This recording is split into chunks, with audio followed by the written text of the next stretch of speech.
2, 3, 4, 5, 6. Yeah, it's in there. Yeah.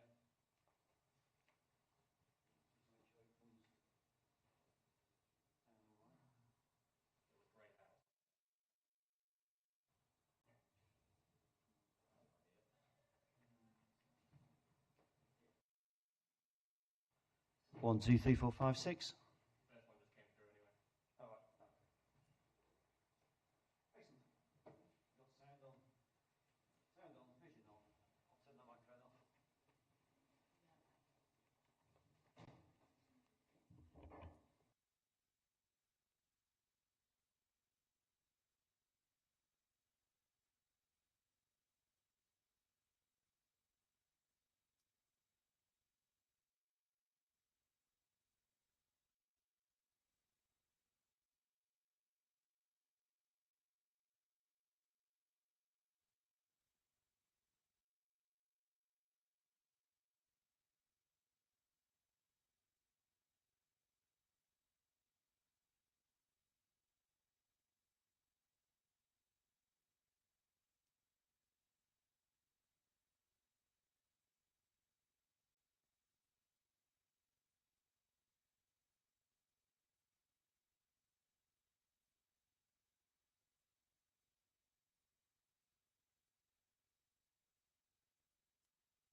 turn to the council to talk through any practical arrangements, and perhaps you can also just give us an update on how long the noise is anticipated to last for, because it's quite intrusive.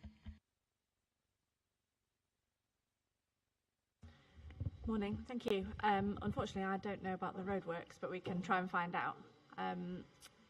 I was going to alert you, there are no fire alarm tests planned today. So if you do hear the fire alarm, it is a real fire alarm, and we need to exit out of the large doors that you entered through, or if they are inaccessible, we'll follow a member of Workstation staff out of alternative doors to the rear of the building. And we would then gather together across the road outside the hubs in the area of open space. Thank you.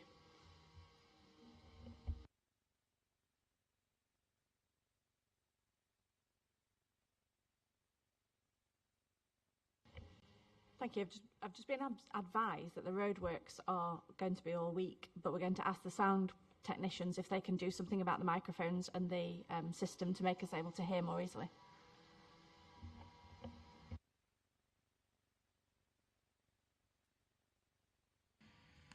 Okay, thank you. Yes, I mean, it's not an ideal situation at all, is it? It's extremely noisy in here. To be honest, I'm not sure if we can really, how we're going to get on with this. It's extremely loud.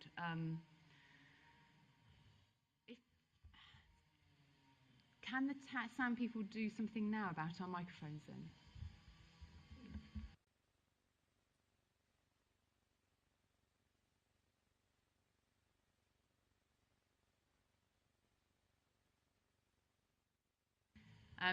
So is that instant, or do you need a break? Okay, we'll try and see how we get on then. So in terms of how the hearing session this morning will run, so some people I think around the table are probably more familiar with others about how these hearing sessions run. So effectively it would take the form of a structured discussion, so based on the agenda before us.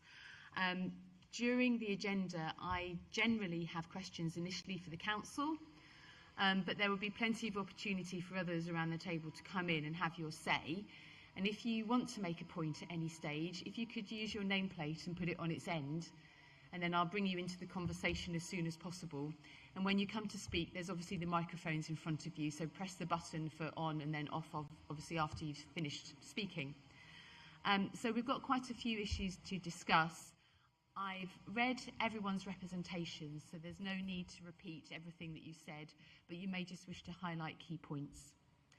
So in terms of the timings then for the morning, the next session this afternoon begins at 2 o'clock on site SES30, so that means that we will need to finish by 1:15, 1:30 at the very latest. So we'll take a mid-morning break of about 20 minutes, and then obviously we'll resume with SES30 after lunch. I know some of you are here for that too. So before we get to the main agenda then, if we can go around the table and ask everyone to introduce themselves.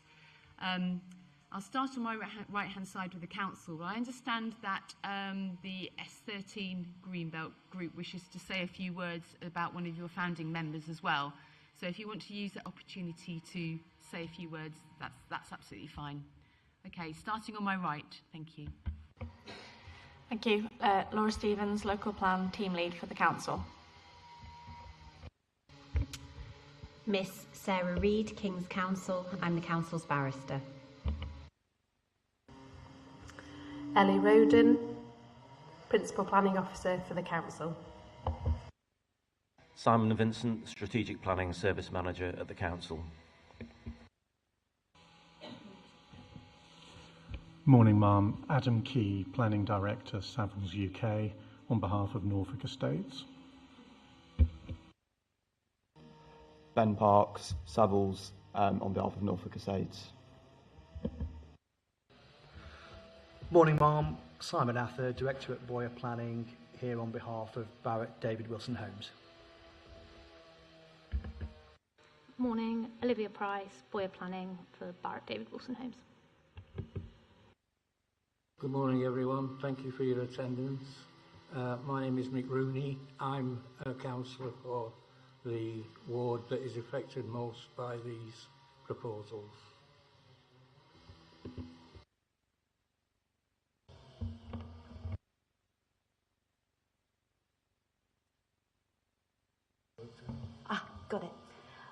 Alison Norris, also a councillor for Woodhouse Ward. Good morning, Lee Wiggett, representing the Gateway Handsworth Management Company Limited. Good morning, Susan Davidson, Sheffield and Rotherham Wildlife Trust. Morning, Scarlett Smithies, Sheffield and Rotherham Wildlife Trust.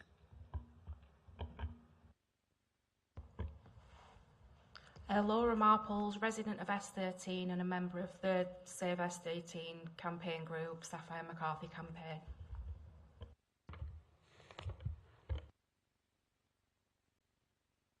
Sorry, Deborah Dent. I'm also a member of the S13 focus group. Sorry, I missed your surname. Sorry, Dent.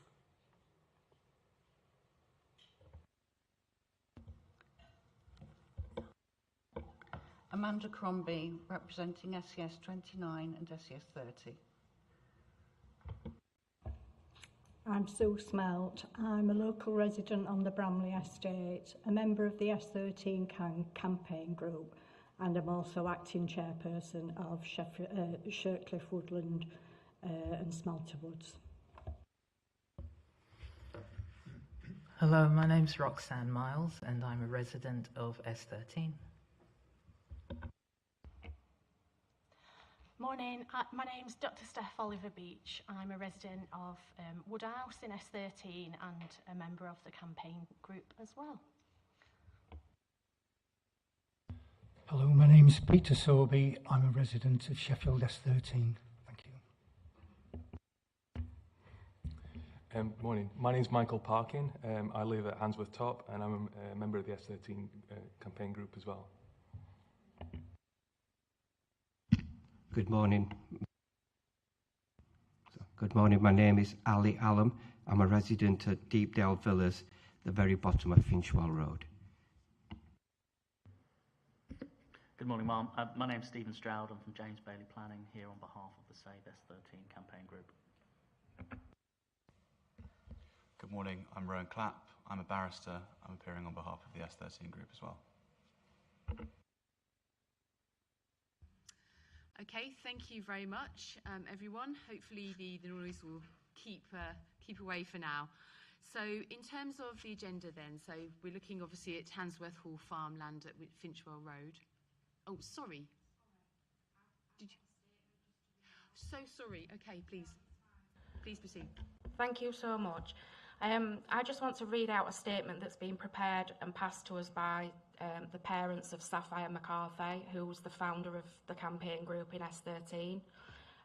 Sapphire passed away in June, unexpectedly, so we've taken on the campaign on her behalf.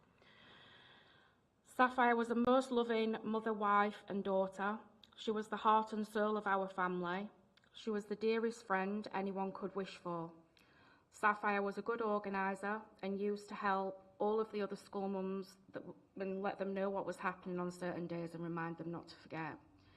Sapphire always gave 100% of her time and effort on any project that she took on. The biggest project was the Save S13 Greenbelt Group.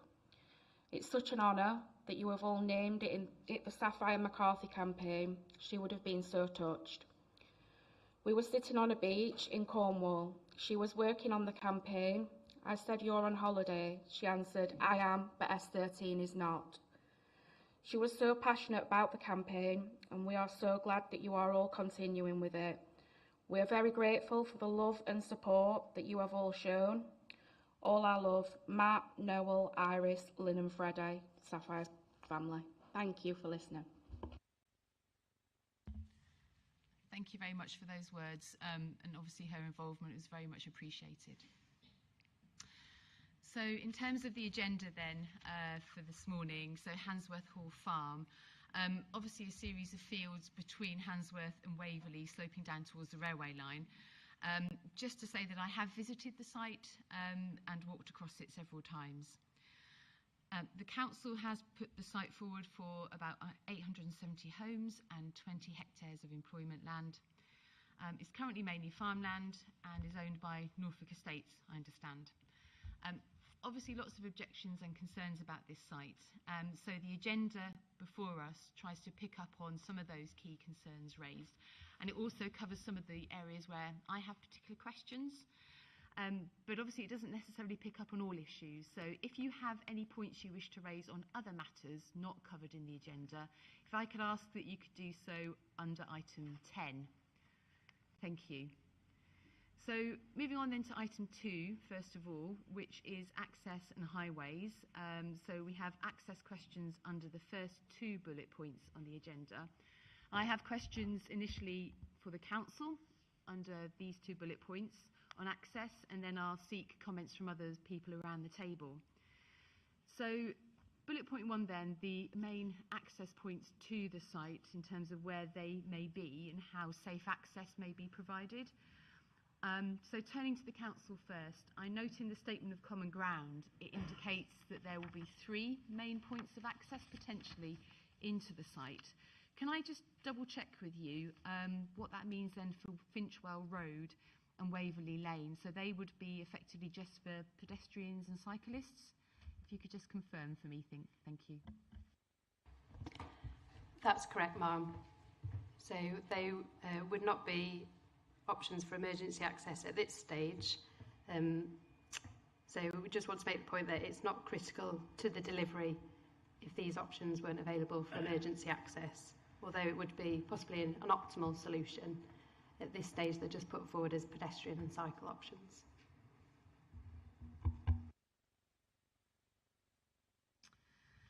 Thank you. And obviously at the moment there's a one of those public rights of way from Finchwell Road leads obviously down through the site to the pedestrian bridge over the railway line. Is it envisaged that that would need to be upgraded for a cycle route as well? That's right, ma'am. So as illustrated on the landowner's indicative master plan in the representation this summer, that would be upgraded to cycle and pedestrian, well, cycle, so that connection would be maintained from the footbridge to the east of the site through to Finchwell Road.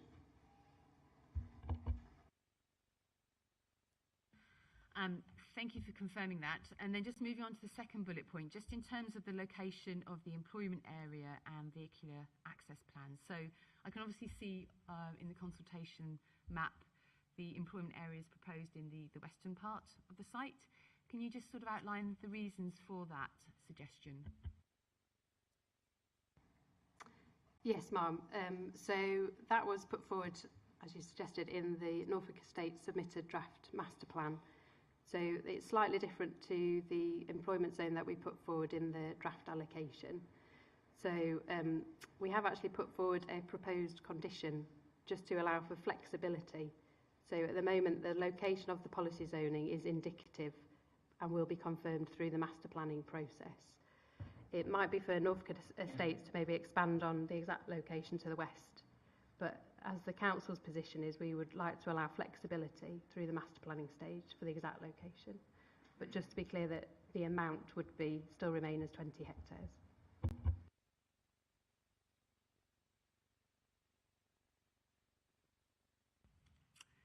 Okay, thank you for that. So with I can obviously see the difference between the indicative master plan and then the consultation paper. It's quite a significant difference, isn't it? So effectively, though, you'd need a key distributor road to be constructed, wouldn't you, to serve those industrial units? That's right, and again, that's indicated on the landowner's master plan through the centre of the site, and that would be accessed through the new access to the south with the roundabout.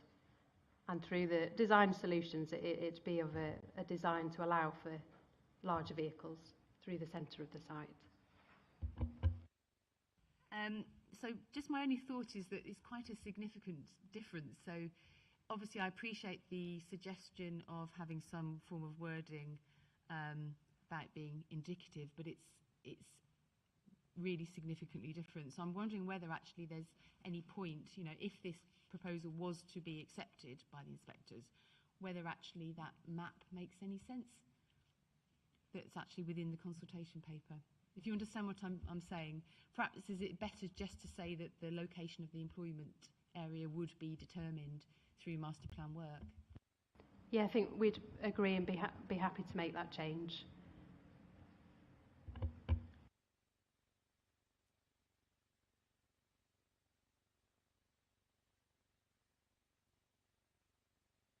Yes, Ms Stevens? Thank you. Yes, I just wanted to point out to you, I suppose, that the site itself adjoins the Advanced Manufacturing Innovation District boundary, which is indicated on the Sheffield Plan Policies map, which is across the rail line from the Advanced Manufacturing Park also. And within the substantive part of the draft plan as submitted, we've attached a condition on a lot of sites that are within that area to reflect the importance of strategic sites that enable opportunities for advanced manufacturing. So we would propose an additional condition on development similar to that's being used on the urban employment sites that are either in or adjacent to the AMID area, just to reflect the importance of that district. So we've got a couple of options that we could put forward there. And that would be for consistency with other sites. Thank you. Okay, I think if this allocation were to remain, that would probably make sense. I should also say to other people around the table, if it appears that we have made up our minds on this site because we're talking about detailed potential policy wording, please be aware that the inspectors have not. This is basically just a discussion on all of these issues. It's quite a detailed discussion, and it's just that if we do obviously decide to agree that this site should be allocated, we need to be very clear about what the policy wording should be. So it's just very technical discussion, but please be aware we haven't made up our minds. Thank you. Okay, so is that, if I could just, sorry, picking up on what you said, Ms Stevens, was I'm guessing this is a significant reason why this site is identified for potential employment uses then? It's the proximity to that advanced manufacturing park. Yes, thank you. I think that's, amongst other reasons, it's quite a critical site in terms of its location and the opportunity that it affords to bring additional land into the sort of the portfolio is perhaps the wrong word, but the Advanced Manufacturing Innovation District and what that is trying to accomplish for the city in terms of delivering advanced manufacturing and advanced health and wellbeing uses.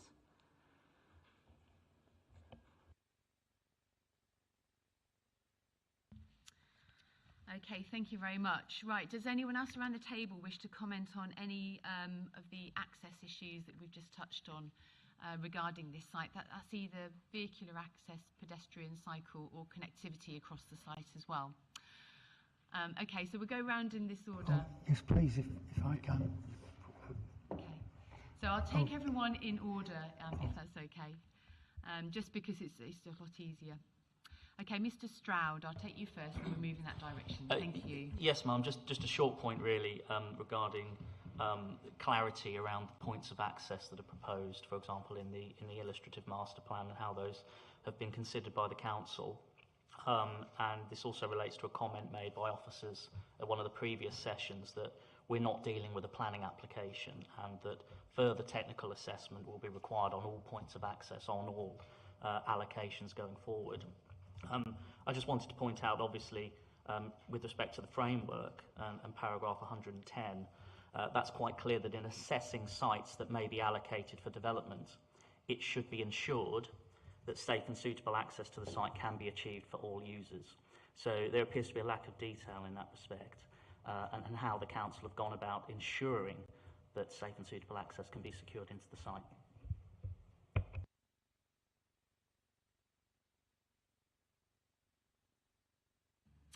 Okay, thank you very much. Next around the table, is that Mr Parkin next?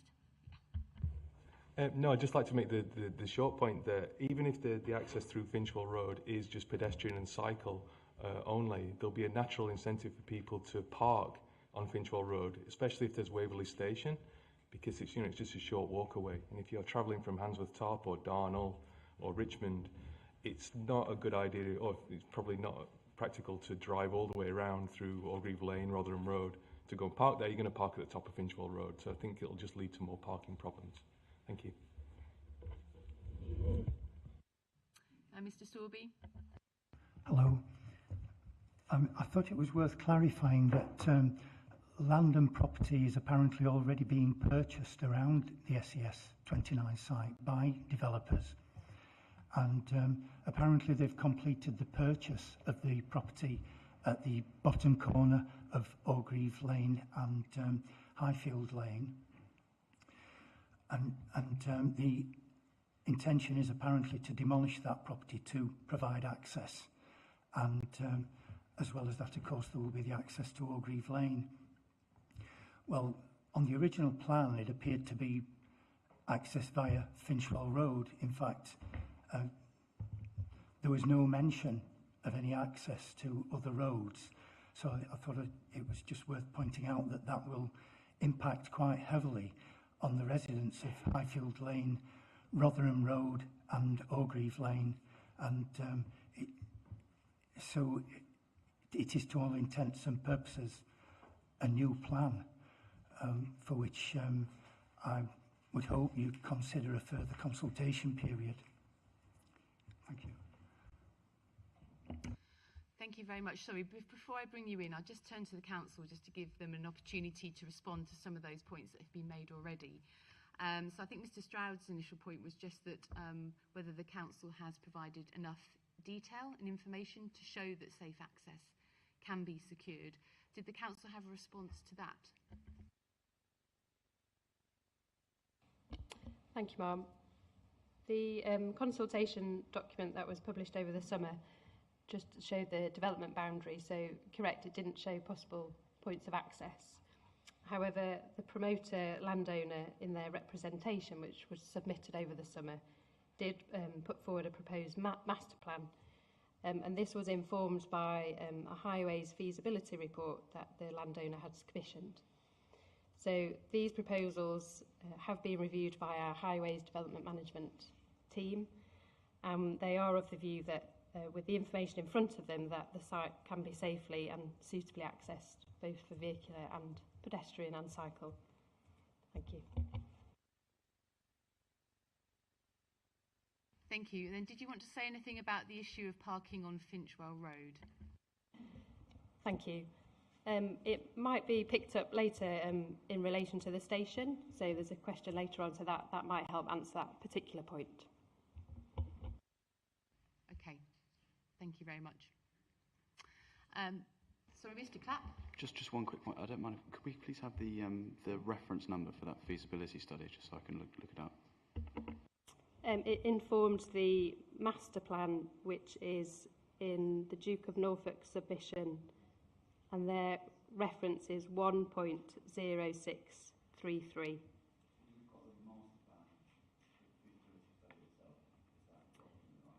I'd have to defer to the land promoter, but my understanding is that that piece of work fed into the illustrative master plan.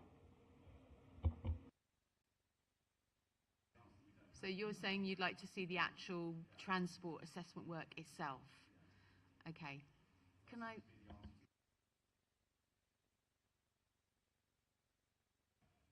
Is that something that can be made available?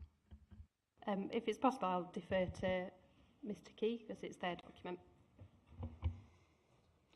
In principle, ma'am, there's no problem with releasing the technical evidence that we prepared over the years. It's by a firm of engineers called Pell Frischman, who are commissioned on this matter. I will need to, I mean, as I say, in principle, there's no issue with releasing work that's been undertaken.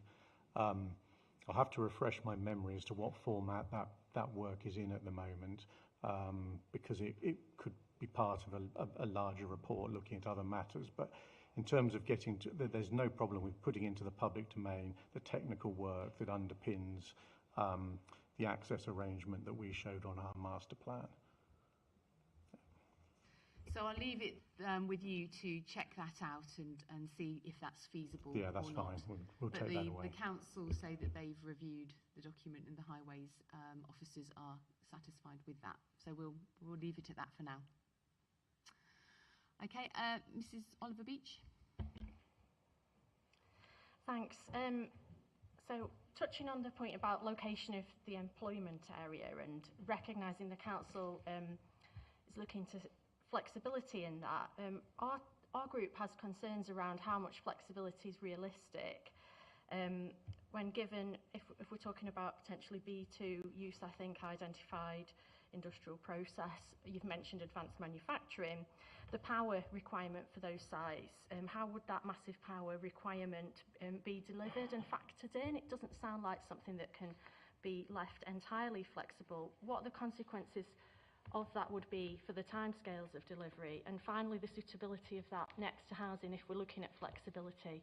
So it does feel like there's quite a few questions there. Did the council want to say anything about in terms of potential, obviously like some of the sheds could be quite large, could be quite visually intrusive, I'm guessing, and the site is sloping as well, isn't it? So that could be part of your point, and obviously some residential properties nearby. So did the council just want to say a few words in terms of what mitigation you would be looking at to deal with that matter? Thank you. Yes. Certainly at the hearings in relation to other employment sites last week, we talked about the role that mitigation can play in ensuring that residential properties aren't harmed by nearby employment uses.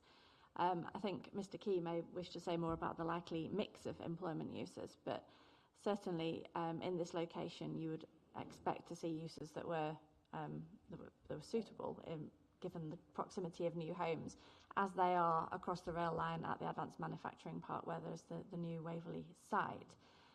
Clearly the mitigation in terms of landscaping and layout is a matter for the master plan process to ensure that there's suitable distance and landscaping between properties and any employment uses. I think just with relation to the question about the power requirement, I'd refer back to the infrastructure delivery plan, which obviously was considering the implications for infrastructure uses of the proposed site allocations, bearing in mind that this site includes 20 hectares of employment land. So that's been tested through that work.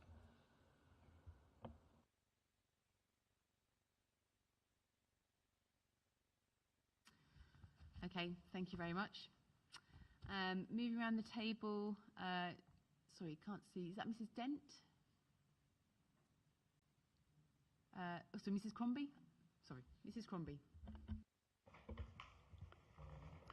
Hi, I have a number of points actually in relation to both the employment and the access. For one thing, no traffic study, as far as I know, considered the junction between Highfield Lane, Orgreave Lane and Rotherham Road, which is already a very busy junction and is used extensively by heavy goods vehicles, both for access to the remainder of Orgreave Lane, which is a cul-de-sac terminating in the old Orgreave Bridge, the Battle of Orgreave Bridge. And they also come along this road for access to the Doorhouse Industrial Estate. And currently we have a Lidl being built at the end of the road at the junction to Retford Road, and a peripatetic traffic light arrangement, which is not working well, and highlights the difficulty of turning for heavy goods vehicles across both of these junctions. I question whether they will still be able to navigate this junction, and also the volume of traffic at peak periods is extreme, resulting in large tailbacks both along Rotherham Road and Retford Road as it comes to the junction with Rotherham Road, and down Orgreave Lane usually, and both down that and Orgreave Road, which is the road for access to the industrial estate itself, on which the entrance to the new Lidl will be.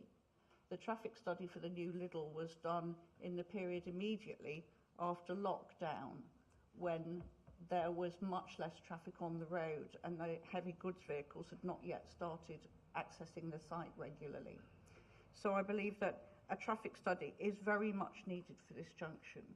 But at the moment, any traffic study that is done because of the existing roadworks taking place and the widening of the junction and the enabling to turn both ways at the end of Rotherham Road is going to give a very clouded picture of the true extent and won't reflect the traffic once the Lidl is reopened, once the Lidl is open. There's also very limited access across the entire site to the employment zone on the master plan, with only 2 crossing points as far as I can see over the central ditch, which I will refer to later on today as being a key feature of the site, which is problematic in terms of planning. And I would also ask about the proposed sort of facilities being an extension to the advanced manufacturing area. Currently, that would only give a pedestrian access between them. Has any feasibility work been done in speaking to current or future owners of properties on the advanced manufacturing site as whether this would be acceptable? The size and placement of the unit seems very different to that on the advanced manufacturing park itself, where they are large units with very great dedicated parking space for each unit, which doesn't seem like something that can easily be accommodated on the Handsworth Hall Farm site. Thank you very much. Sorry, just picking up on your initial point about the junction at, can you just, I was sort of trying to write down so quickly, did you say Highfield Lane and Orgreave Yes, Lane? Highfield Lane. As Rotherham Road continues past Orgreave Lane, it becomes Highfield Lane. And then only when it goes over the railway bridge does it become Highfield Spring. The little houses along the side there are on Highfield Lane. Okay, thank you for confirming. If I could just ask the council just to pick up on a few things that Mrs Crombie mentioned. I think firstly was the junction that she has particular concerns about. So obviously on the agenda I have got the impact on the local road network later, but I think we'll deal with that now. If you could just make any comments on that particular area and what work's been done. And then I think the other point that she made was about the advanced manufacturing park. At the moment it only has a pedestrian cycle link over the railway line to that. Was that something that the council has looked at? Thank you, ma'am. Yeah, I mean, I think we talked about the way the transport assessment was undertaken a couple of weeks ago, so I won't sort of run through that again. But in summary, it looks at the cumulative impact of all the committed and planned development across the city, and looks at the impact on junctions throughout the city, but highlights those junctions where there's a difference between the reference case, which is the level of growth you would expect without the local plan, compared to the growth that you would expect with the local plan, and therefore it identifies those junctions where capacity will be exceeded as a result of the local plan and where mitigation is necessary. In terms of the links between the advanced manufacturing park and this site, we haven't specifically looked at that. I mean, it is something that occurs to us, might be desirable, but I think it would be something that would be explored through the master planning stage, and whether the transport assessment at that point might show a desire to have a road link, but obviously it would have to cross the railway, which that would come at a significant cost. Okay, thank you very much. Mr Key, did you wish to come in? Well, I did, ma'am, but it was my card went up a while ago, and I originally put it up to talk about the configuration of the master plan. So I don't know whether, in terms of the positioning of the employment uses, I'm happy to go back to that now, or I can come back to it when you've been round the table. Whatever's your preference. Yes, sorry for not picking that up earlier. I think if we'll park it for now, then we can come back to the all right, issue. fine. So apologies for that. Yeah. Mrs Stevens? Thank you. Just a clarification, really. I did refer to the advanced manufacturing park on the other side of the rail line, and obviously there's a relationship there. But my key point really was about the advanced manufacturing innovation district, which conceptually is quite a large area of the eastern part of the city, which sort of comes under a banner of trying to incorporate sort of different higher value and advanced manufacturing uses. And that's why I made reference to it, not necessarily that this would be an expansion of a particular business park, as it were. Thank you. Thank you very much. So yes, we did have quite a long discussion 2 weeks ago, Mrs. Crombie, about the council's transport assessment work and the way that the methodology that they'd used effectively, which is looking at sort of key junctions where there are significant changes as a result of the local plan. But that's not to say that I think the council's response to me was that actually further transport assessment work will be needed on any of these sites that do come forward at planning application stage, and could throw up other improvements that might be needed to the local road network that aren't identified at the moment. I think that was their position. Mrs. Crombie? I think if Savills has an assessment, then it should be put forward for us to view. Thank you. Yes, that's been noted and actioned already. Thank you. Mrs. Dent. Thank you, ma'am.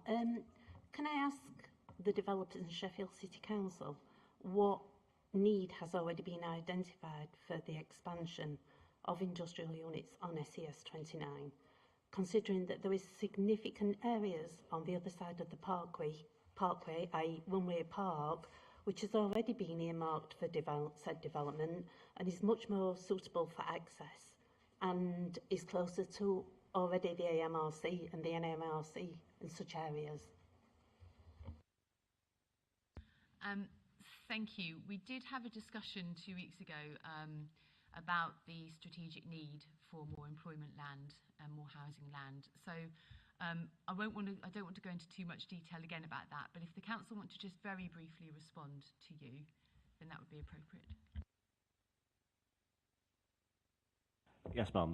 The council, as part of its evidence that was considered last year, obviously we referred to the employment land review and the evidence around that, and also the logistics study that was undertaken by the council. So there are two key pieces of evidence that we've relied on which I think you've largely accepted in terms of the reaching your conclusions on the need for employment land across the city. So I think that was done to death last year, really, in terms of employment land. Right, thank you very much. Ms. Marples? Thank you.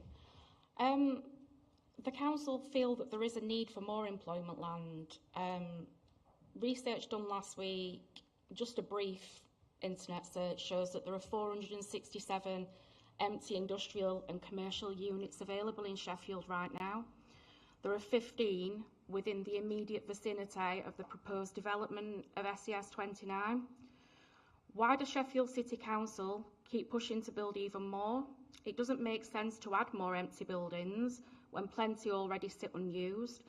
Can the council explain why they think it's necessary to waste public resources on unnecessary development, releasing 20 hectares of greenbelt land to allow for development of industrial and commercial units when there is already an oversupply? Doesn't quite sit within the framework for exceptional circumstances when considering release of greenbelt space. No, thank you for your points. Obviously, we have had discussion on this already, so I won't go back to the council on it. Moving around the table then, Mrs. Norris. I have concerns about the access onto Rotherham Road. Residents contacted me in November 24 to say that regularly at peak times the traffic is queuing from the junction between the B6066 Rotherham Road and Retford Road right back along that B6066 over the railway bridge. And it includes a mixture of cars and heavy lorries. So I'm very concerned to hear about the additional heavy lorries that may be coming across the centre of the new site once developed.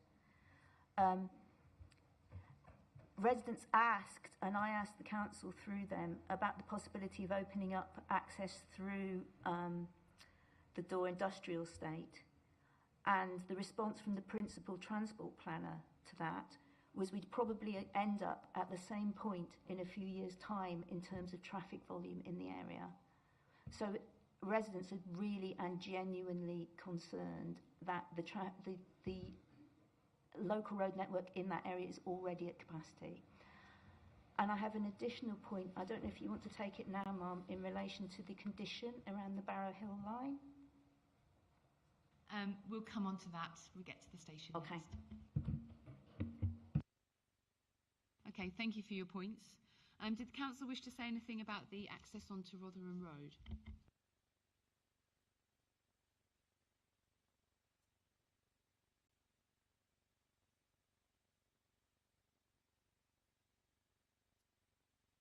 No, we've not got anything further to add on that. All right, thank you very much. Mr. Rooney? Thank you, Ma'am. I didn't realise I had to call you Ma'am, but so I will from now on. I certainly will do. I just feel slightly sideswiped here this morning because this is the first experience I've had of such an event, and I had not realised that we would be talking about master plans and site conditions this morning. I thought that that was for a later time. So I am slightly disappointed that we're talking about things that not everybody in this room has seen. And I think that puts a lot of us at a disadvantage in terms of making a contribution this morning. I also want, under item 10, to make a contribution about the infrastructure and silt. So can I put that down as a marker? Also, there's reference in the road junctions that need to be altered, which is to Normanton Springs. Now, I don't know whether anybody has actually been down there recently and took, it's Coisley Hill, sorry. I know it as Normanton Springs. Anybody's been down there and took any air quality measurements recently, because that area is one of the most polluted in the south-east, because it has arterial roads coming from Burley, down Lindley Lane, down Scowardens, and also it has a road coming from Manor Top, Normanton Hill, and one coming through Woodhouse, Sheffield Road. Now, if you're going to add more traffic to that, I think you're going to slowly poison the people that live there. Okay, that's slightly emotive, but that's the way I feel about it. Thank you for your comments. In terms of the process, the local plan sets the principle out for a site, so it will allocate the site and say in principle this is appropriate for development to come forward. But then there's obviously a second stage after that, which involves preparation of a master plan by a developer, preparation of a planning application, when there'll be obviously an opportunity for local residents to get involved again at that stage and comment on a potential planning application if it comes to that. So it's a bit difficult to understand, but it's effectively two separate stages. So at this stage, whilst there may be an indicative master plan before me, I'm not actually examining the master plan, I'm just examining the principle of development on that site. I hope that helps. My point is still valid in that it disenfranchises a significant number of people in this room. Yes, I mean, hopefully everyone's seen all the information on the website, but I appreciate there is a lot there and it is very difficult to get to grips with it all. There's a lot of information, so I appreciate everyone's involvement. Thank you for your points. Okay, so sorry, there's some people who want to talk about access and again? No, just a very small point about the employment and it's employment area that's been allocated here. Mr. Vincent's response to Mrs. Dent's question about strategic need, and it already been discussed 2 weeks ago, I think that misses the point. The question was about local need for this, because there's the Doorhouse Industrial Estate, the AMP Park opposite, etc. There's more than enough local need in the area. That was just a small point. Thank you. No, thanks for that point. Dr. Oliver Beach? Thanks. Just a footnote really, and responding on the power availability point. If there are assessments of that, I think it'd be really helpful. It is, B2's medium and heavy industry, supplying through all the current old electrical network to supply all of these sites. It feels like something that's quite important to understand. And ultimately, and then in respect of, I think as Councillor Rooney said, infrastructure improvements, what level of confidence is there that funding and deliverability are possible if upgrades, whether to the strategic road network or to power, are found to be needed? Thank you. In terms of the additional information that the developer may have produced to date, I've obviously raised the point about the transport assessment work, so they'll go away and check. So it may not be everything that they can release, but we'll see. So, Mr. Keys, did you want to come in at this stage? Yeah, I did.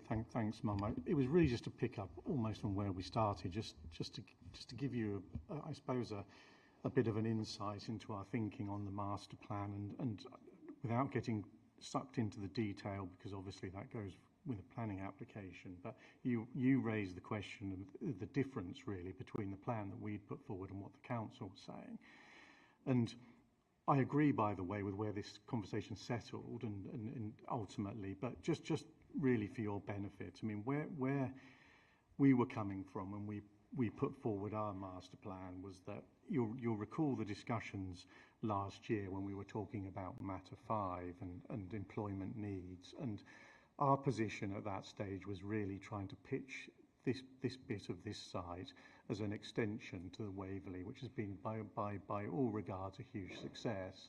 And we argued a lot about qualitative needs and that type of need, and that's what we were getting at with this.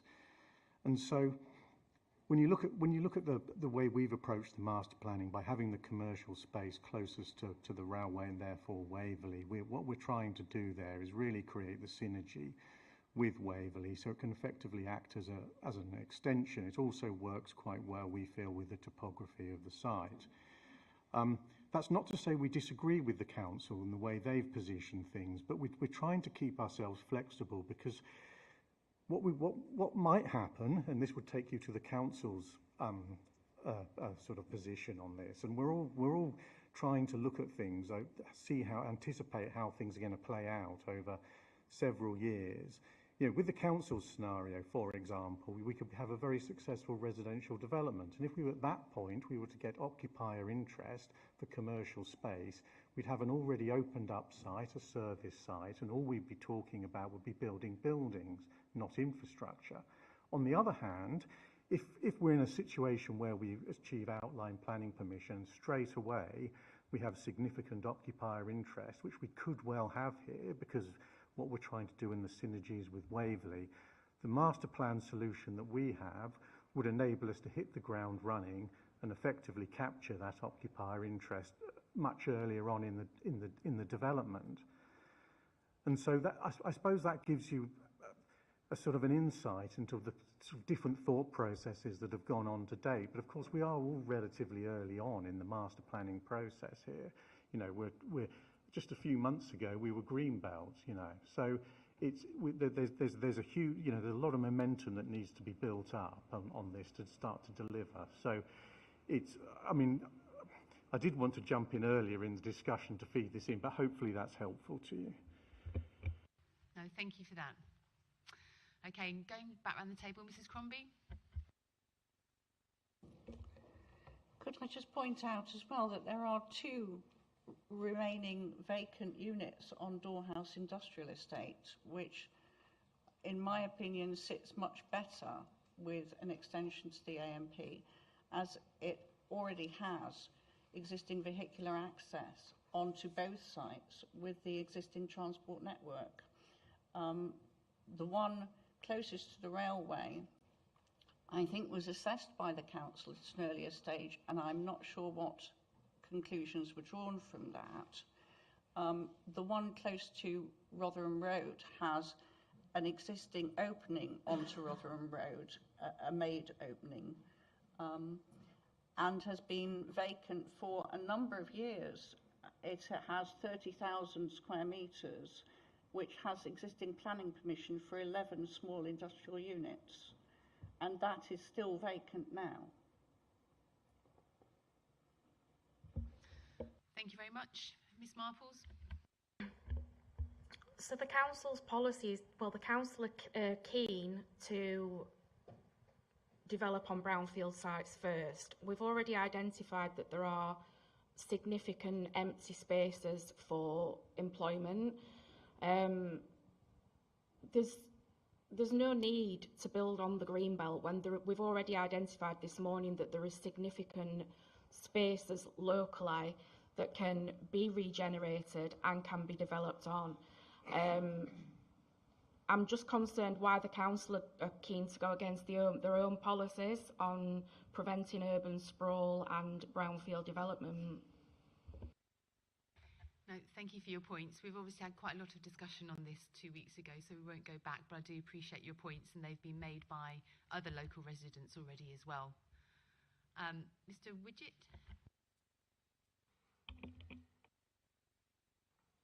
Wiggett. It's a double Sorry, G. can you just say Wiggett. Wiggett. Yeah, it's a double G, which is a hard G. My point is just a little addendum to people have mentioned the power, increase of the power capacity.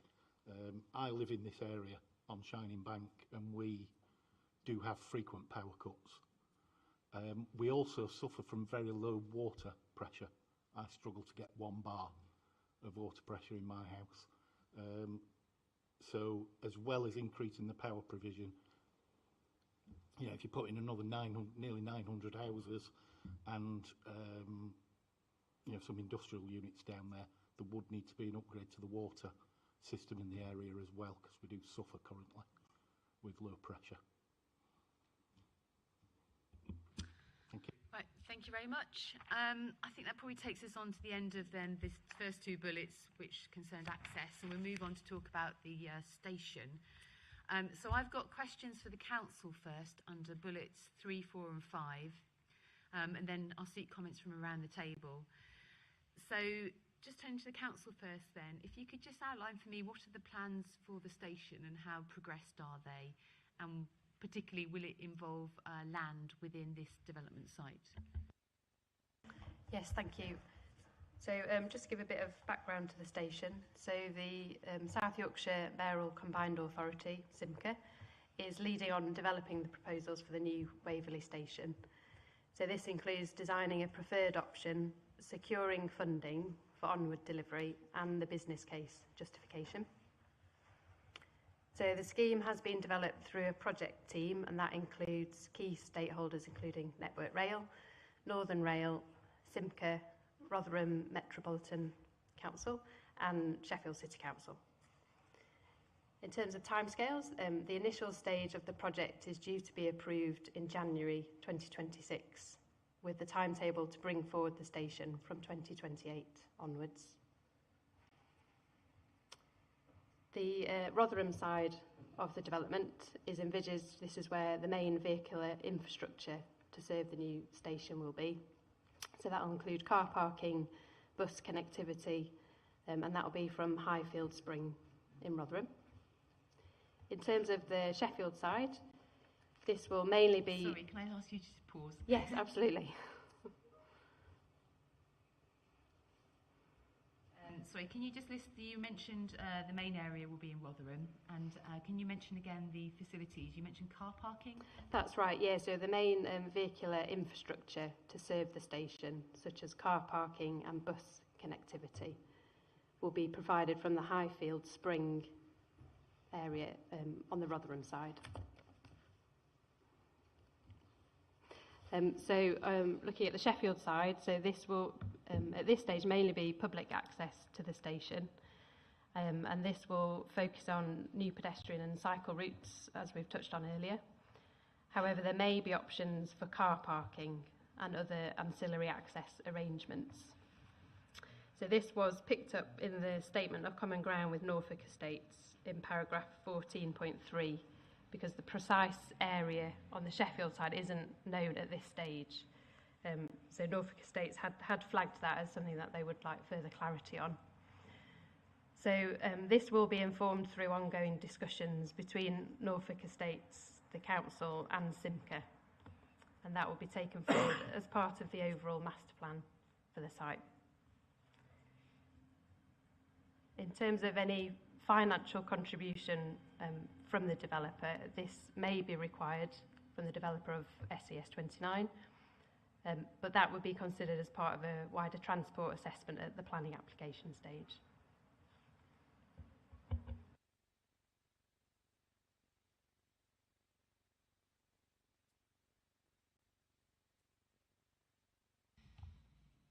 Thank you very much for that. Moving on then to the second bullet point on the station, the issue of the timing and stages of funding bids. And I think the estimated date of scheme delivery, I think you mentioned you'd be starting in 2028, that was the plan. But if you can just perhaps talk me through the funding bid. So I note that the combined authorities developing an outline business case. If you can just talk me through those stages, please. Yeah, certainly. So back in September 2023, Simca were awarded £1 million for development costs for the funding of the Waverley station, and that was part of the City Region Sustainable Transport Settlement, bit of a mouthful. So this report is in the public domain, so we're happy to share a link to that. The project's also entered into the rail network enhancements pipeline, and funding from that is coming from the Restoring Your Railways Ideas Fund. And that was confirmed in January. Sorry, can I ask you to pause again? I'm just desperately trying they're a to bit of a write this mouthful, down. yeah.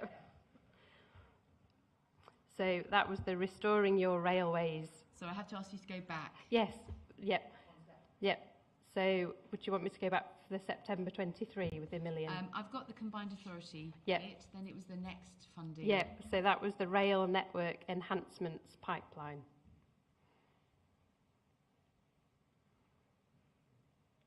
And that's funding from the Restoring Your Railways Ideas Fund.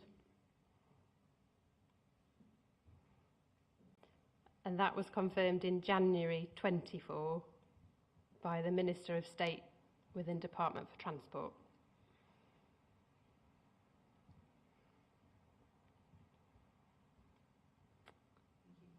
So Simca will be leading on the project as far as development of the outline business case.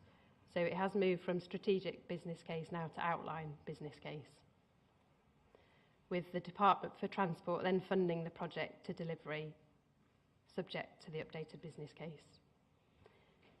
Colleagues in Simca have provided us with 3 documents that are publicly available if you'd like those on the examination library to confirm that information. Thank you for that. I'm not sure I need all the information in the examination library, but just a quick question. You mentioned the Rail Network Enhancement Pipeline project. What funding was secured through that?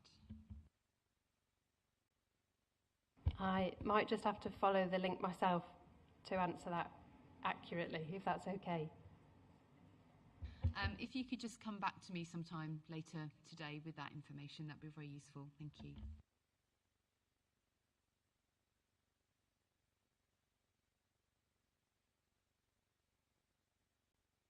Okay, and then I just had a follow-up question. So you've been through, the combined authority has been through the strategic business case, and you're now onto the outline business case.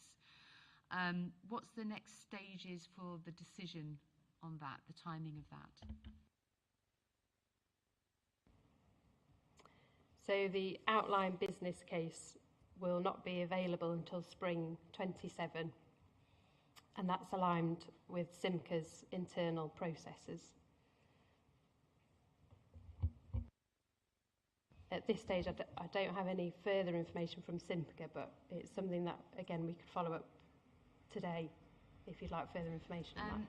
Just confirmation, I think, really useful. So I wasn't clear whether that's actually the decision or whether that's the evidence. So yes, if you could provide some timescales. And then that would lead, so moving on then to the actual construction then. So you said 2028 to start constructing that if it's funded. When would that be completed? I don't have that to hand, but again, I will follow that up today with colleagues in Simca.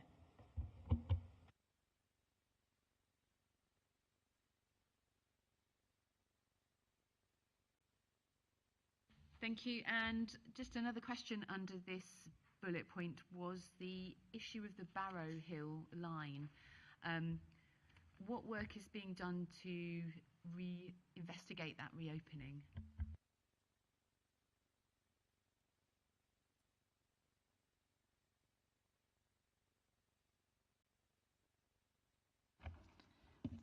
Thank you. We don't have an answer to what further work has been done on the opening of the Barrow Hill rail line other than what we've provided in previous hearings, I think. So basically the situation is that that project was cancelled and there's been no movement to date. As far as I'm aware, our only note here is that we would propose, we've spoken to the landowner about the wording of the condition that relates to that line specifically, and we do propose that that would be modified to remove the words Barrow Hill and to refer to suitable access arrangements, because obviously funding schemes for bringing forward projects change their names and they come and go. So we would like to propose a change to that condition so that it just refers to the opportunity to provide the new station on the rail line, because clearly the rail line is already there. Thank you. So just going back then in terms of the Barrow Hill line then, so effectively then at the moment it doesn't look like it's happening, I think, is the message I'm getting from the council.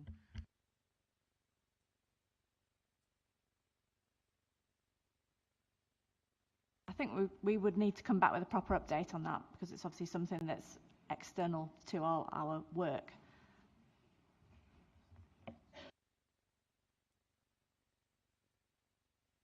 Okay, I've noted that as an action then, thank you. So yes, touching on the issue of the policy wording then, I note that yes, you would just be suggesting to remove the name Barrow Hill from that condition, and so the condition would read, the layout of the site should take account of the opportunity to provide a new station on the rail line and suitable access arrangements. So having obviously told me already this morning about the work that's being done, and the station itself would be provided within the Rotherham area, and so you'd effectively just be looking at access arrangements here, potentially parking.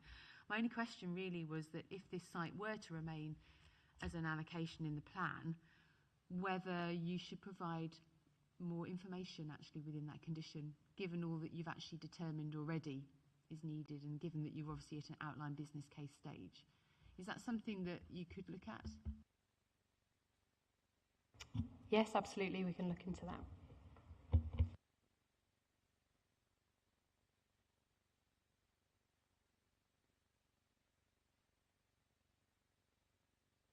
And then linked to that as well, obviously the policy at the moment refers to potential contributions to the local road network and the strategic road network.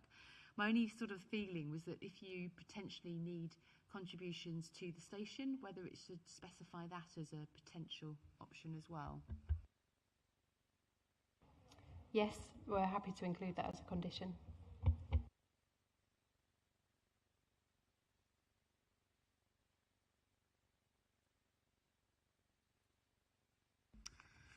Okay, thank you. I don't have any more questions to the council. Mr. Key, did you want to come in on this and before I go around the table? Yes, thank you, Martin. It was Ben Parks from Savills. But yeah, we just wanted to confirm that in regards to obviously the Barrow Hill line not coming forward, that obviously the Waverley station is actually, this is the Sheffield to Lincoln line, and obviously the funding of that is separate, and therefore the station coming forward is not impacted on the Barrow Hill line. Thank you very much. Okay, so looking around the table now then, does anyone have any comments to make on the railway station or the issue of the policy conditions as well? So I'll change the order. So Mr Rooney, you're first, and I'll move round in that direction. Thank you. Thank you very much, Ma'am. I'm going to end up with a reputation this morning of being a grumpy old man, but what I've heard from the council officers about the Waverley station is all conjecture as far as I'm concerned. And there is no guarantee that the money for that station will actually appear. And again, I feel at a disadvantage. The officers obviously got a very clinical knowledge of the various funding streams or the various discussions that have taken at various levels at the regional structure about this. I haven't. I don't know whether anybody else has. But I just think it's all conjecture, and the history of government delivering major rail projects in this area is pitiful, and I have no reason to believe that that will be any different. Thank you very much. Mrs Norris. Thank you, Ma'am. I'm particularly concerned about the Barrow Hill rail line because it's potentially a tram-train link. And so that is what's going to have the biggest impact on taking off the considerable pressure on the already overcapacity local road network in that area. So I had a different proposal for amending the condition on that. And obviously I'm not a planner, so I'll leave this to you. But I was wondering if it could say something like the development should not go ahead unless suitable local tram-train connectivity is established, which could be Barrow Hill or whatever way, but that is, it seems to me, vital to the viability of this site.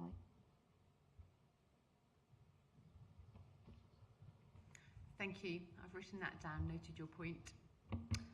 Moving along the table, Mrs Crombie. Thank you, Ma'am.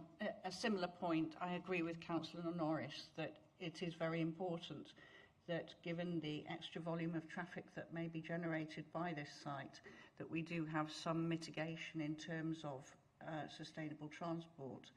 And the Barrow Hill reopening was put forward as part of a tram train and tram extension. The simply opening a station on the Sheffield-Lincoln line doesn't fulfil the same function. It is simply another station on an intercity line. But I believe MP for the area, Clive Betts, will talk about this more on the day that he is here. Thank you. No, thank you very much for both those comments. I'll just turn to the council, I think, because it's an important point you've raised. Could I just ask the council, is the Barrow Hill reopening essential to allow this site to be developed or not?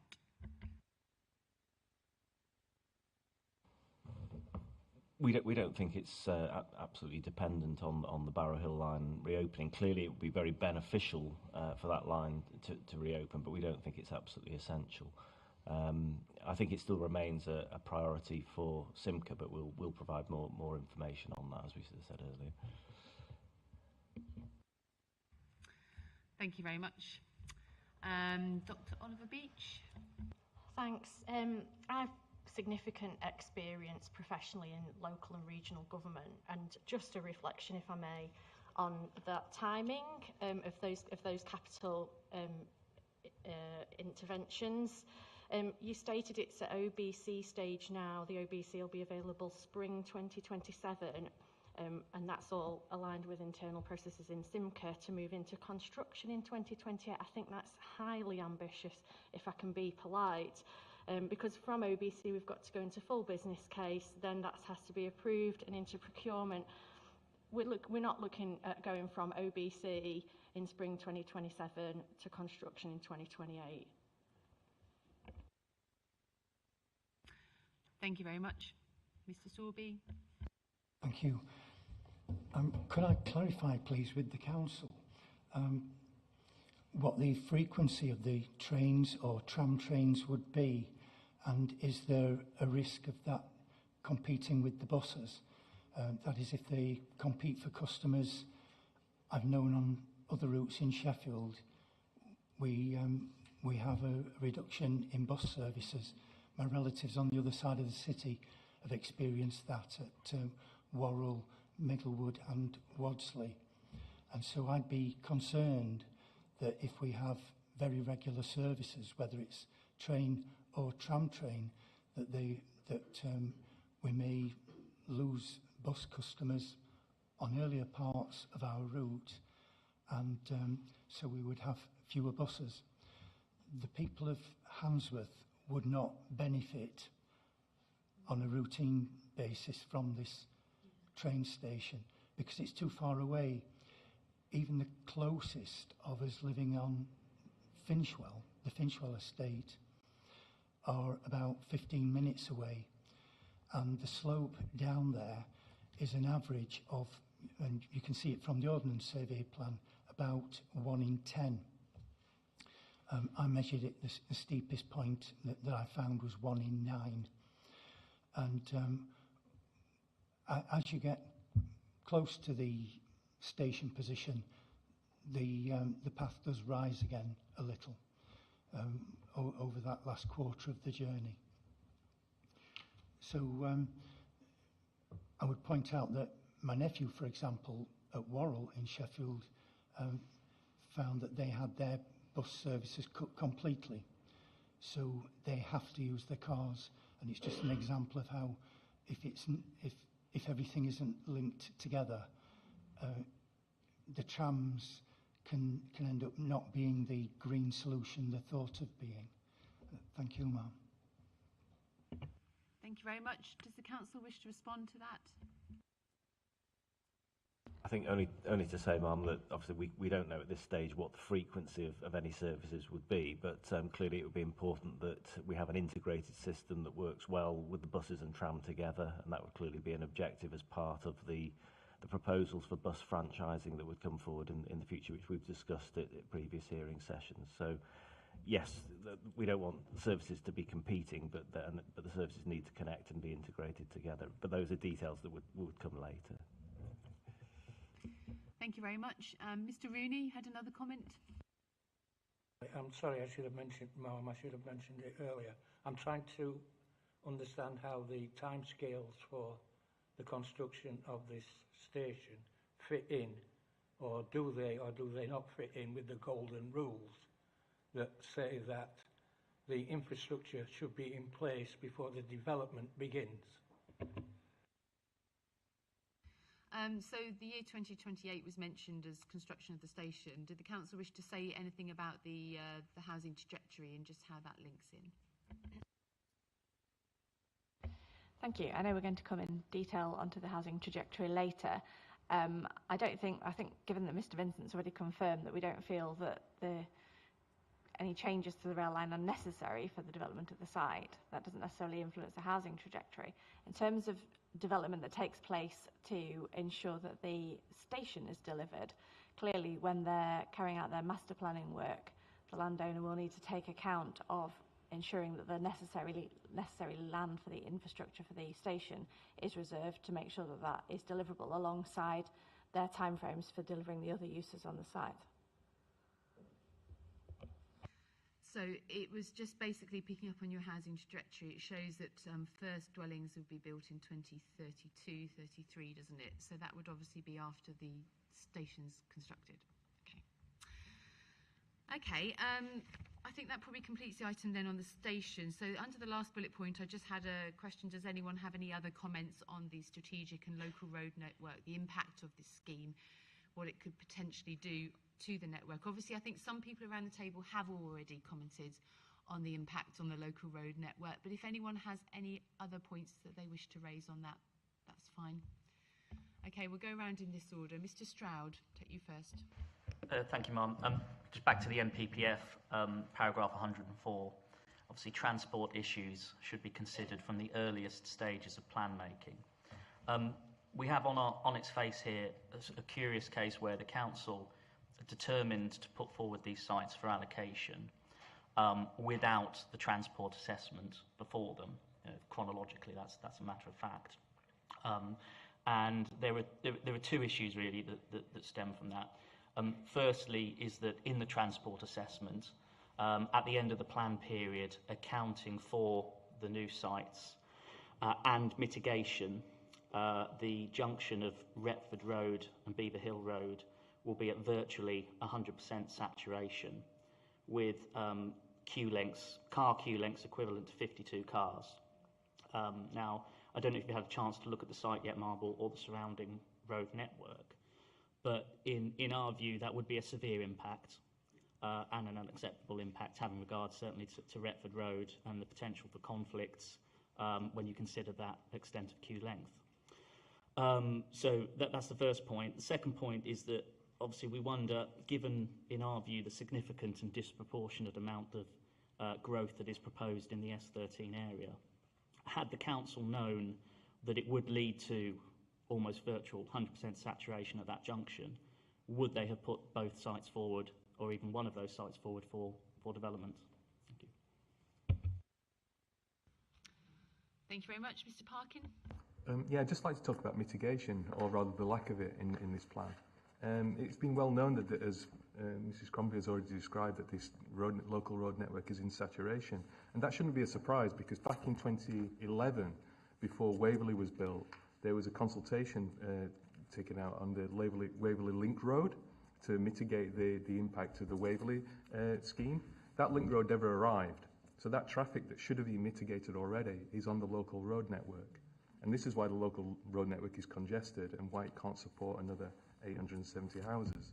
The local roads are carrying volumes they were never designed for, and 14 years on after this consultation document was produced, the houses and development are there, the traffic is here, but the mitigation isn't. So yeah, that's all I'd like to say really, is that there doesn't seem to be any recognition of what's already happened and what's going on, and there's no account of any mitigation for this new development. Thank you very much. Mr. Sorby. Thank you. I thought I should just point out it's good to quantify the amount of traffic using these roads. I think you can do it with thinking of it in terms of numbers of houses at a time. For example, on the Finchwell area where I live, we had in 2004, so it derives back from 2004, we had a little less than 300 houses plus a few businesses contributing traffic to Finchwell Road. And then at that time, when the Quarry Road estate was being built, the council's traffic spokesman said with the extra 300 dwellings development, the traffic would about double. So I think we could agree with that. It seems a handy number just to work from these blocks of 300 dwellings worth at a time. And I noted that we've got nearly 900 houses being proposed. So again, we've another 3 times 300. And then with the business area, similar to the housing area, you can Google it and you'll find the answer that it's difficult to assess the amount of traffic from the businesses. It varies a lot, it depends on the businesses, but by area, you would normally expect it to produce at least as much traffic as the housing. So in other words, the business area that I've seen proposed would be another 3 times 300 dwellings worth. So with a total of what we had originally, plus the Quarry Road estate, plus the new development of 3 times, plus for the housing, and then 3 times for the business. So a total of 8 times the amount of traffic that we had in 2004. So I realise that at the moment, Finchwell Road isn't being chosen for the access, for vehicular access. But I just want, until recently that hasn't been known, and so I wanted to clarify that if all the traffic used Finchwell Road as originally shown, then we would go from being about double, as we did from 2004, to about 8 times the 2004. So in other words, increasing it to fourfold what it is now. And since the consultation ended, I've taken a lot of photographs of traffic jams. I've got some really good traffic jams, actually, if there is such, well, bad traffic jams, whichever way you look at it. I hoped it would just make the point that it is the right decision not to try to use Finchwell Road. But our only difficulty now is, of course, these other access points are being chosen. I realise I've spoken a lot, and so I'm not sure if you want me to carry on to other areas of this strategic road network. Should I mention a few other things? Because if you've got any comments, we have had a discussion at previous sessions on the general sort of approach to assessment of the strategic road, the impact on the strategic road network. If you've just got a couple of points you want to raise on that, though. I think it might be worth me just mentioning briefly something I mentioned in my objection, which is that in the traffic study, there hasn't been any assessment of the accident rates at all. And the accident rates in the area have been very high. In fact, when it was calculated back in the early 90s, it was found to be on Handsworth Road, between the Handsworth roundabout with the Parkway and Laverack Street, it was found to be 2.5 times the national average for an urban A road, which is significant given the amount of traffic volume on there. It doesn't vary very much from year to year. And so Handsworth Forum, when we had a forum, used to put signs up, they got the council to put signs up telling people how many accidents there had been in the year. And when I last checked, when I last had information on it, in the mid-2000s, the accident numbers hadn't gone down. So I believe that the study isn't complete without an assessment of the accidents. I think we should just mention the Beaver Hill Road, Retford Road junction. I know it was mentioned in passing, but it's worth pointing out that that is quite a distance away from the sites with which it's mentioned in conjunction with.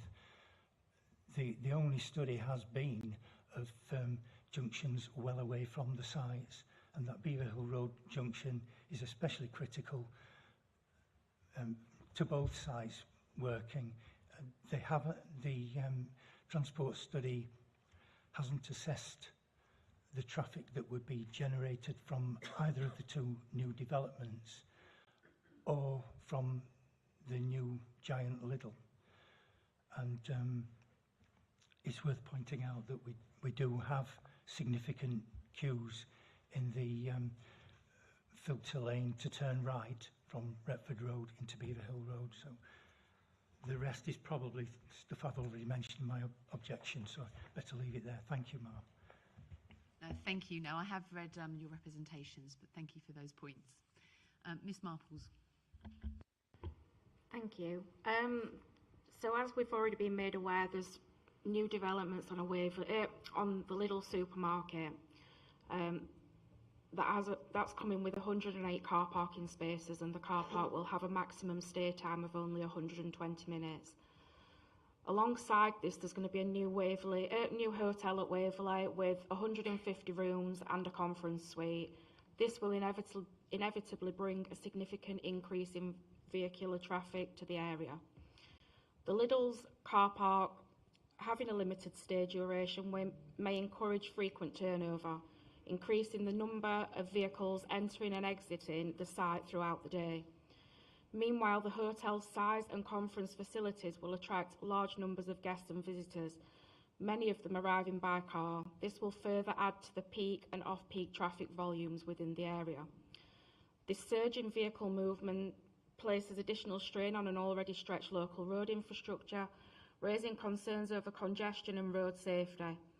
Furthermore, the cumulative effect of increased traffic will exacerbate vehicle emissions within the area, contributing to worsening air quality and associated health risks for local residents. Given these factors, it is clear that the current local plan does not sufficiently account for or mitigate the impacts of these developments on traffic and pollution. Without adequate measures to improve road capacity, manage parking effectively and reduce emissions, the local infrastructure risks becoming overwhelmed, undermining both residents' quality of life and the sustainability goals set out by Sheffield City Council. Thank you very much. And Mr. Rooney. Thank you for your indulgence, Ma'am. I just wondered whether or not the figures in terms of the effects on the road network have taken into account the two developments that are going to take place at Junction Road near the station and on the site known as Woodhouse East, which will, over and above the numbers that we're talking about today, add another 500 houses to that figure. So I don't know whether they've been taken into account in the discussions that have taken place. Sorry, I'm not sure what those two applications are. They current applications?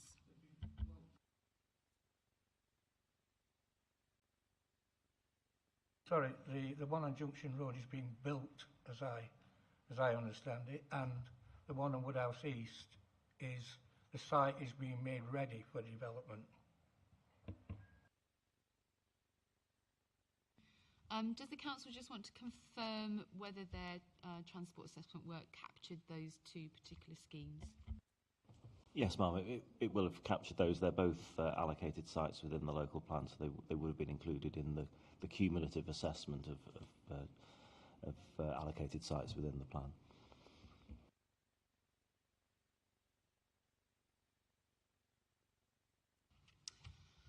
Okay, sorry, I can just see your name has come up. Mrs. Dent, yep.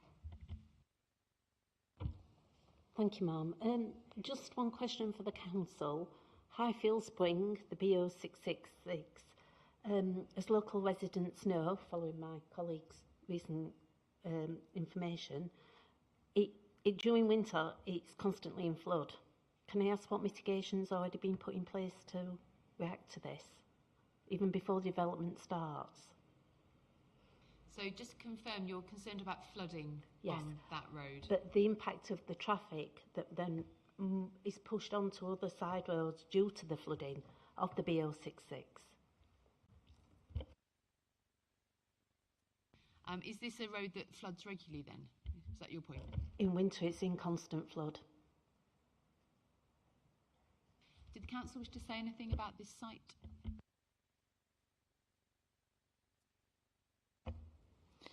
Thank you. I don't think we have anything to add about that, although just to note the Highfield Spring is in Rotherham.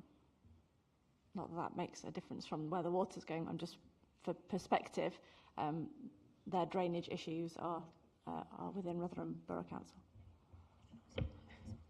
But can I just add, the access for the SES29 will be impacted through the BO66. So regardless of whose road it belongs to, we'll still have the same issues. Yes, did the council just want to say anything more on this? Is this something that will be looked at planning application stage?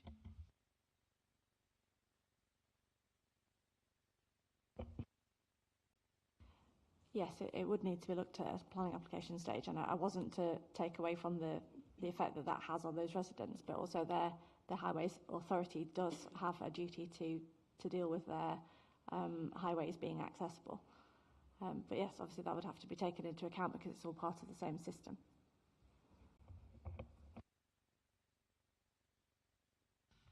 Ms Marples, did you have something else to add? Sorry, it's just to follow on from the point about the road being in Rotherham. The access route into one of the access roads into the SES29 will actually be classed as Rotherham. So the vehicles will be using Rotherham roads as well. So it is relevant that where the flooding is is actually really relevant. It doesn't matter whether it's Sheffield or Rotherham, because one of the access roads is in Rotherham. So it's going to impact it regardless of the postcode. Thank you. And can the council just confirm then, is this a particular area where you're aware of flooding issues?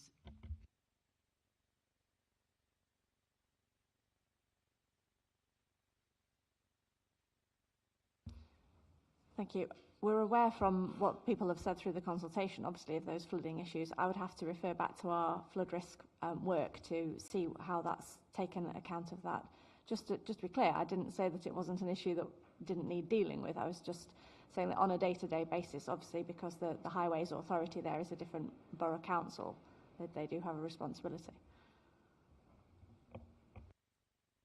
Okay, if I could ask you to come back to me after the break then and just check out the what your flood risk assessment work says on that particular site and that location. Thank you. Okay, it's just gone 11:30, and I think that probably brings us to an end on this particular item, so it's a good time to have a short comfort break.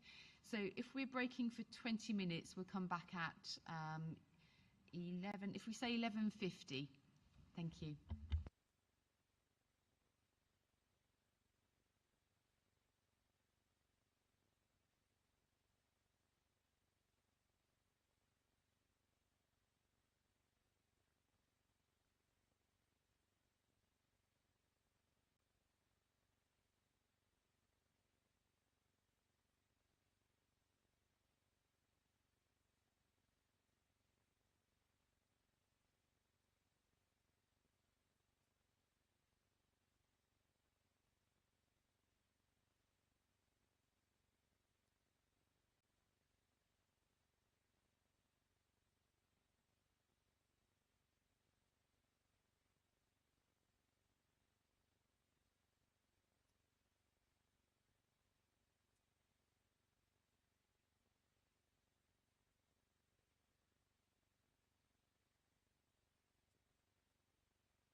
Okay, if we can resume, please.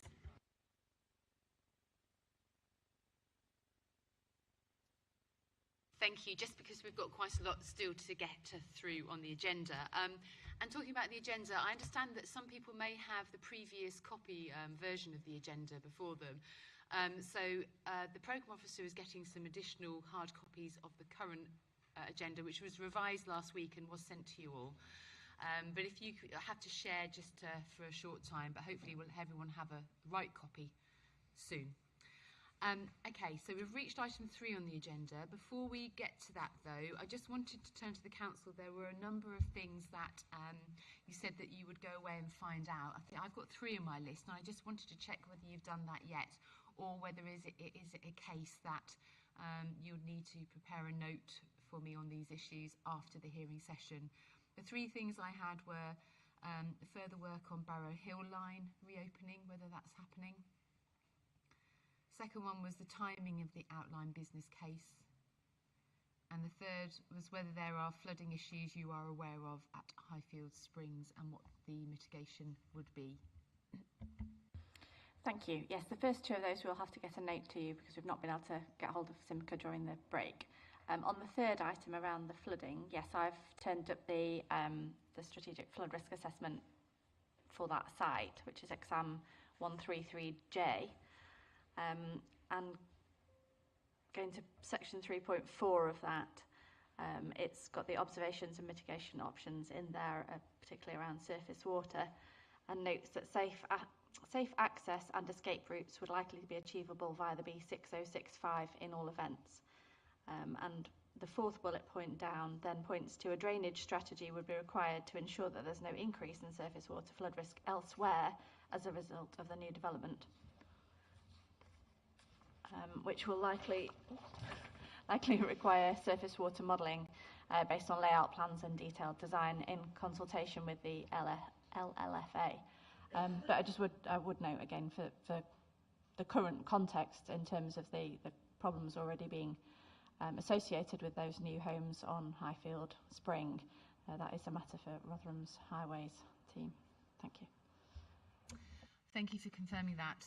Okay, so we'll move on to the agenda. So item 3. So we have already discussed the issue of employment uses on the site. So this is very much just a technical question really for the council. So I can see in the statement of common ground that there's a proposal to add class EG2, which is obviously defined as research and development of products and processes. Can you just outline for me the reasons for that?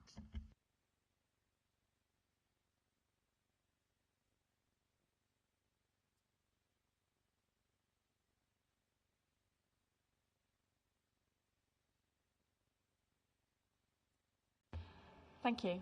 Yes, we don't actually have that question on our agenda. But in the absence of that, I think a general response would be that where we've been considering employment uses as a whole across these new additional sites, reference to those additional uses is really to clarify the types of things we might expect to see there. I've already made reference to the AMID and to the fact it's on the opposite side of the rail line to the Advanced Manufacturing Park. And I think it's just a reflection really on the types of uses that we would expect to see in that type of location. But apologies for the slow start because we don't have that question on the agenda. Thank you. Okay, I'm just now concerned that the council may not have the most up-to-date agenda in front of you either, which is obviously a critical issue. Can I just ask you to just check? I'm just looking at Mr. Kemp at the back. The most up-to-date is the version on the website, isn't it? So. Okay.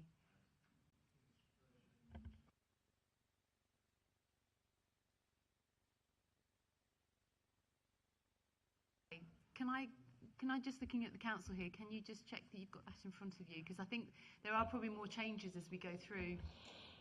We'll get a member of the team who's not sat at the table to just quickly check for additional questions. We're aware of updates to the agendas, but we've obviously missed that question, so we will sort that out. But do you have it in front of you right now? Because I need to pause otherwise, because it's going to be really confusing for you. You can access it through the website. Mark, just to assist that, the printed agendas that are on the table, I've just clarified with Ian, are the old agendas. I've just been informed the one that is online is the latest one, but I think we've all been working off Yes, this that's older what I one. referred to right at the start of the session after the break, the fact that that was the wrong version, and Ian Kemper's getting some more copies, I understand. So if people are able to just share for now, so they've got the right version in front of them. Does anyone not have the right version in front of them?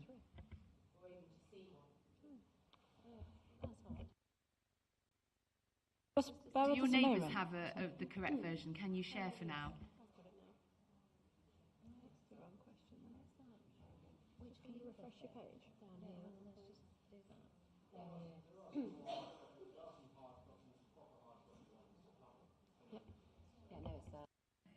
Thank you. Okay. We can now access it via the website. Yes, we've refreshed the page and it's got the new question on. Yeah, the one we've just dealt with. Yeah. All right, so hopefully everyone else around the table can just share for now, and just bear with us, so apologies for that confusion. So this is obviously just the technical question to the council. So what I was just going to say basically under item 3 is that I would say that proposed change would make sense in terms of the type of uses, given the synergies that you've talked about, and I don't think there's anything else more to say on that. I want to turn to item 4, because this is very much for other participants around the table. So this is basically looking at the role of the site in terms of the character and views it has, and providing a separation between Handsworth and Waverley, and also the role that the site plays for the community in providing informal recreational opportunities. So I very much want to hear from people around the table on this, and it's under both of the first 2 bullet points in the agenda. So what I would say is if you've got any comments you wish to make on this issue, so number 1 is about the character and views of the site, the role the site plays in separating Handsworth and Waverley, and the role it plays for you as a community in providing informal open space. If you want to make any comments on that, then please place your name plate on its end and I'll bring you into the debate now. I've obviously read your representation, so I'm very, very much aware and the importance that the community places on this area. But if you'd like to highlight any key points of particular concern for me, I'd like to hear them now. Okay, so I'll start with Mr. Wiggett and then move in the other direction. Thank you. Hello, thank you, ma'am. So yeah, I'm here representing Gateway Handsworth, which has previously been referred to as the Quarry Road estate. We have 295, well, we have 304 residences on the estate that I live on, 295 of which pay into a service charge for the Gateway Handsworth Management Company. That is our sole source of income. And our company is in existence to service the green space around the Gateway estate. The council looks after the path, but we look after everything that grows. And our main concern is that if there's another 800 houses in this area, people will migrate. If there's not enough green space allocated within that area, people will migrate to Handsworth Park, as I call it, or the Wreck. They might migrate down to Waverley, or they may come onto our land, which everybody's welcome to do so, but we have to pay for the maintenance of that. And certainly since lockdown, we've seen a massive increase in dog walking, leisure, people cycling, playing ball games. So our costs have gone up astronomically. We've had to double the amount of litter picks, double the amount of dog bin emptying, which the costs is borne by our 295 households. So we are concerned that if we stick an estate 3 times that size and half of the people migrate up to our area, it's going to be a significant financial impact on our residents. if no provision is made within this area for leisure green space, not just biodiversity offset, or some provision isn't made for any management company that comes along with the new estate, if approved obviously, paying into both the Gateway Handsworth Management Company Limited and any management company that is on Waverley, because a lot of people will migrate down to Waverley Lake as well when that's complete, I've no doubt. Thank you for your point. Did the council wish to say anything to allay Mr Wiggett's concerns?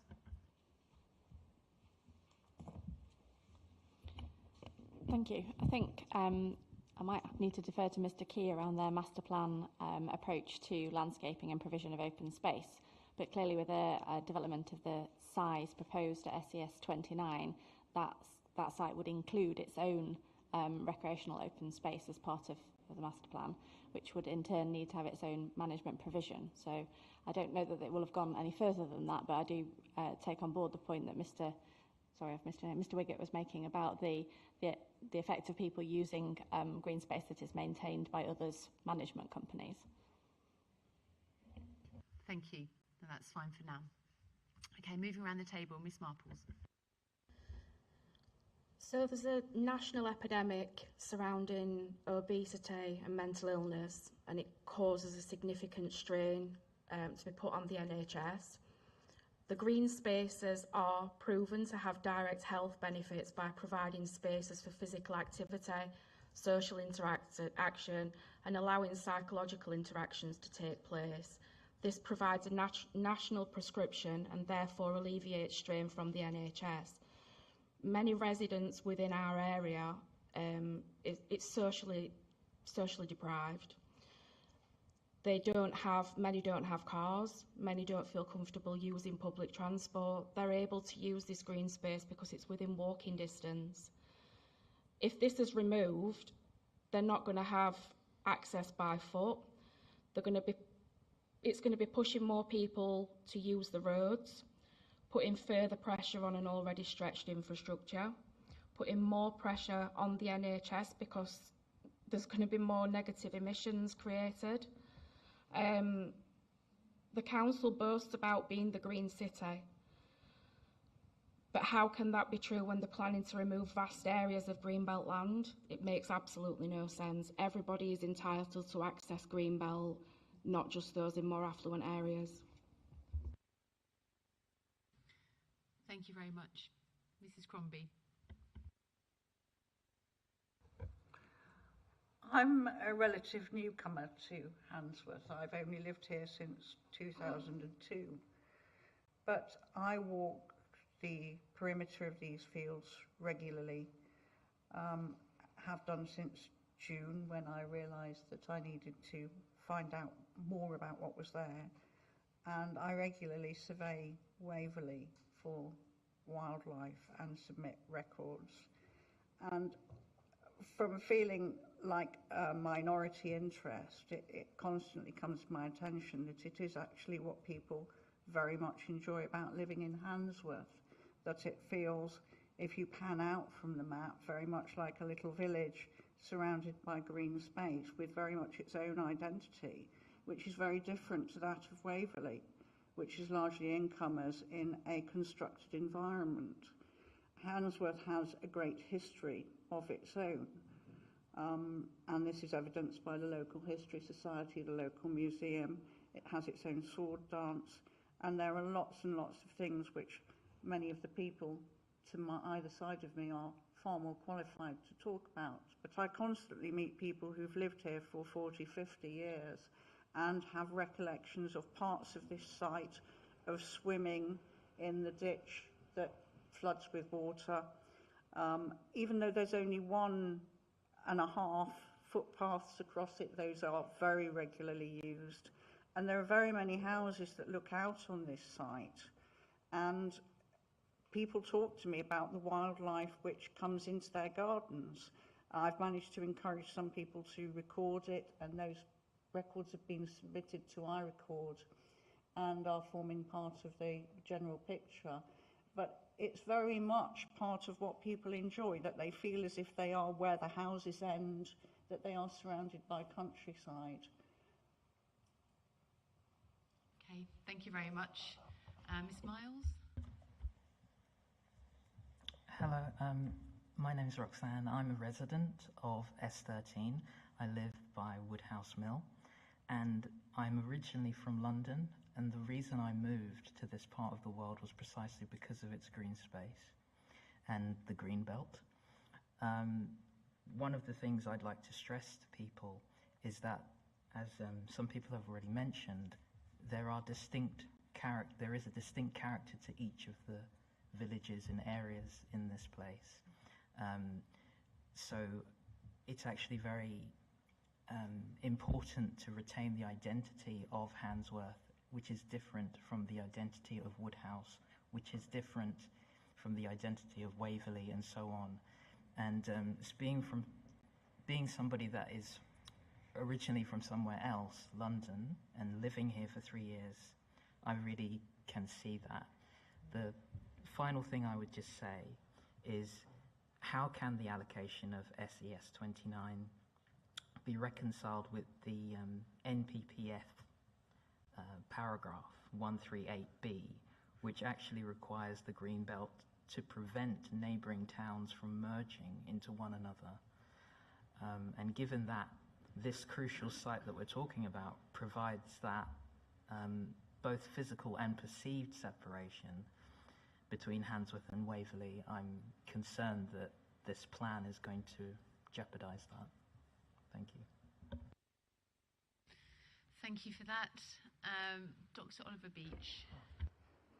Thanks. Yeah, probably to build on Roxanne's point, and actually something we heard earlier, a quote, the language that was used was an extension of Waverley. It's quite troubling to people living in Handsworth. Waverley is a massive, sprawling development, nonetheless an improvement probably on the derelict land that was there before. But as Roxanne said, what exceptional circumstances really justify removing Greenbelt that directly prevents the coalescence here of Sheffield and Rotherham? That's what we're talking about.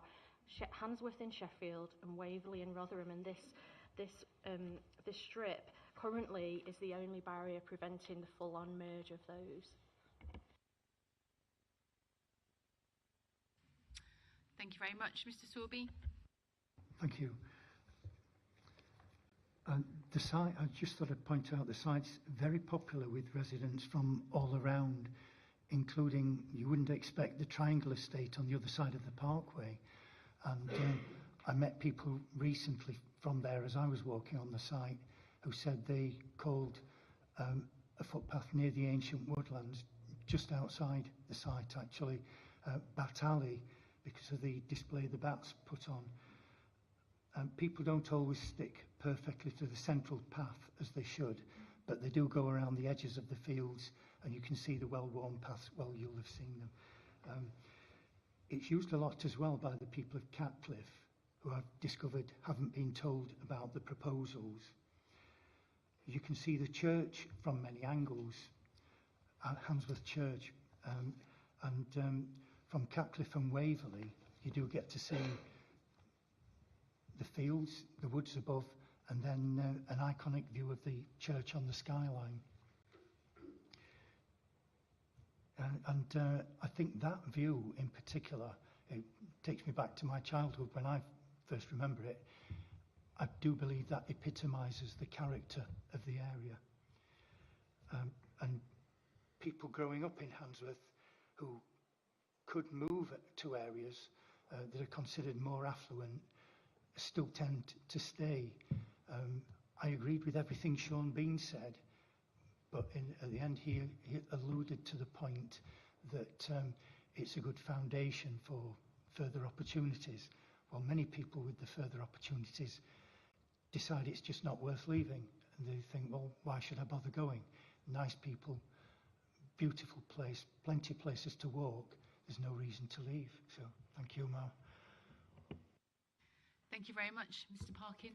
Yeah, I'd just like to echo a lot of the comments that have already been made, but also draw the attention to the council's own IIA that says the landscape here is sensitive to change because of its openness, and that openness is reflected because it is the edge of the city, and it shouldn't just be seen as a gap that needs to be filled. It should be maintained, that separation between Waverley and Sheffield. So to press on with any development of this area would destroy that very quality that the IIA says is most valuable, its openness. Thank you. Thank you very much. Mr. Allen. I'm one of the residents that live down at the bottom of Finchwell Road. There are 3 dwellings down there. At the moment, and the council are saying that they're going to use it as an access for pedestrians and for bicycles. People use that walkway for access to get to the fields. We, of the 3 residents that live down there, and like the gentleman from the gateway, we pay for that road. We maintain it. The footpath that's down there, the tarmac, everything, we maintain it. The 3 residents that live down there, we have done since 1961. That's when I moved in. And to put more traffic down there, to put more pedestrians on a very steep hill when our children play, the speeds at which some of those bicycles come down there at 40 miles an hour, they're a danger. But moving forward to the future, all cars are supposed to be going electric. At the moment, we have diesel and petrol cars. So we leave that clearway access straight from Finchwell Road, past the allotments, into the farmers' fields. What's going to happen when we have to charge our cars and park them outside our houses? You can't get access then, and pedestrians won't be able to get access because they'll be tripping over the cables. The bicycles certainly won't get no access because a big chunk of that land is ours. And we've made it wider for our access, for our convenience, for ambulances, fire brigade to get access down there. Thank you. Thank you very much for those points. If I could just turn to the council, please. I think one point that was made by several people was about the importance of that site in providing separation between Sheffield and Rotherham and that greenbelt role. Can the council just talk me through your thinking on that? Thank you. Yes, obviously this is an issue that's considered through the Green Belt Review, and I don't want to muddle up Green Belt Review and landscape character, so I'll come to them in turn, although I appreciate that there's a real link there. So yeah, the Green Belt Review, purpose 2, which is around the prevention of towns from merging, the site scores a 2 in relation to that purpose, which reflects the scoring methodology set out in the Green Belt Review, which indicates that for land with that score, it's land between settlements, either wide gaps between 1 to 2 kilometres, which it isn't here, where some increase in proximity may be perceived, or land where the gap has been eroded by development and effectively no longer exists. And for clarity, that also includes land where an essential gap no longer exists, but where there's a relationship with another settlement. So the scoring mechanism there acknowledges that in this location, clearly the was or is a gap between Sheffield and Rotherham, Sheffield settlement being Handsworth, Rotherham now being the Waverley estate, but that it's been eroded and effectively no longer exists. And that sort of follows from work also in Rotherham's local plan, where they considered it also as part of a gap between us and them, as it were, but with the deletion of the land at Waverley from their green belt, effectively the built form has now edged closer, such that the gap in strategic terms no longer exists, albeit that in landscape terms appreciably there is a gap there. So I suppose my point that I'm trying to make is around the change in the relationship here. I know that you're going to go on to a question about the relationship with Rotherham's Greenbelt boundary. Do you want me to address that, or would you prefer to come back to that in a moment? I don't have that on the agenda anymore. Okay, that's fine. In that case, I probably don't have anything more to say on that, just other than to acknowledge what the members of the community across the table have said around the landscape character, which has flowed through to the integrated impact assessment. So the landscape character and greenbelt capacity study, GB08, did conclude that this land has a low capacity to accommodate change. And in this instance, the key primary criteria which drive the assessment are landform, openness to public view, and prevention of merging coalescence, which is, as you'd expect with a piece of land such as this, which does have rolling topography and is between two settlements. So we've already noted the issue of merging with respect to greenbelt purposes. And in terms of landscape and openness to public view, obviously you'd have to take account of the ability of sensitive master planning to include well-designed open space provision, for example, that would offer opportunities to incorporate views into and out of the site. But I think just to note, going back to the previous point on greenbelt purposes, when you zoom out and look at it on a strategic level, effectively in this location there's very little gap left between the urban area of Rotherham and the urban area of Sheffield. Thank you very much. Right, I'm just looking at the agenda. We probably need to move on. Does anyone have any very quick points? Because obviously I have been around the table already. Mr. Parkin. Yeah, it's a very quick response to Ms Stevens' comment, which is that it's okay to build on this or take away this greenbelt land because Rotherham has moved closer. Well, two wrongs don't make a right. You know, this is still a gap that exists, and when they only narrow highlight the problem of what is left as well. I don't agree with that analysis at all, sorry. Okay, thank you. Any other very brief comments, because we're very up against time here?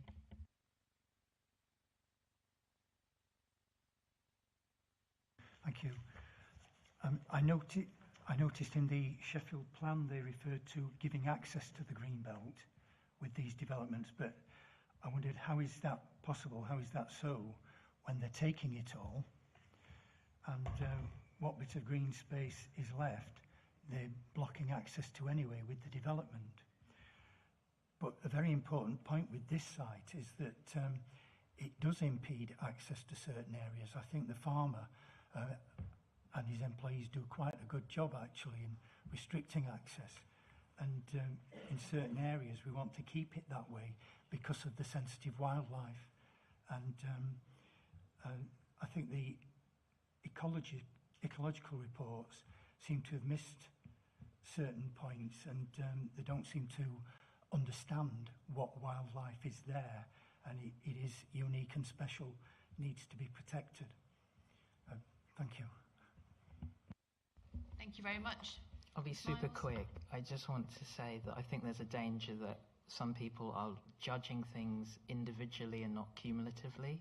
When I stand in S13, I can see the sprawl of the Waverley estate, and in terms of how you experience the environment, that very much is impacting an already condensed area.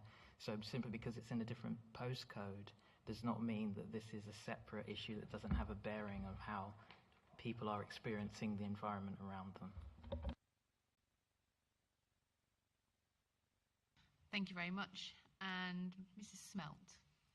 I'd just like to say that I've recently moved to Handsworth from the neighbouring village of Woodhouse. I've lived in Handsworth for 4 years, lived in Woodhouse all my life, and I can state quite categorically that it's a completely different character to the character that Woodhouse has got. There's such a lot of history in Handsworth, which I'll come on to when we cover SES30 site. And also picking up on what Peter Sorbish just said, SES29 is magnificent because it's got restricted access. It's absolutely spectacular for wildlife. Thank you, ma'am.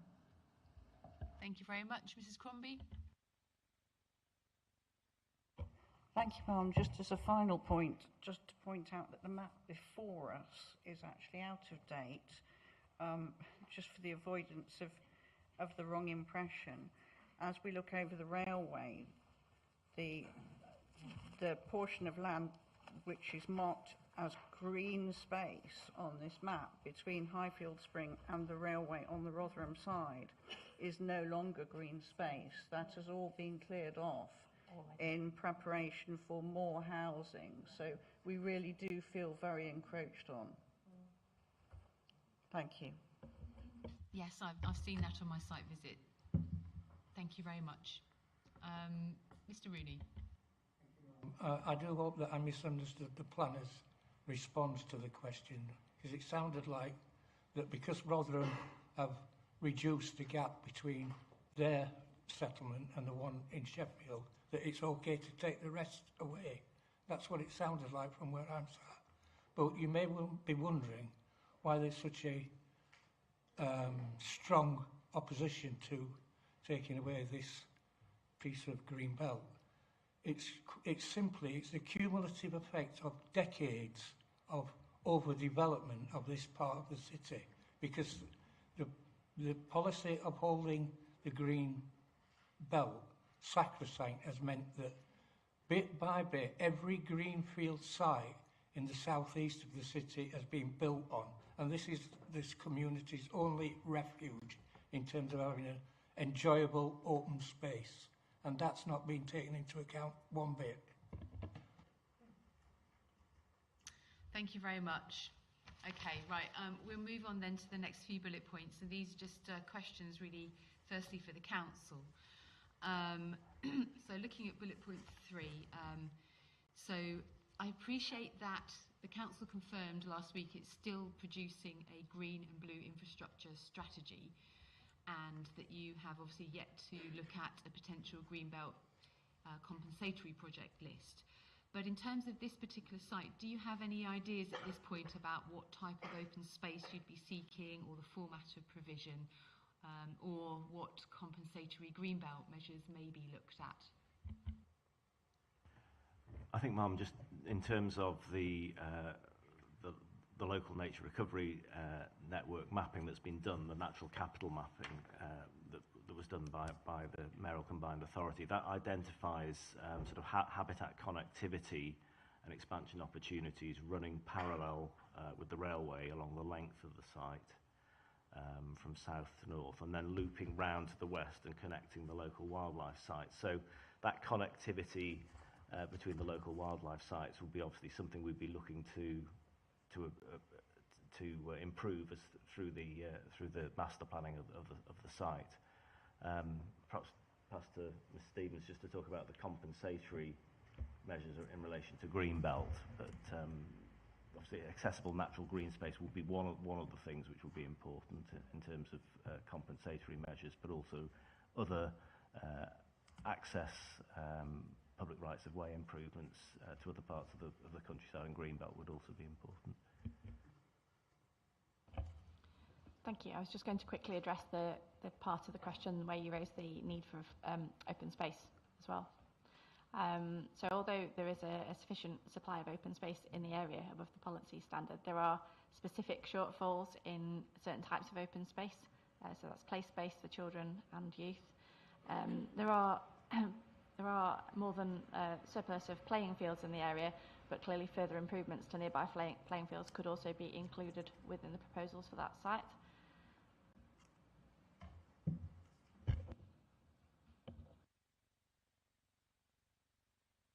Okay, thank you for confirming that then. I appreciate this is sort of work in progress anyway, but it's just to give myself an idea of what may be in store. Does anyone have any comments on the comments that have just been made by the council? This is about the type of open space that could theoretically be provided on the site, but obviously would be confirmed through a planning application process if that gets to that stage. Okay. Mrs Dent. Yes, sorry, Ma'am. Regarding the open spaces, I've also looked at the detailed information that the council have kindly supplied, but looking at it, it's not significant in S13. Looking at the open spaces that are available, they're out of walking distance. The council don't seem to be taking into consideration the social and economic challenges within S13.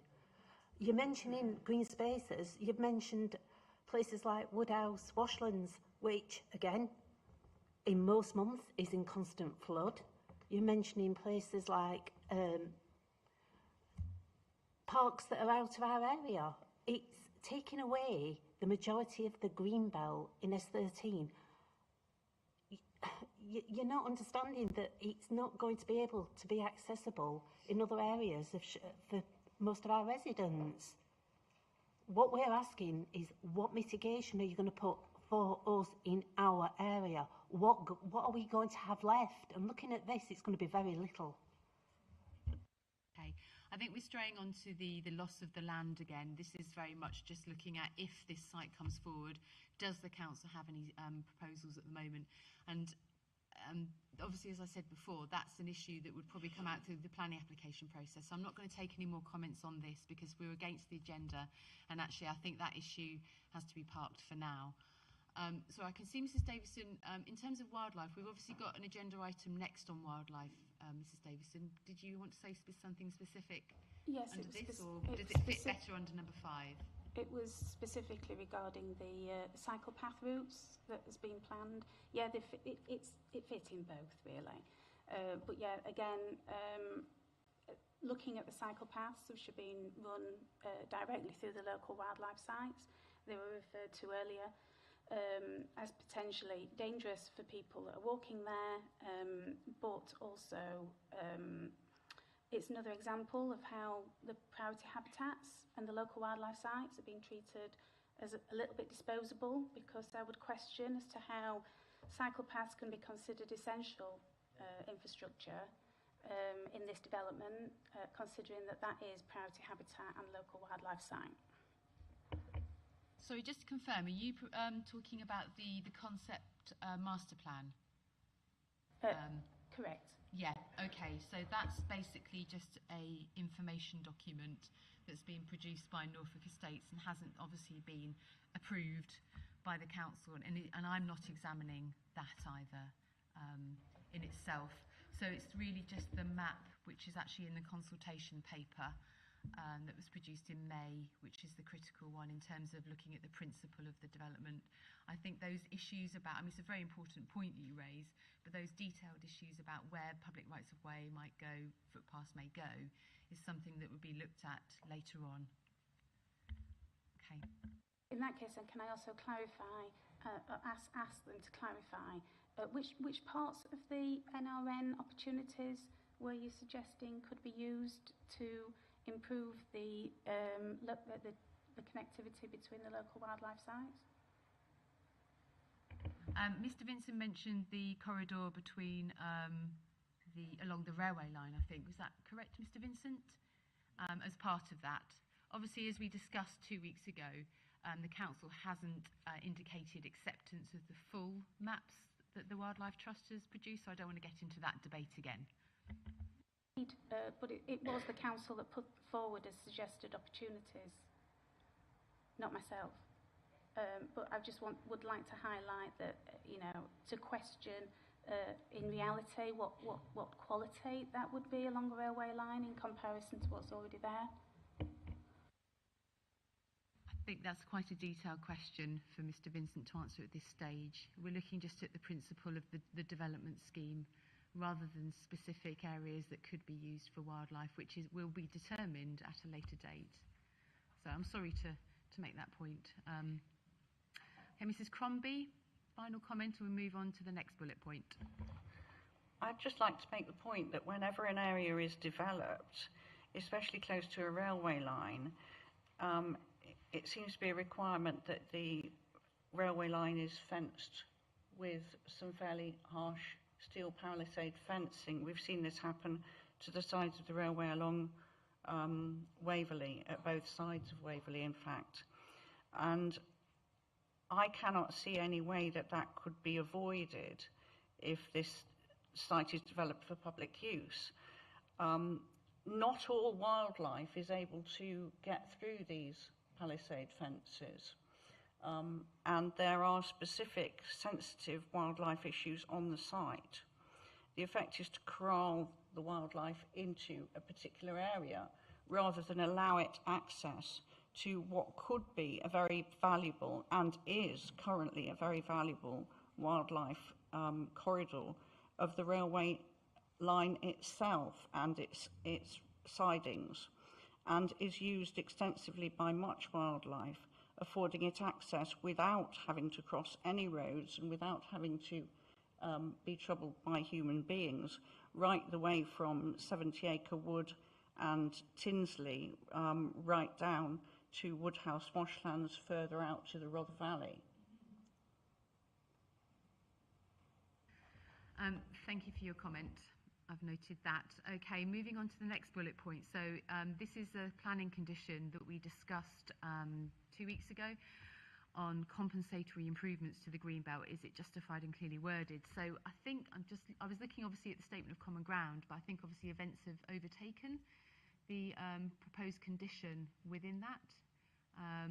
So at the hearing session on the 30th of September, we talked about changing the first, so I don't know if you're aware of this, Mr. Keys, but we talked about changing the wording to not along the lines of what's in the statement of common ground, but basically in the first sentence, removing the word comprehensive and clarifying that it relates to the impact on greenbelt loss, so it's not a full environmental impact assessment required.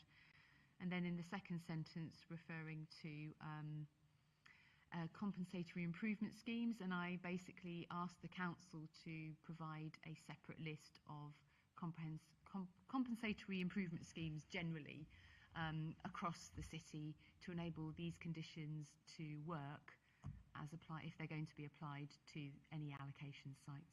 So that was the conversation. So I think things have moved on a bit. Did you have any comments about that? Because obviously you weren't at the session.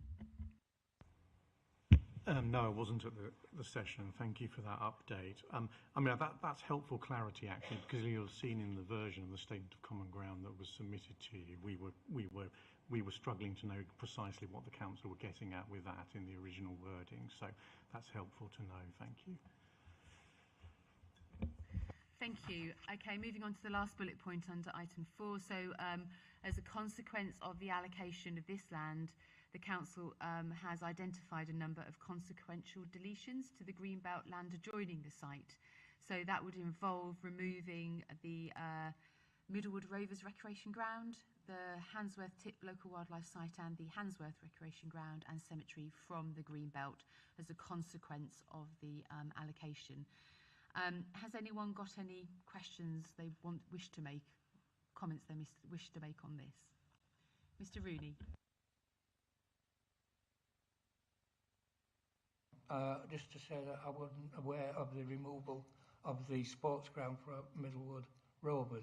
I'm staggered that that is even in anybody's thought process, because that is a club that has been established for decades and decades in the area and provides good, much needed exercise to the kids that there are hundreds of kids that are involved. But can I just clarify that the council isn't proposing to change the use of those sites? Well, it sounded like it. Yeah, it's basically, this is just a technical issue that if that housing development, employment development happens, there would then be certain areas of Greenbelt that are isolated. So it included those recreation grounds. So the council's saying actually they wouldn't serve a Greenbelt purpose anymore. They'd still serve a function as an open space recreation ground. So I'm not expecting everyone to have comments on that, but it's just a document that's been produced. It's new evidence. And so if you do have comments, but it's a fairly technical, small, minor point. I've just shown my ignorance of the planning system, but I do have here the pictures that I received last night from Middlewood Rovers Football Club of the consequences of the development on Dovecoats, Shining Bank and Middle Cliff. Floods. All of the pitches are flooded as a result of that development, and that's a taste of what you might get if you get this process wrong with the other parts of the area. I'll show. Sorry, I misunderstood that. Thank you for your comments. Okay, Mr. Wiggett. Oh yes. So the flooding that you've spoke about, there was a French drain put in when the development was built. Don't know if we can still call it a French drain, seeing as we're not in the EU anymore. But yeah, and that did get clogged and overgrown, and as part of our company's, obligations, we cleaned that out and redug it. There is somebody on our estate that is quite heavily involved in Middlewood Rovers, and we haven't had any complaints for a couple of years about flooding. So I'll take that up with her and just have a word. If I can leave that for you to discuss outside this forum. It sounds quite a detailed issue. Okay. Yeah. Thank you. Okay, let's move on to biodiversity. So the site adjoins the Handsworth Tip local wildlife site to the south, and it wraps around the Waverley Pond local wildlife site in the northwest side. So I've got a few questions for the council first, under bullets 1 to 3, and then I'll seek comments from around the table, and no doubt the Wildlife Trust will wish to come in and make a number of comments at that stage, and others as well. So in terms of bullet point 1 then, the local wildlife sites and the impact and the scope for mitigation, can I just ask the council, what's the wildlife value of these 2 sites? So what's on them, and do you have any recent survey evidence? Yeah, so both the local wildlife sites include woodland. So the pond itself is this woodland wraps around the pond as well. So I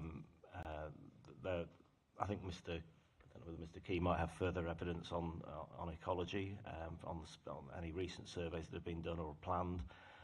But it's a case that those sites would require a 15-metre buffer to protect the value of those sites, a minimum 15-metre buffer, as we discussed at length a couple of weeks ago, the need for buffers next to different types of habitat. So I think that's the main position. I've not got any up-to-date evidence in terms of the specific value of those local wildlife sites, but I don't know whether Mr. Key can add anything on that.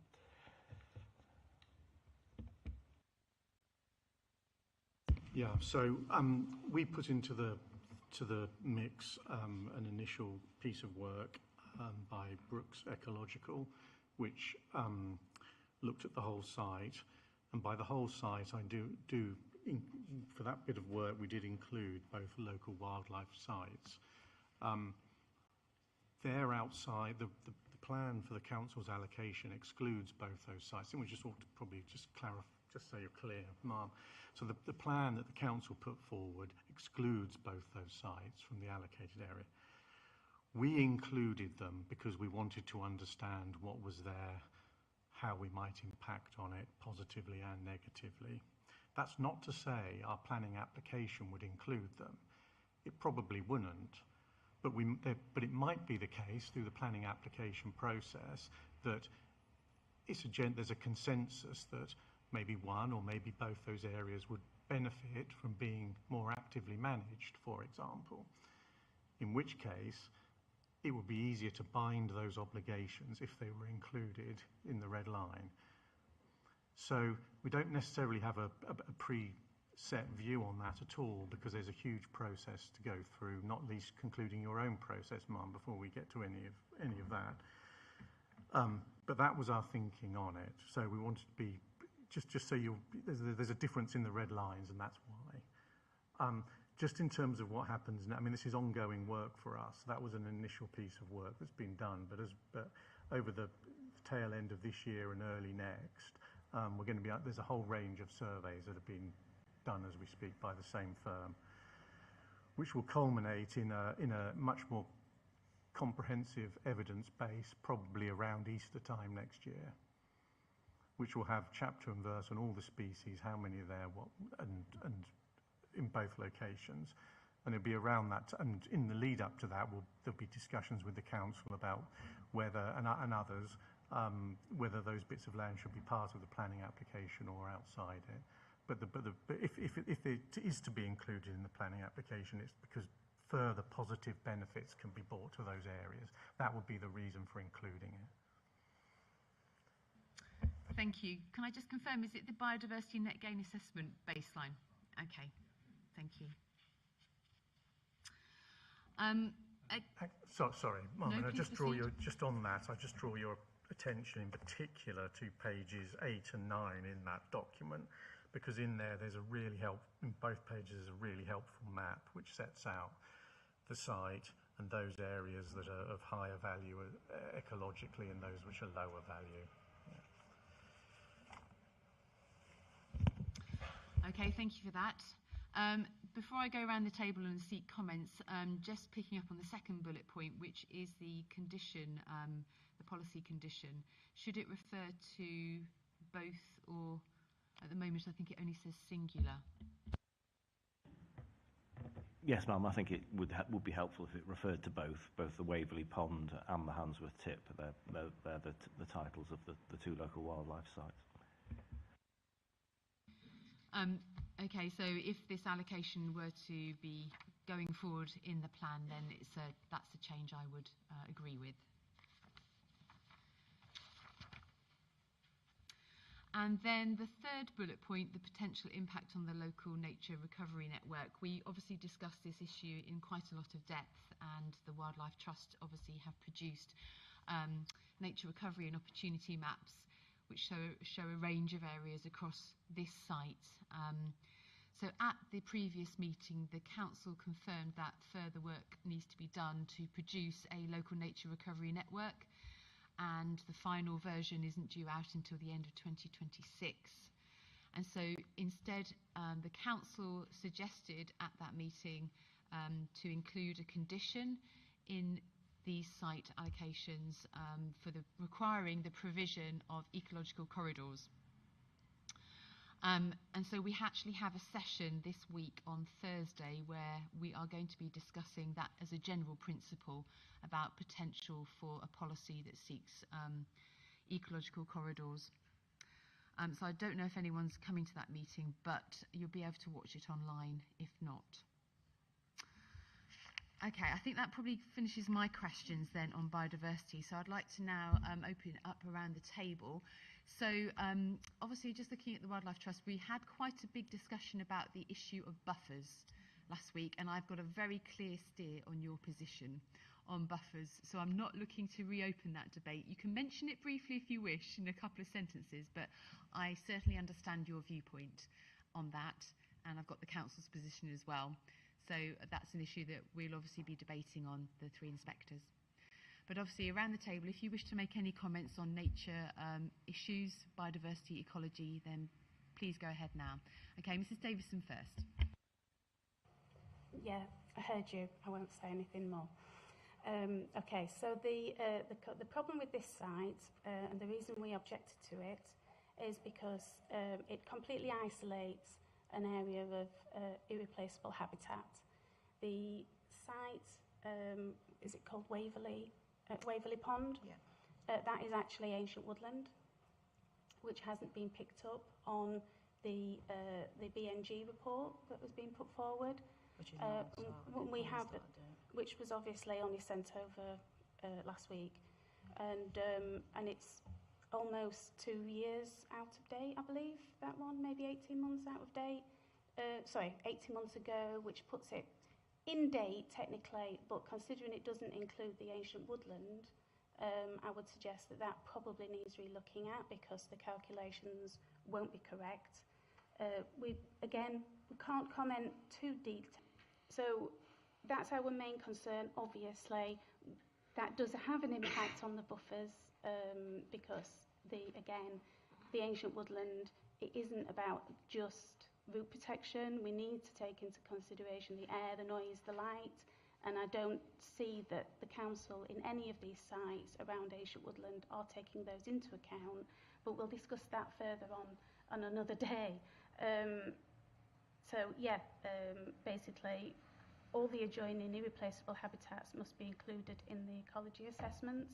Would that be something that could be re-looked at? I think Mr Keys mentioned that there was further ecology work happening next year, so I no doubt that would be picked up, Mr Keys, is that correct? Yes, that's right, yes it would. I note your comment on the date of the report.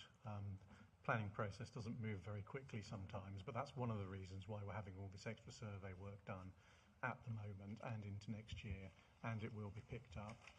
But going to your earlier point about isolation, the master plan that we've put forward is it's a permutation, one of potentially thousands of permutations as to how the site could be developed. I've heard that point quite clearly, and it's something that we'll pick up going forward because I think that's a fair point to make, to be honest. So we'll look at that as we go forward. Can I come back? on that. Yeah, that is, it's great that you're taking that into consideration. Thank you. The problem that we have at this discussion is that if you are needing to take into consideration now the ancient woodland and the significant buffers that are required, it could impact on the deliverability of what is being suggested in the number of units. In order to create that connection that I'm really pleased you're considering, it would need considerable rethought of that indicative master plan. And therefore, I can't see how you would deliver the number of units that would still be needed. Okay.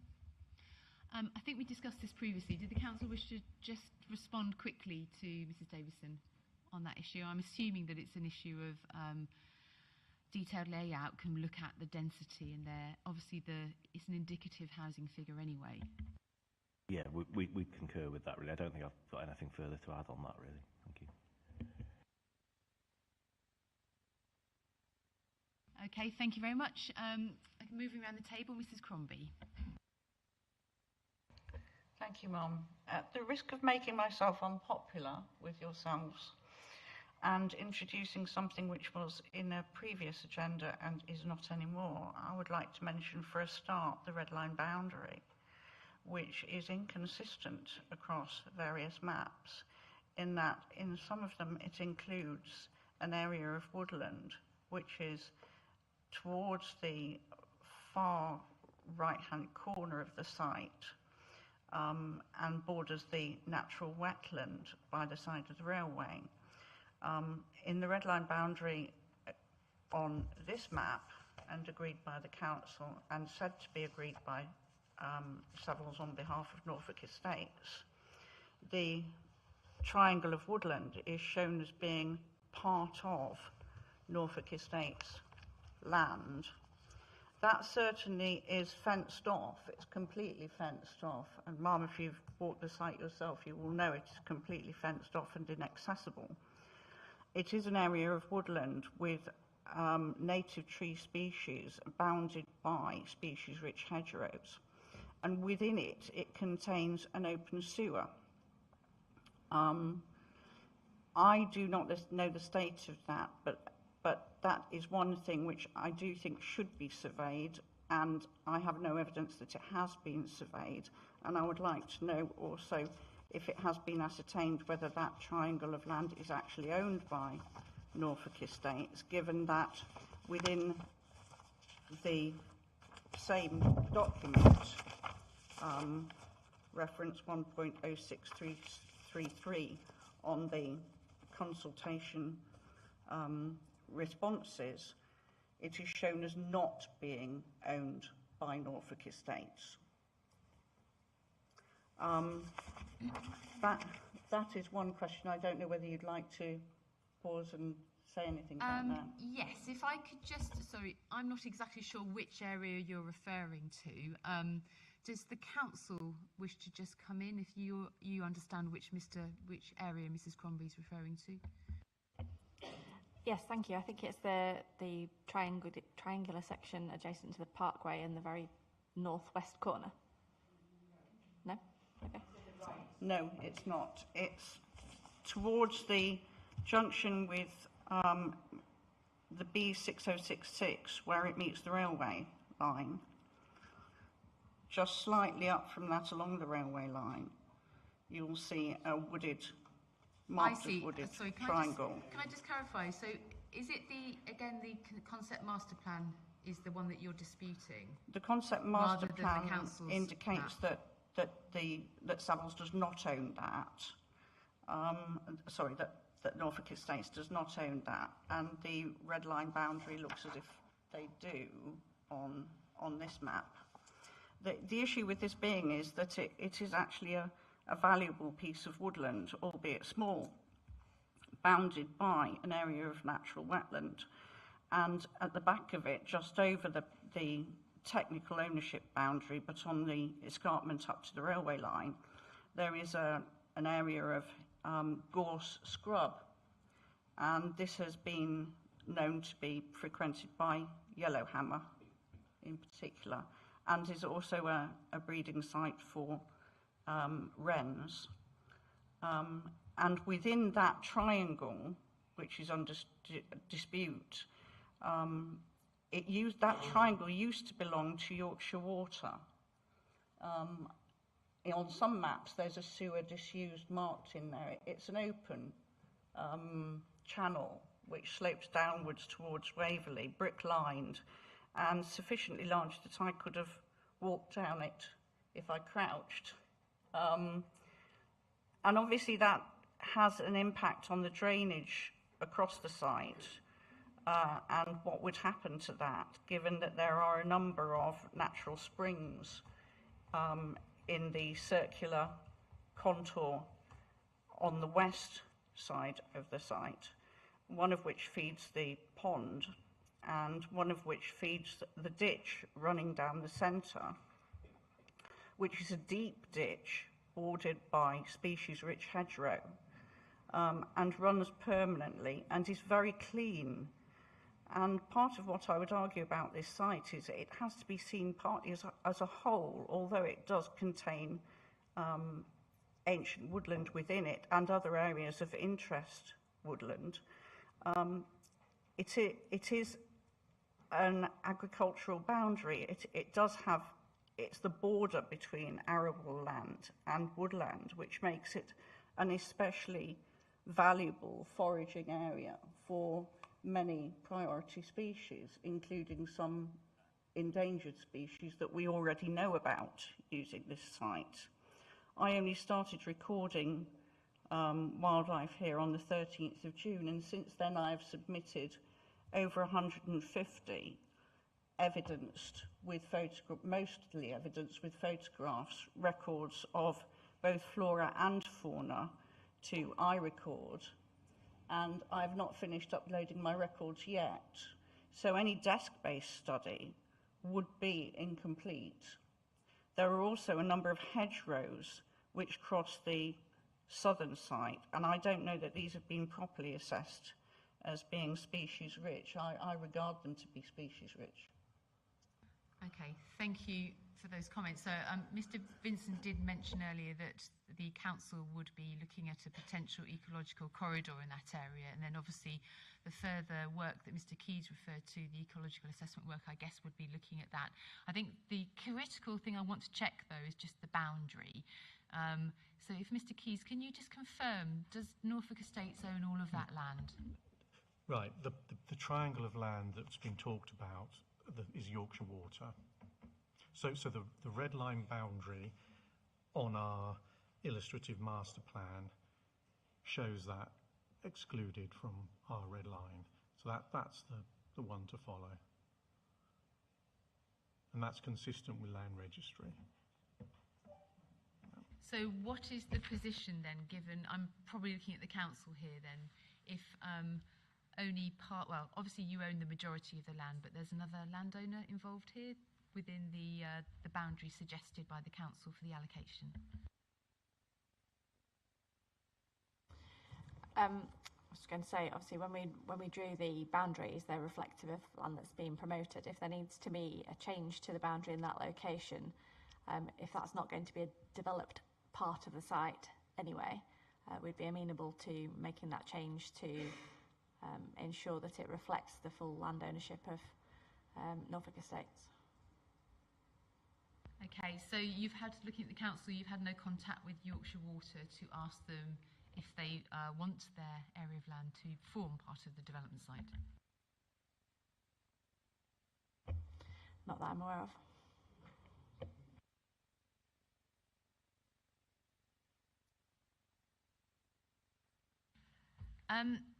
In that case, can I suggest that that's an action, please, for the council to go away and to determine the position of that other landowner? I wasn't aware of that. And then to work out whether that part of the site would be deliverable or not, or whether the landowner is not willing to release that. I think that's probably going to be quite important for yourself as well, Mr. Keys. The answer to that question, unless you have an answer? Well, I don't have an answer, but it's a tiny piece of this land, so it doesn't go to quantum or the scale of what we're trying to do here. So, yeah. No, I appreciate that, but it's something that needs to be got right for if the inspectors determine that this site was appropriate to allocate, then there would be a further consultation stage on this in a stage called main modifications. That would be a 6-week consultation, and any boundary would have to be correct at that stage. Okay, so I'll leave that as an action with the council. Okay, I think we were just going around the table, so we'd reached Mr. Sorby. Thank you. Thank you.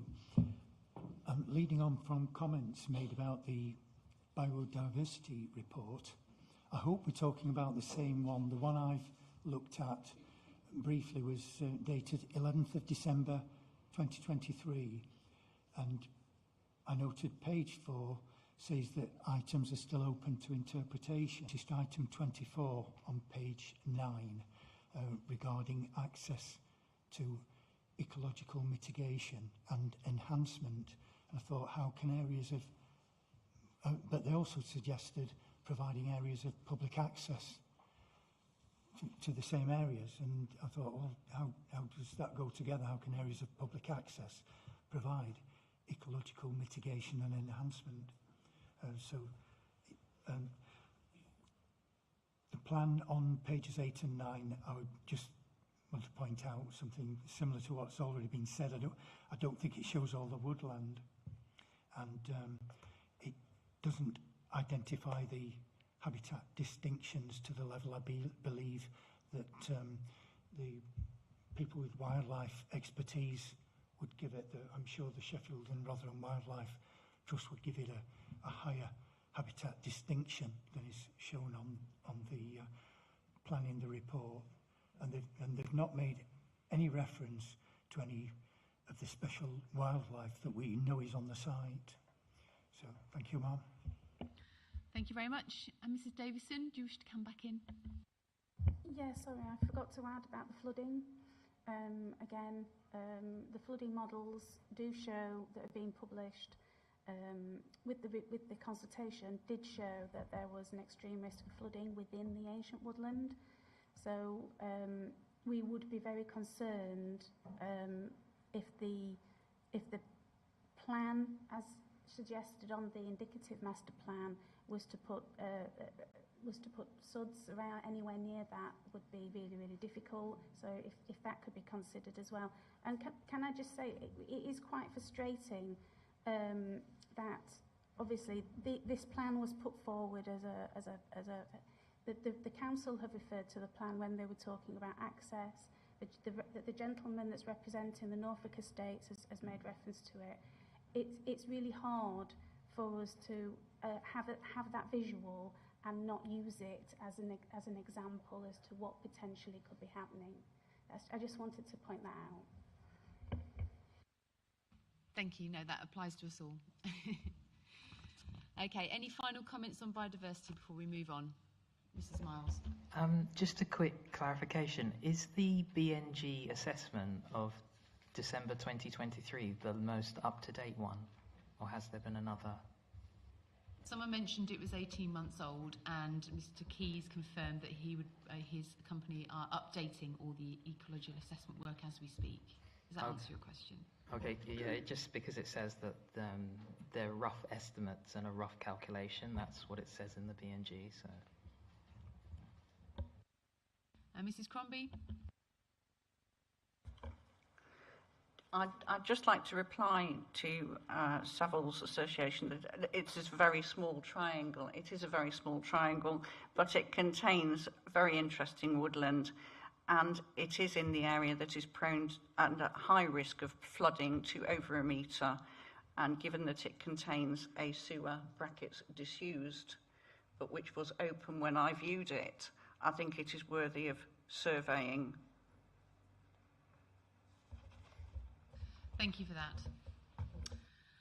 Okay, let's move on to item 6, and this is mining constraints and mitigation opportunities. So the statement of common ground obviously refers to a number of mine shafts and other workings within the site. And I obviously note it's a significant constraint that would need to be dealt with and mitigated. the statement of common ground refers to mitigation through layout. Can you identify any other mitigation measures that may need to be sought as part of the scheme? Thank you, Ma'am. Yes, as you referenced, this is in the Statement of Common Ground, paragraph 9.3, which lists the constraints identified by the coal mining the Coal Mining Authority. So in terms of potential mitigation opportunities, as you've discussed, we would expect this to be addressed in the site layout at the master plan stage. However, it would also be our view that this would be addressed at the planning application stage, where any formal layout put forward as part of the planning application would need a coal mining risk assessment.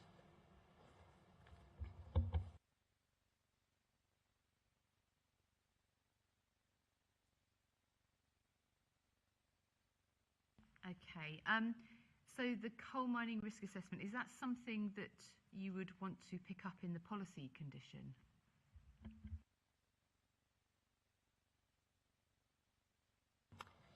Yes, that's a position we're happy to take to make it clear if it was in the policy condition.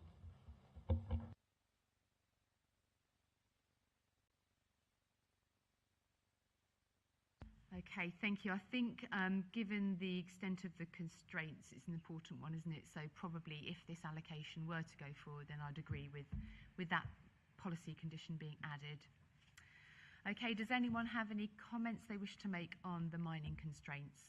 Obviously, the council are aware of the constraints and they are an issue that would need to be addressed at planning application stage. Mr. Sorby. Thank you. I thought I should point out the development is said to be near a landfill site and a buffer of 250 metres was referred to. But Norfolk Estates appeared to be unhappy with that requirement from what I read. I should point out the shallow mine workings add a complication by providing a path for gas migration. And so I was concerned about the statements I read in the Statement of Common Ground that put a question mark against the 250 metres buffer. The gas, I don't know what kind of landfill site it is. I've not got the information, but I wonder if the council could enlighten us on that.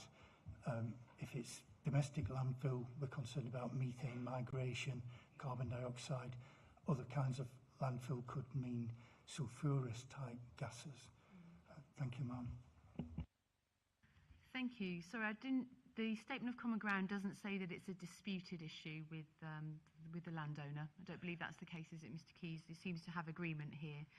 And there's reference to a phase 2 site investigation needing to be done effectively.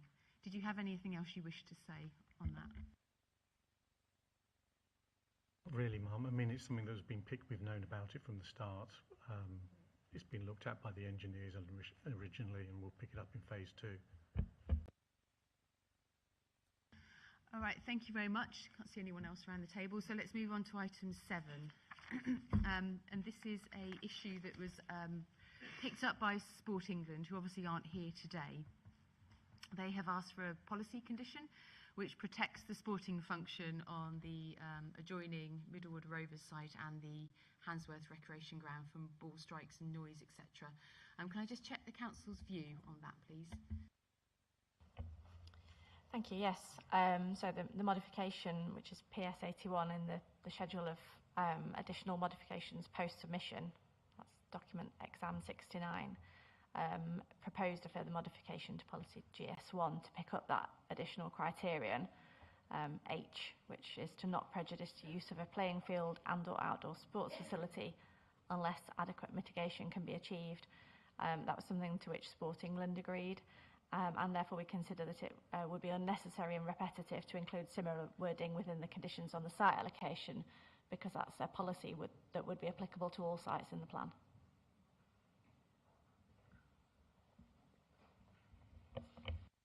Okay, thank you for confirming that. Does anyone have any comments? This is a very specific point about the condition. No? Okay. Move on then to item 8, and this is about the one area of disagreement in the Statement of Common Ground between the Council and Norfolk Estates, which is the heritage condition. So I understand that Norfolk Estates wants to have a shorter condition, and you wish to end it after the first sentence. Can I check, Mr. Keyes, is that still your position? Well, we've been overtaken by events ever so slightly, Mum, because we've had a desk-based archaeological assessment done that has reported since the Statement of Common Ground was first drafted, and so we've got a lot more, I suppose, comfortable around the whole archaeological piece on this site.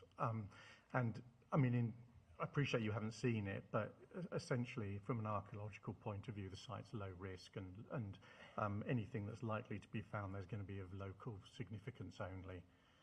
So that's kind of moved the debate on for us slightly. So, as I say, I think we're much more relaxed about it now.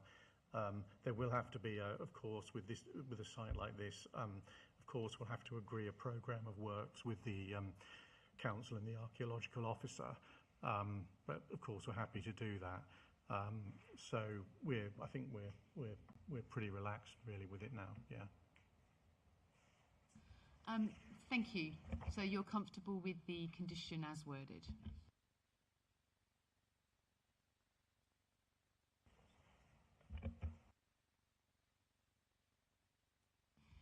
Okay, thank you very much. We've got no more questions on that.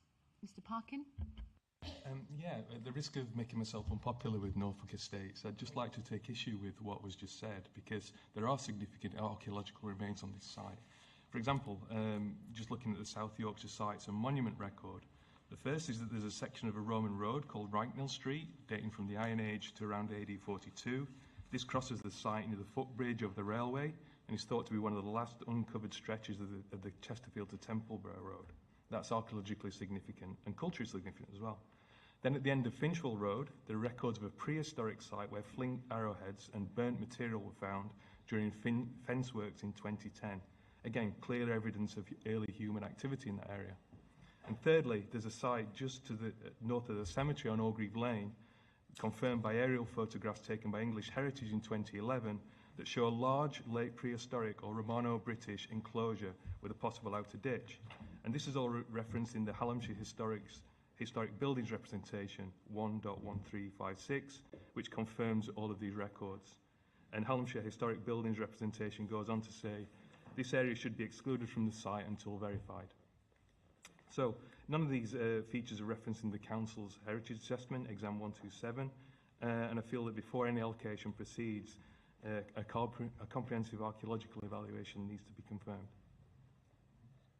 Keith? Just to be clear, Mum, I didn't say nothing would ever be found. What I said was, if anything is found, it's likely to be of local significance only. We know about the road that was just mentioned by the gentleman, for example. So, but in terms of what's before you, we are happy with the archaeological condition as the council have set out. Thank you for clarifying. Thank you for your point, Mr. Parkin. Mr. Sorby? Thank you. It's a query as much as a statement. I wondered to what extent is this statement of common ground a binding agreement? Because there's so much in it. It looked to me as an amateur like full planning permission once they've got the go-ahead after the hearings. Thank you. No, thank you. I'll leave it to the council to answer that question. Thank you. Thank you. I think, obviously, as Mr. Key said, events have overtaken us, but I think in terms of this site, what I would want to flag, I guess, is that the site was included within the archaeology scoping study that was carried out in 2015. That's GBO4, and that's what had triggered our South Yorkshire Archaeology Service to request this particular condition on development, and they're happy with that position. I think Mr. Sorby's point was more that the what's the status of the Statement of Common Ground. So if you could just answer that Sorry, question. I went off on a completely the wrong tangent there, didn't I? Well, it's not part of the actual local plan, it's part of the evidence base for us ensuring that we can find that our sites are sound and will be deliverable. So it's not a legally binding document in that sense, it's part of the process of confirming that these sites are suitable for development, as I understand it. And I think, you know, if this site is allocated and then they enter the master planning stage and the planning application stage, I think there's going to be other areas of disagreement probably with the parties, I imagine, and then lots of negotiation. That's how the planning process works. I was just thinking they don't really seem to be in a position to go back on what's been agreed once land and property has been exchanged, bought and sold, and they've used the word agreed in so many places. They just don't seem to be in a position to go back on that. Can hardly turn around at the planning application stage and say, oh, no, we've changed our mind about this railway station or whatever. Thank you, ma'am. No, I mean, basically you have, so if the site were to be allocated, then the policy conditions, those so that we've been looking at, that's when those kick in. So there's a whole load of conditions there listed in the policy, and then obviously the council will be looking at the detailed evidence that comes out of the further work as part of the planning application process. Mr. Rooney, you were next. Thank you, ma'am. Could I just say I thought that the answer to Mr. Parkin's point was somewhat unnecessarily dismissive, because, you know, what might not be important on a national level, it might be very, very important on a local level. And I think with these statements of common ground, or whatever they are, I feel as though I'm going into the land of judge and jury, and I'd rather hear it from someone who's an impartial expert rather than someone who's got a vested interest in getting this piece of land approved. Thank you very much. Ms. Miles? Hi, I'd just like to add the assertion that the archaeological assets related to SES29, the Handsworth Hall Farm area and the surrounding area, being just local significance only, that can be effectively challenged by drawing on evidence that links these specific sites to regional, historical and national contexts. So they are all actually linked to major routes and formal historic records, which would give them a regional weight. So I think that's important to add.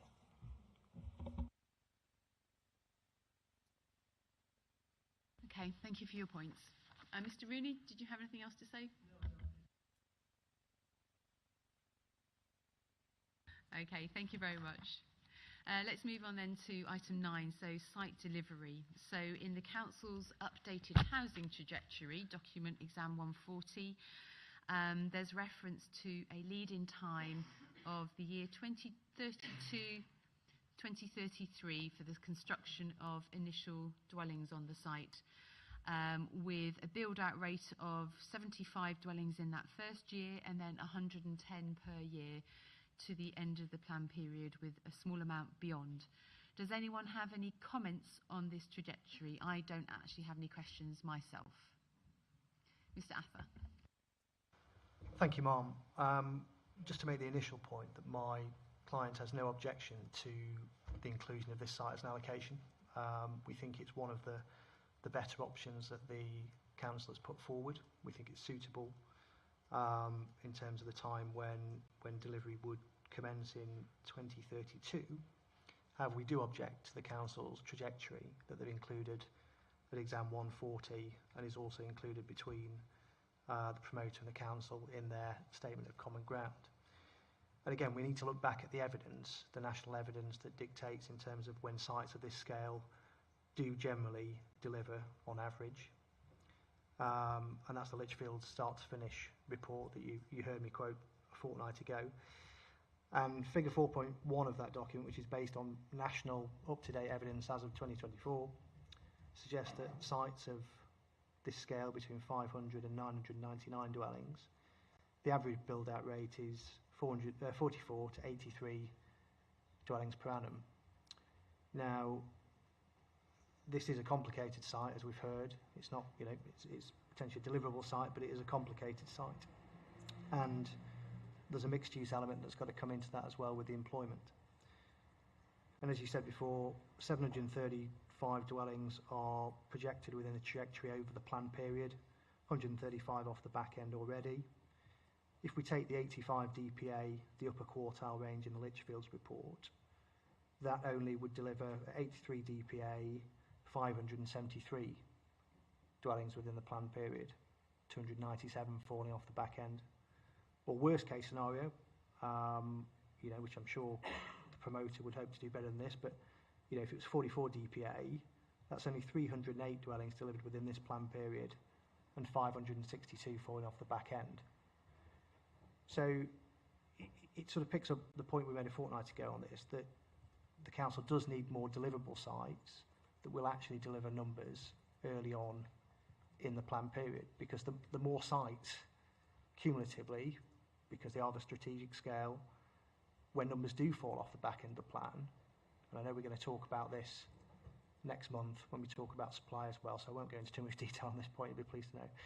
But it is that wider sort of strategic point in terms of numbers, and actually is what is deliverable within this plan period. So, you know, no objections to the site in principle, you know, suitable to release on a green belt in my client's view, but consideration does need to be given to these numbers, you know, over the life of the plan and what is going to slip off the back end. If I can leave that point there. Thank you.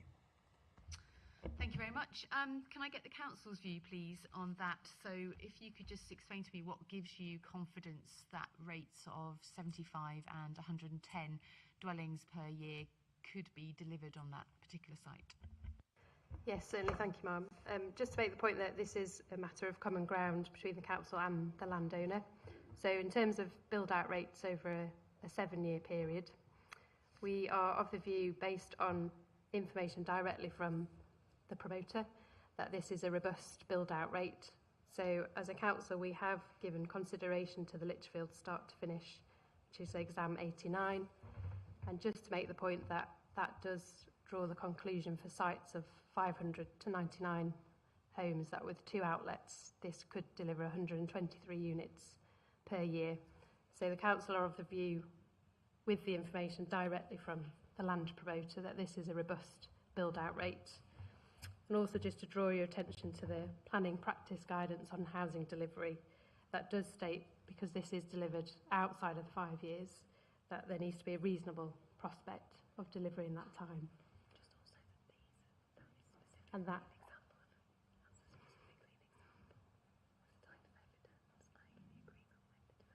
yeah, sorry. And just within the planning practice guidance, there's a few bullet points about what reasonable prospect is, and one of those is written evidence of agreement between the LPA and the site developer with delivery intentions. So it's our view that the statement of common ground sets that out clearly. Thank you. Thank you. So you also referred to document, is it exam 79? I think I missed the reference that has the rates in. Yeah, exam 89. So that's the Litchfield start to finish 3rd edition 2024. So it was requested in the exam library at the stage 2 hearings. Okay, thank you very much. Mr. Keys? Yeah, thanks, Mum. So just to get to this, the nub of this, perhaps worth just rewinding ever so slightly to a slightly earlier point. So this is at 14.5 of the Statement of Common Ground, and this is the paragraph that deals with the key milestones, because this is part of this. And this sets out, as best as we can predict at this stage, what happens next, assuming you come back and you find this local plan sound ultimately, and this site is allocated, what happens next? And we've set out there some broad timescales. And we think we've been quite robust on this. And our instructions are really simple. Just work with the council and deliver as quickly as possible. But we're also conscious that, you know, you've got to be satisfied that there's a degree of robustness in this land supply as you move towards the finalisation of the plan. And so, in particular, I draw your attention to sort of the following timescales. And it's about halfway down the list there. Submission of an outline planning application in Easter next year. So that's a lot of work for us between now and then. And then after that, submission of reserve matters mid to late 2028. So sort of 2.5 years on. And we're not expecting the outline application to go through, you know, in the statutory period and super quick. I mean, I think an 18-month, 2-year period is quite realistic for that, considering that we're going to have a complex Section 106 agreement. But we've got 2.5 years in there, so there's a degree of robustness in there. And then we get to the submission of reserve matters and to start on site. There's 2 years gap there again, so there's a degree of robustness. And then ditto the complete. Well, it won't take 2 years to complete the first house from starting on site. So again, there's robust. So I think the council have been. I mean, we've talked about this quite a lot, and I think the council have, for the interests of, you know, being robust through a local plan process, I think the council have done absolutely the right thing in putting the first houses being delivered in the period 2032 to 2033. But I think in reality we might be able to go slightly quicker than that. But fine, that's a bonus really. But for I think that's really robust. And then going to the numbers themselves. I mean, on a site like this, and this was the evidence from Waverley. I mean, the development of the Waverley site was 2 or 3 house builders there, and so we've assumed here that we'd get 2 house builders working, because I mean, you know, there's and our anecdotal market evidence already has been strong in terms of house builder and other developer interest here, just on the back of the additional sites document. So we'd be confident in that we would have good market interest for this. But of course, when you start a site, it doesn't just start delivering the maximum number of houses on day one. And so that's why if we've got 2 house builders going, that will be delivering probably in the region of, say, let's be cautious, say 50 units a year even, or 60 units a year. That'd be pretty cautious by the Lichfield study. But it won't all happen on day one, which is why in the first year, the 32 to 33 year, we've got it in at 75 rather than 2 house builders going at full strength. So that was our thought process behind it, based on our experience and looking at what's happened in Waverley, what Lichfields have been saying. So hopefully that's helpful. Thank you very much. Mr. Ather, did you want to come back briefly? If I may make just a quick follow-up point on that. No objection to Mr. Keys' timetable he set out in Statement of Common Ground. I think you know, we're all generally happy with that. I don't necessarily see that the council presented any local evidence that would demonstrate there's a higher build-out rate than what it forecasts within Lichfields. And I think it's overly optimistic in terms of at this stage in the process to say there's going to be 2 sales outlets from this site, which is a complex mixed-use site that's got to deliver employment and resi tied into, you know, infrastructure that goes alongside that. And I think that's why that's slightly different to, you know, if this was just being promoted as a solely residential site, I think we perhaps could take a little bit more confidence at being more ambitious in terms of the upper quartile rate, if that was the way you wanted to look at it. But I think this needs to be looked at robustly, and that word has been used extensively. And therefore, if you are being robust, you look at a cautionary principle as well, because there's always delays, as we know, despite everyone's best efforts in the delivery of development. And therefore, we think it is optimistic. So we would like you to sort of review that when you're making your conclusion in terms of the site and the numbers that are falling off the back end of the plan, if that's okay. Thank you. Thank you very much. Any other comments around the table in terms of the council's estimated lead-in time for the development? Mr. Stroud. Apologies, it was actually a build-out point. I don't think I caught your eye at the start. Apologies. Really, we're going to make very similar points as a gentleman across from us in terms of, we think, the council and in their Statement of Common Ground with the landowner has been ambitious and really aspirational. It doesn't accord with certainly what the national picture would suggest, and certainly at a local level, or at least citywide level. Of course, you do have other statements of common ground that have been entered into the council by developers. CH05, one site, that's exam document 145. That's a 550 unit scheme, so within the same bracket. The developer there has said 60 units per annum, which would be more typical. Certainly in terms of Waverley, which is nearly 4,000 units with multiple large outlets, that's only building out 150 units per year.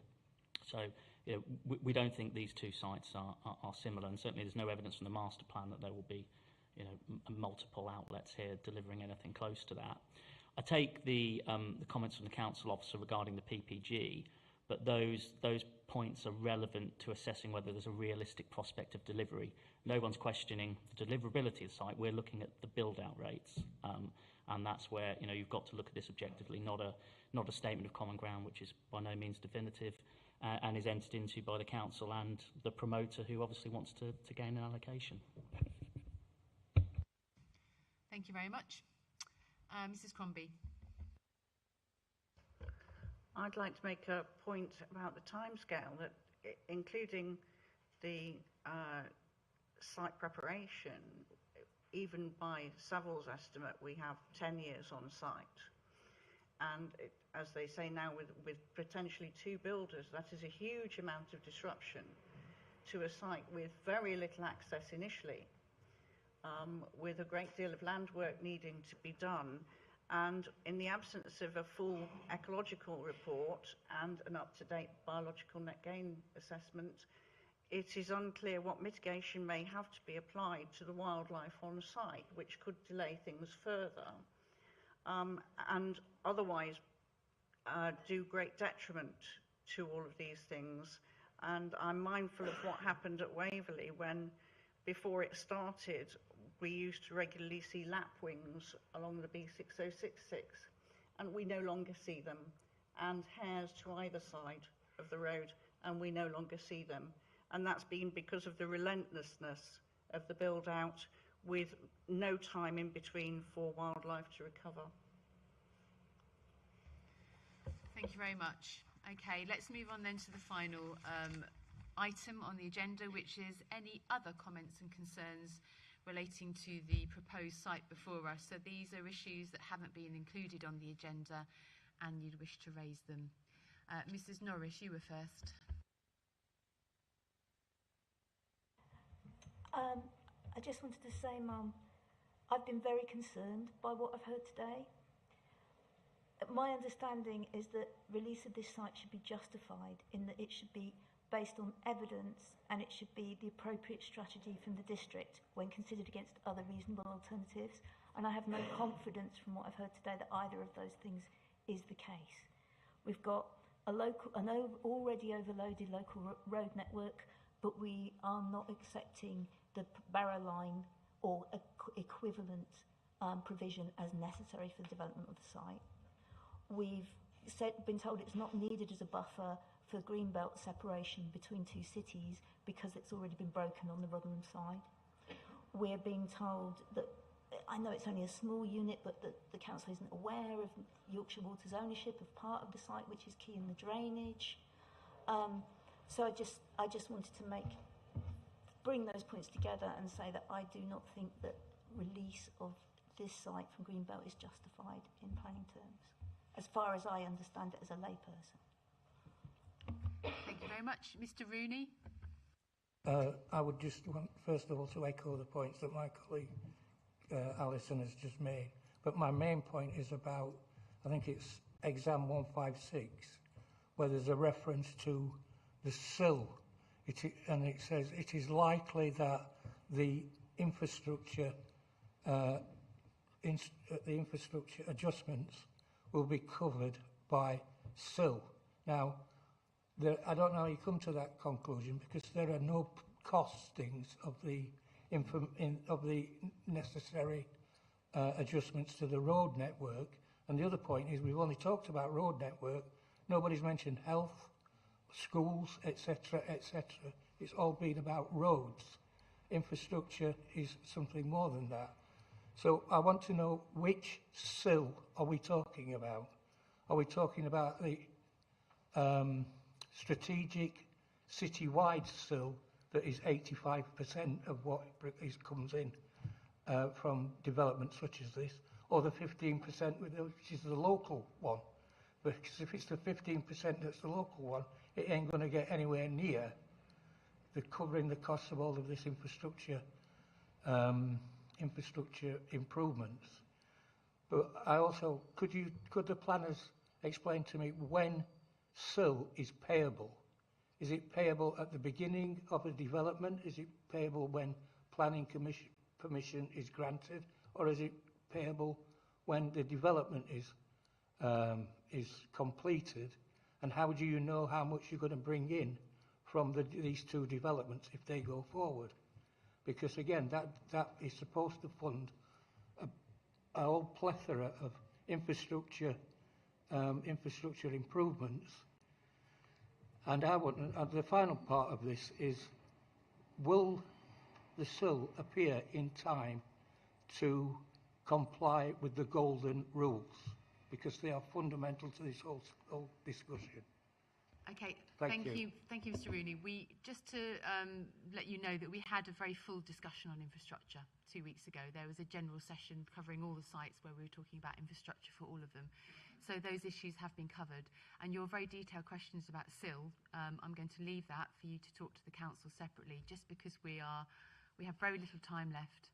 And I'd like to hear from all points around the table. So apologies for that, but if I can leave your detailed SIL questions to your discussion with them. I think it's right that everybody gets to see or hear the answers to the questions I've just asked. So could the planners make sure that if they've got a list of the people that are here today, that they get those answers as well? They're very detailed questions about the operation of SILs, which is obviously available on the council's website. The council want to say something very briefly about what the SIL charge is, but make it extremely brief, because I'd really like to hear from others around the table.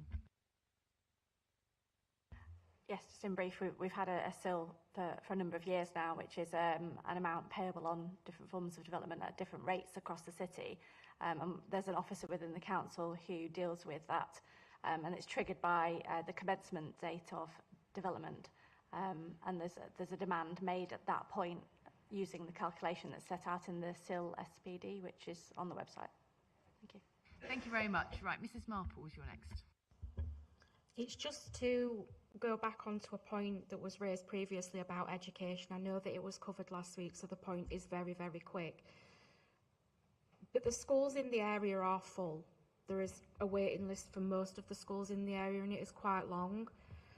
The site at Finchwell, where the proposed build is going to be, is quite close in proximity to Waverley. We're aware that the boundaries, they are close by, the crossing of boundaries. That's going to apply to education as well.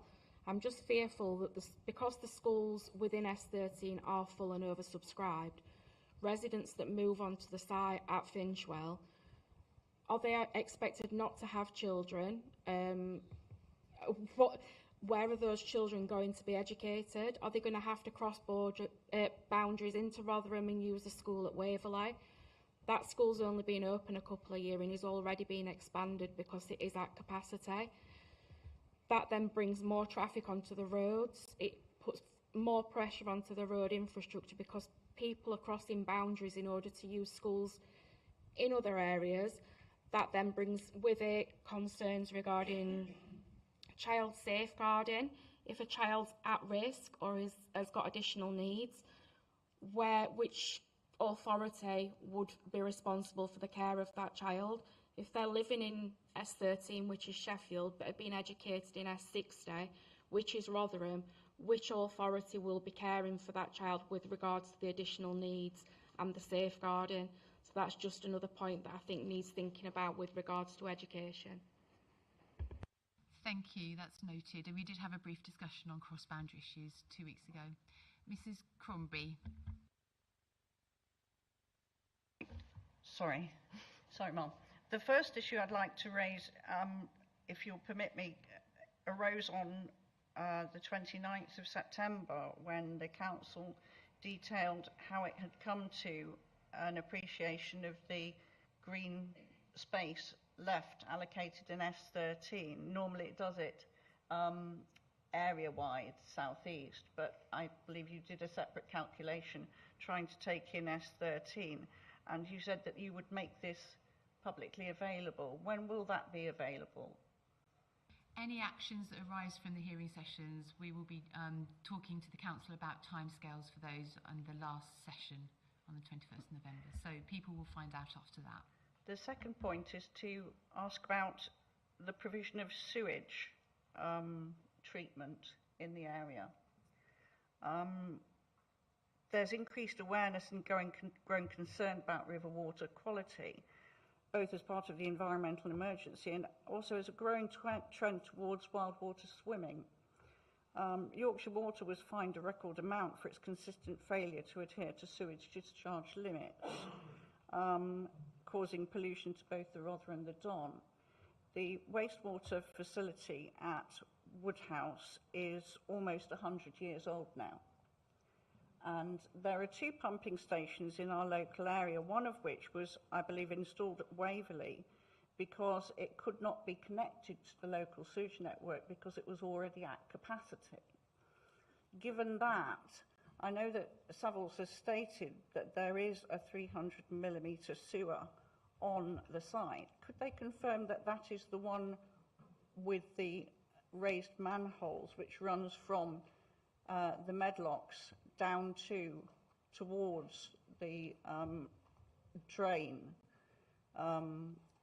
just below the railway bridge? Sorry, can I just stop you if that there? is that one, then what sewage provision is there in the north of the site? We did actually have a discussion at the strategic session on sewage treatment infrastructure. There are a number of upgrades to sewage treatment plants that are needed as part of the process. And that's quite a detailed question for Savills, I think, on a specific sewer on the site. So I'm just going to park that there. Obviously, it is an important point, but we've had that discussion already, so in a general sense. Thank you very much. Mr. Sorby. You. I noticed that flooding as an item, it never made it onto the agenda, and I apologise. I'm partly guilty because I didn't manage to get it on in my objections to in the way I wanted to. I ran out of time, and I went past the deadline trying to get some of my batches of information in, so it never made it. But further to the strategic flood risk assessment, on page 5, I notice it identifies the land as Zone 1 flood risk. But it doesn't seem to relate to the situation actually on the ground, because there are large areas in regular and almost constant flood down at the bottom end especially, and at the top end where you have the line of springs, it's very boggy and marshy as well. The land does hold on to the water that lands there very well. The rain, of course, lands evenly, and then it seems to be held by all the bits of vegetation and the topsoil and the roots and the bits of waste, rotting vegetation, and so it does hold back any surge of water quite well. But it is clay soil beneath there. I didn't see any evidence of land drains within the land itself. There are some ditches around certain areas, certain edges, which lead to a twin culvert on each side of where you have the stream, and they, I would surmise, drain off and go down into the lower Rother Valley. But the problem with the flooding is not just on the site. I should point out it would be no good for soakaways. The reports don't identify that and say further tests are required, but in fact it's clear as soon as you inundate a small area, you just get a bog or a flood because it's clay soil. And so I think I better leave it there because there's so much that I could cover, but we could spend a day on it, unfortunately. And the main issue is the flooding of Cat Cliff, which even now I've not got round to mentioning. You know, it's been in the national news. We're used to seeing pictures of Catcliffe being flooded and the flooding covering the telephone box, well, you will get, I calculated it actually, and I would have given you a rundown of the calculation if we had time, but based on 15 millimetres. I'm aware of your representations, Yeah. and obviously other people have commented on flood issues as well, so it's an a river important Dons issue. with the two sites together adds up to what is the mean average of the flow from the River Don, which is 15 millimetres. Thank you. Thank you very much. Okay, final comment then, Mr. Stroud. Oh, sorry, I completely missed sorry, Mr. Is it Azim? Alan in the middle. So please proceed. Sorry, I didn't see your name. Right, it's to do with the flooding. Again, it's something that's been missed off. We live at the bottom of Finchwell Road. The people are not aware that a lot of the water, where it comes from, in the culvert between the fields that divide the fields in half and go down to the railway line, half the rainwater comes from Finchwell Road, and the council have got their own culverts there that put the water course, and it comes out past in front of our houses. But the majority of it comes from the development that was built on Handsworth at Quarry Road. That's about 300, 400 houses. All that water is pumped out past our houses, obviously below ground, and into that culvert, goes down the farmers' fields, soaks into the fields, and when we have excessive rain, the fields flood. If another 900 houses are going to be built, where's the water from all those houses going to go? Bearing in mind that that water at the moment is being soaked by the farmers' fields. I know it's a planning issue, but at this stage, what will happen is the volume of that water, if someone starts digging up the fields to put roads in, etc., that water is going to be cut halfway down, going halfway down the fall of the land, which means that there's a potential that Finchwell Road could be flooded, or the house at the bottom of Finchwell Road. Also, there's a well there. It's 300 years old, Finch's Well. The road is named after it. Parallel to that well, at the very start of the farmers' fields, when the rain is excessive, the lie of the land on the slope means the water cannot, it fills the well up, but then it runs alongside of the bottom of the farmer's field. It comes out of the ground above the farmer's fields. I've got video evidence, but it's on a phone.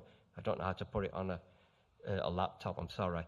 But it shows that just the sheer volume of natural water that comes from Handsworth down a hill and congregates all in that one area.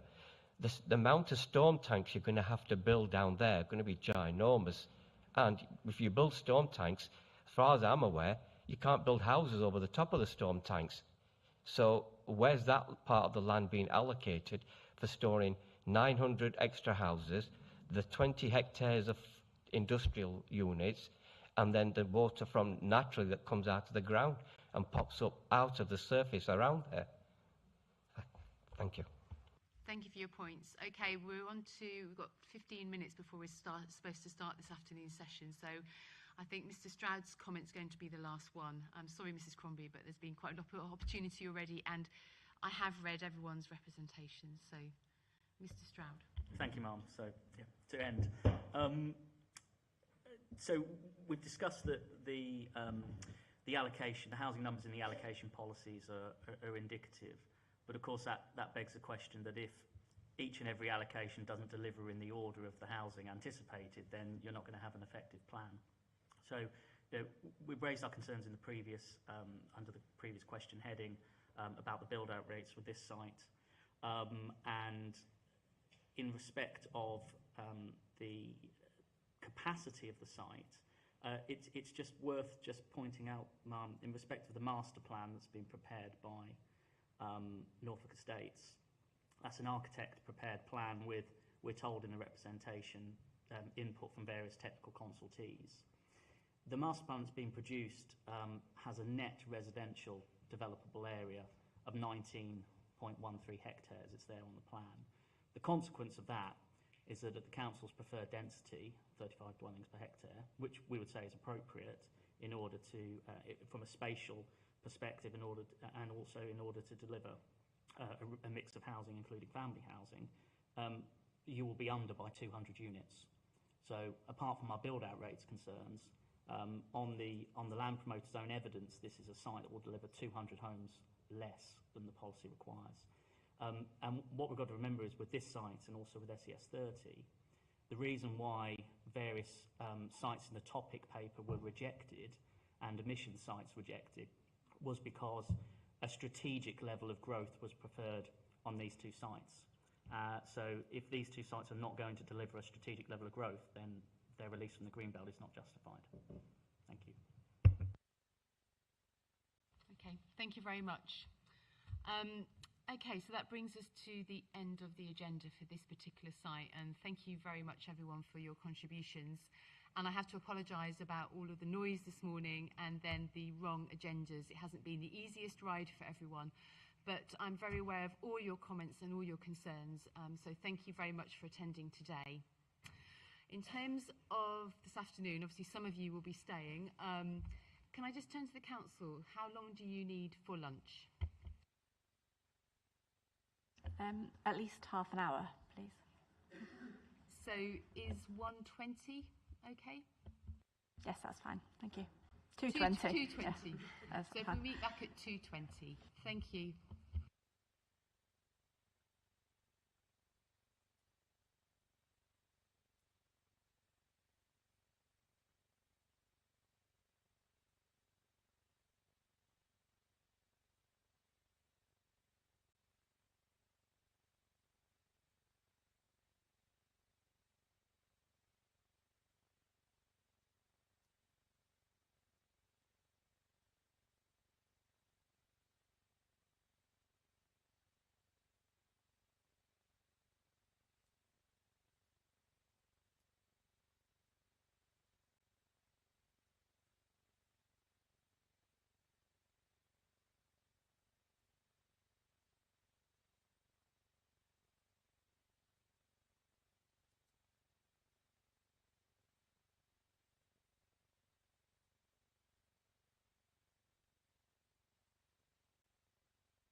I'll just wait because there's a few people absent around the table.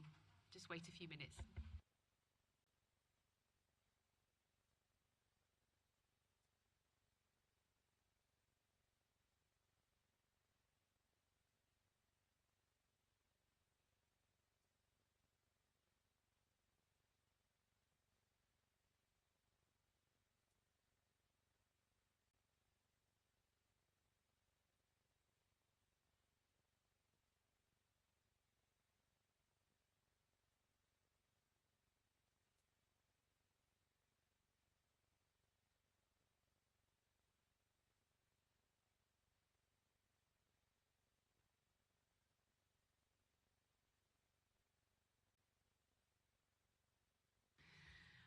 Okay, we'll make a start. So good afternoon, everyone. Welcome to the Stage 4 hearing sessions on the Sheffield Local Plan. For those of you I haven't met to date, my name is Katie Child. I'm a Chartered Town Planner and a Planning Inspector, and I've been appointed, along with my colleagues David Troy and Rosie Morgan, to conduct the examination of the Sheffield Plan.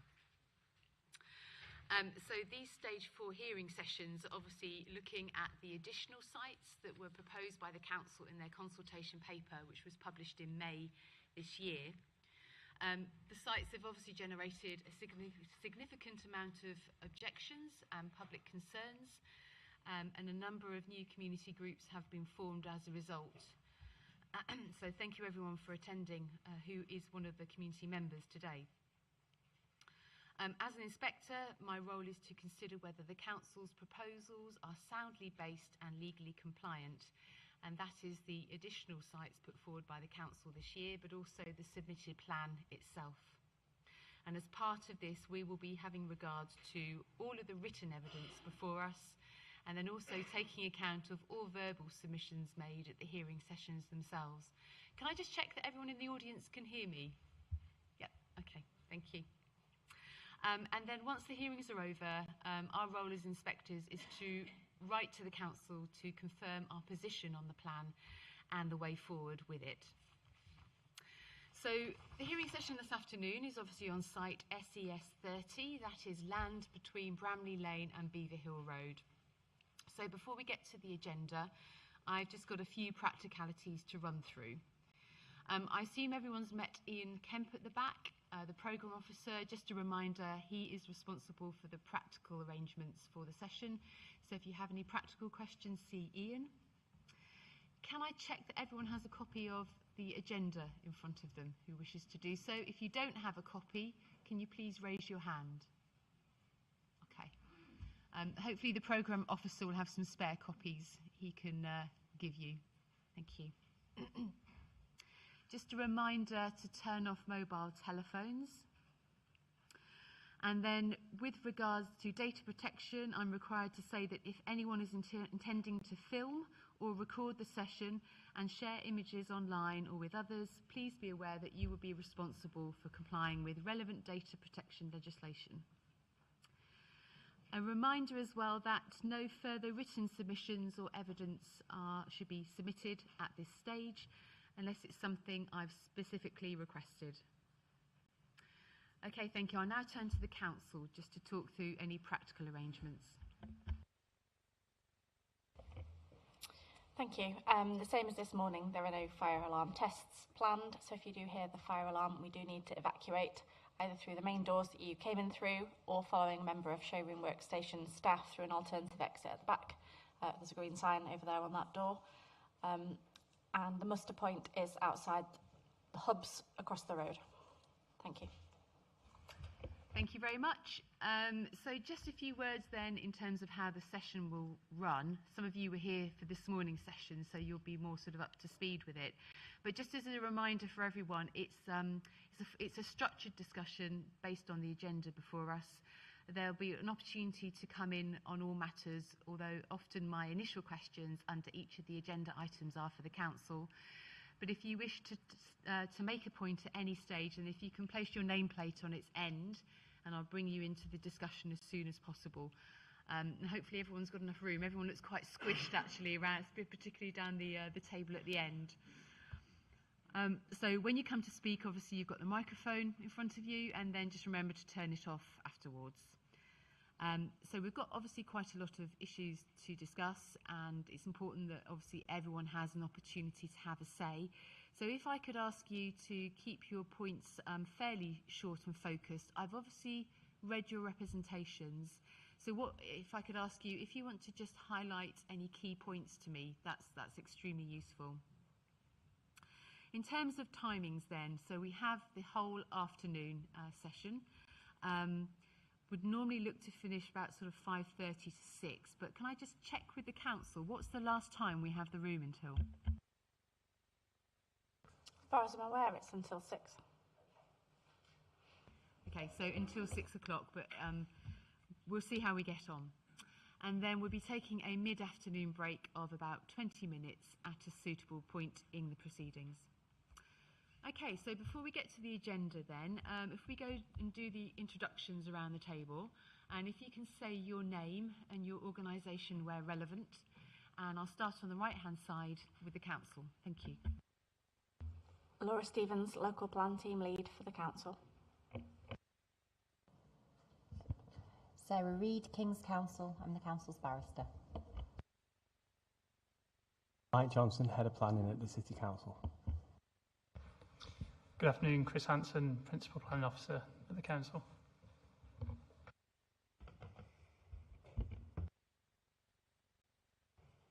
Good afternoon, Richard Holliday with Carter Jonas, acting as Planning Consultant for Sheffield City Council as landowner.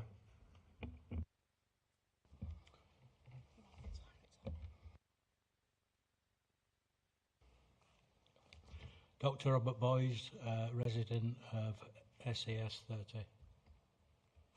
So sorry, can you just repeat your surname? Boys, B-O-Y-E-S.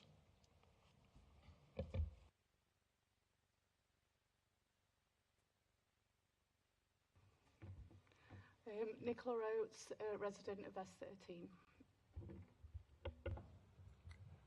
Good afternoon, Sadie Charlton, resident of S13 and member of the S13 campaign group. Thanks. Richard Staniforth, member of S13. Sorry, can you repeat your surname? Staniforth, as in road.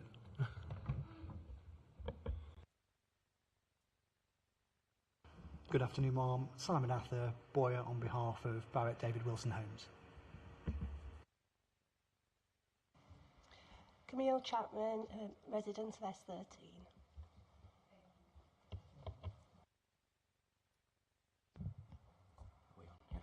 Timothy Goddard, resident of S13.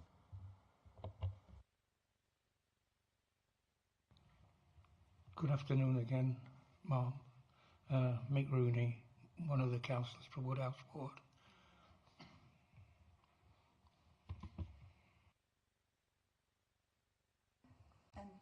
Alison Norris, another of the councillors for Woodhouse Ward.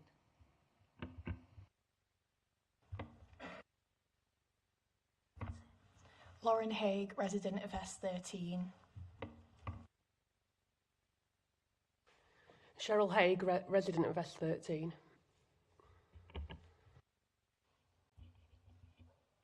Luke Goddard, resident of S13. Lee Wiggett, resident of S13 and director of Gateway Handsworth Management Company Limited. Susan Davidson, Sheffield and Northburn Wildlife Trust. Scarlett Smith, Sheffield and Rotherham Wildlife Trust. Laura Marples, resident of S13 and member of the SIV S13 Greenbelt Campaign Group. Deborah Dunn, resident of S13. Amanda Crombie, resident of S13. Sue Smelt, member of the S13 campaign group, acting chair of Friends of Shirtcliffe and Smelterwood Ancient Woodlands. Hello, Mum. My name's Roxanne Miles, and I'm a resident of S13. Steph Oliver Beach, resident in Woodhouse S13 and member of the Save S13 Greenbelt campaign. Peter Sorby, resident of S13. Michael Parkin, resident of Handsworth, an S13 and part of the S13 campaign group. Rebecca White, member of campaign group and resident of Woodhouse. Good afternoon, Stephen Stroud, James Bailey, planning on behalf of the Save S13 group. Rowan Clapp, I'm a barrister and appear on behalf of the S13 group. Okay, before we proceed with the agenda, does anyone have any questions about how the session will run? No? Okay. So if we proceed then to the start of the session then on SES30, just to say that during the course of the agenda, we will be having quite sort of detailed discussions on policy wording and very sort of detailed matters. And just as I said this morning, just to reiterate that I haven't determined whether I think this allocation is sound or not. So I haven't made up my mind, but it might appear during the discussion when we get into the detailed wording of the Council's proposed policy that I have, but just to reiterate, I haven't. So in terms of this site then, SES30, so it's clearly a series of quite attractive fields in the area between Bramley Lane and Beaver Hill Road. It's crossed by a number of public rights of way, but I was walking the site yesterday and I've been there several times, I should say. And I note that there are quite a number of other footpaths across the area as well. And it's quite new, and it's quite a well-used site as well. Certainly I've met quite a few people, which I obviously prefer not to do, but it seems I couldn't avoid people yesterday. I think it was partly the sunshine. So it's a site that is mainly owned by the council with an agricultural tenancy on it, and there is a private owner of one section of the site. Obviously, as I said before, a significant number of objections have been received on this site. The community clearly sees it as an important asset. So on the agenda before us, what I've tried to do is try to pick out some of those key concerns that people have raised, and I've also highlighted areas where I've got questions as well for the council. But if there are any other issues that aren't on the agenda and you wish to raise them, if I could ask if you could do so under item 10, please. There were also a number of new documents circulated last week, including the Statement of Common Ground between the council and the council, so that's the council's planning team and the council's property team, and also a draft concept plan as well. So can I just check that everyone around the table has seen those key new documents? If you haven't, please raise your hand. Oh, okay, so that's good. Okay, so moving on then to the first item, which is flood risk. So it's obviously an important matter when we're looking at potential development schemes. So the council has produced two level 2 strategic flood risk assessment reports on the site. The reports identify that most of the site is in flood zone 1, so a fairly low area of risk, but the report does identify some discrete areas of flood risk on the site.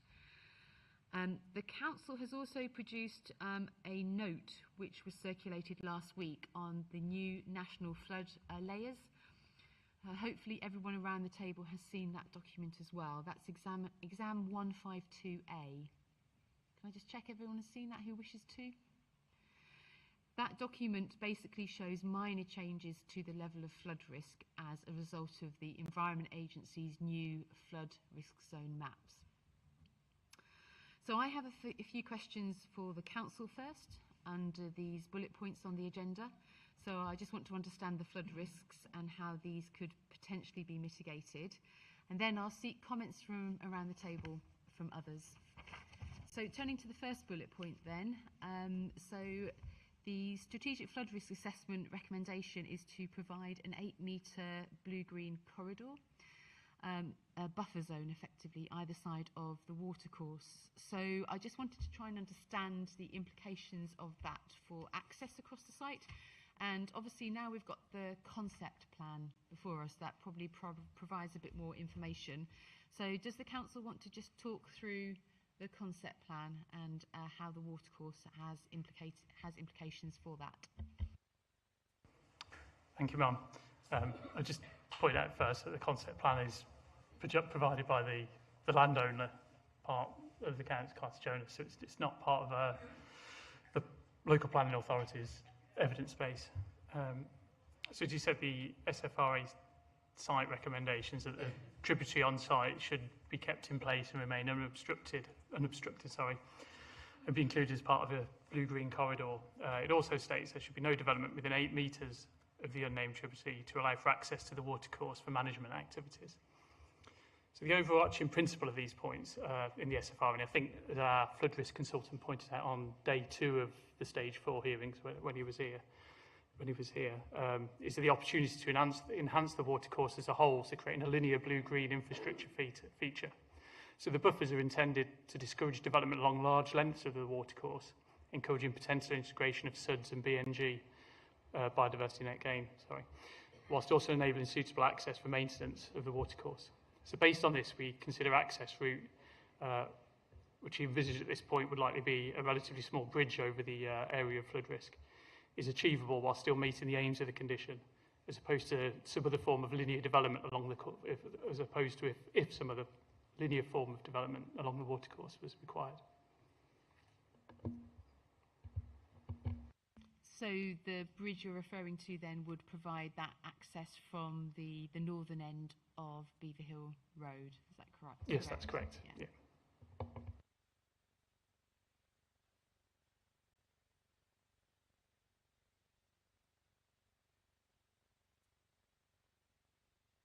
Okay, thank you for that. Just a small point, as obviously there's a specific requirement for this 8-metre buffer, is this something that should be mentioned within the policy conditions? I believe the policy conditions are worded to have due regard to the recommendations of the SFRA report. So I guess it flows through from that rather than specifically wording each of the different recommendations of the Level 2 SFRA. Okay, I see the wildlife condition also references the watercourses as well, so that's fine.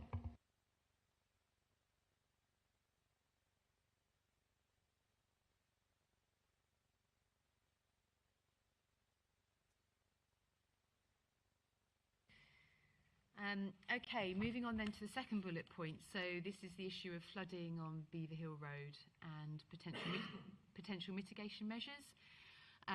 So I can see in the representations from the community that there's quite regular flooding in winter along Beaver Hill Road in this location near the bridge. So basically groundwater levels and surface water level flooding rising there. I note also that the strategic flood risk assessment maps show that there's an area of surface water flooding in that particular locality. So my question, first of all, to the council is, how do you see that flood risk in that area being mitigated? Can you point to any sort of specific mitigation measures that could be explored as part of any development scheme? Thank you, Ma'am. Yeah, so there's currently flooding across the highway, which is sort of the low point of Beaver Hill Road, which is just to the south of the site. So this is predominantly caused when the Shirtcliffe Brook overtops the culvert that runs underneath the road. So water then flows over the road and back into the river channel on the other side. So while most of the flow comes down from the brook, the site also already contributes to this as well to an extent. So in terms of mitigation, the overarching principle in the SFRA is for all sites to maintain existing runoff rates, so the issue wouldn't be exacerbated in any way. Betterment of existing rates should also be aimed for, so slowing the flow through the site through SUDS design could reduce the flow rates from the site itself into the Shirtcliffe Brook and subsequently potentially reduce the impact on that flooding.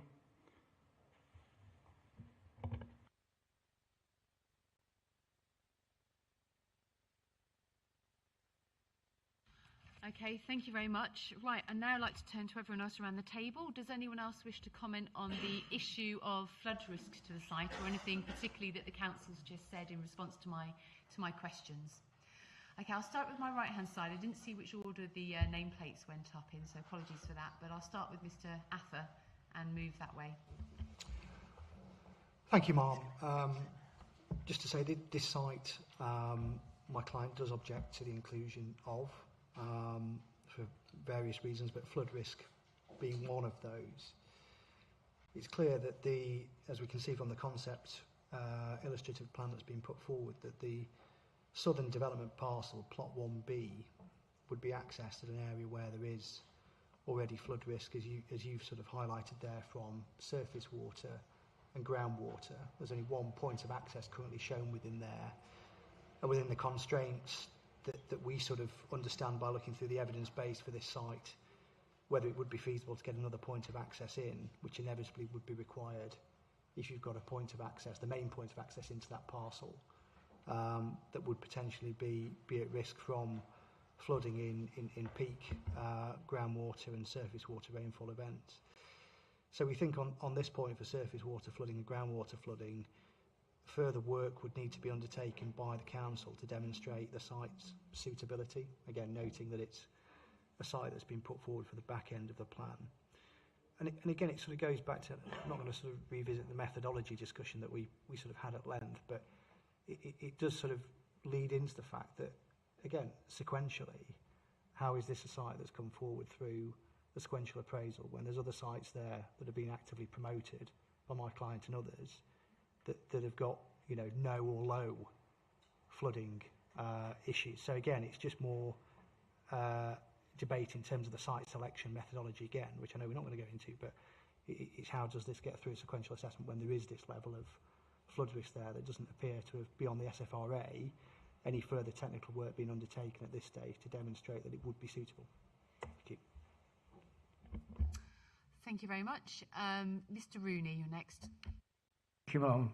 Could I just ask as a general request, please, that when officers from planning are speaking, first of all, they do it a little bit more slowly, because it's quite difficult to follow sometimes the complex nature of the contribution that they're making, and perhaps a little bit more clearly when they speak.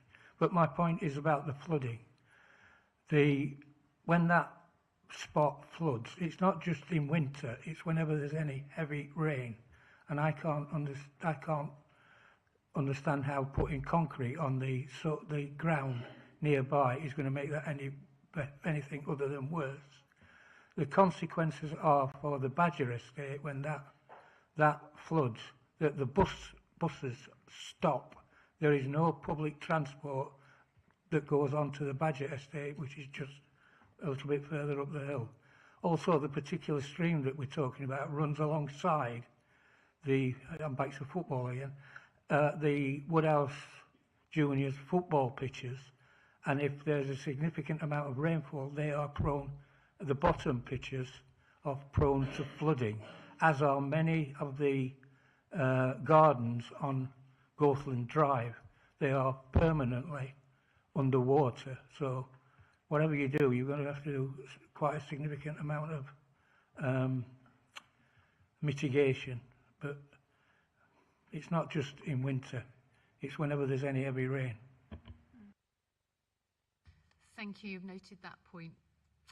Mrs. Morris. I was concerned that when the council were talking about mitigations, they didn't mention anything about enlarging or extending the culvert, because that blocks all the time, the culvert under the road there.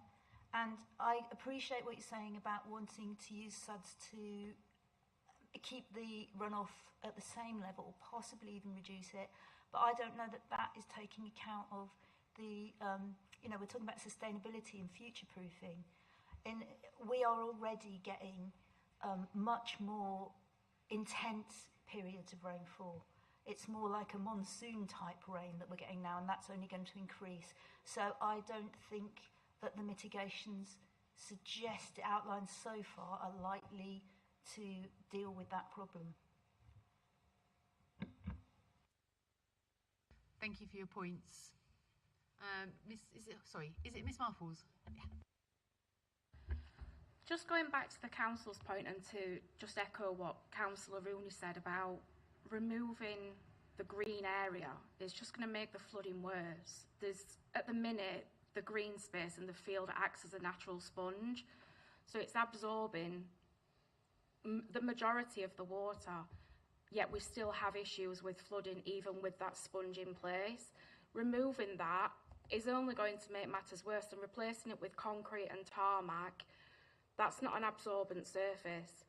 When I attended the planning meeting in June with the planners, I asked if it could be considered to use permeable surfaces when constructing the houses. That wasn't an option because it's not cost effective. The housing is going to be affordable housing. Using permeable surfaces will increase the cost of the build, and therefore that will then be passed on to the purchaser. You just can't remove a natural sponge, replace it with concrete and tarmac and expect the flood risk to decrease. It's going to get worse. It will worsen the risk that is there already. Thank you very much for that point. Before I go back to the council for response, I'll just hear from others around the table. Mrs. Dent. Thank you, Ma'am. So, listening to what the council have just said, there's going to be no mitigating or improvement to what is already now flooded. There are circumstances at certain times of year where both Beaver Hill and Woodhouse Mill are both flooded at the same time. Therefore, that impacts traffic. It also impacts the validation of emergency services to access. And yet, the council is saying that there's going to be no mitigating improvements to what is already, as my colleague has explained, overstretched.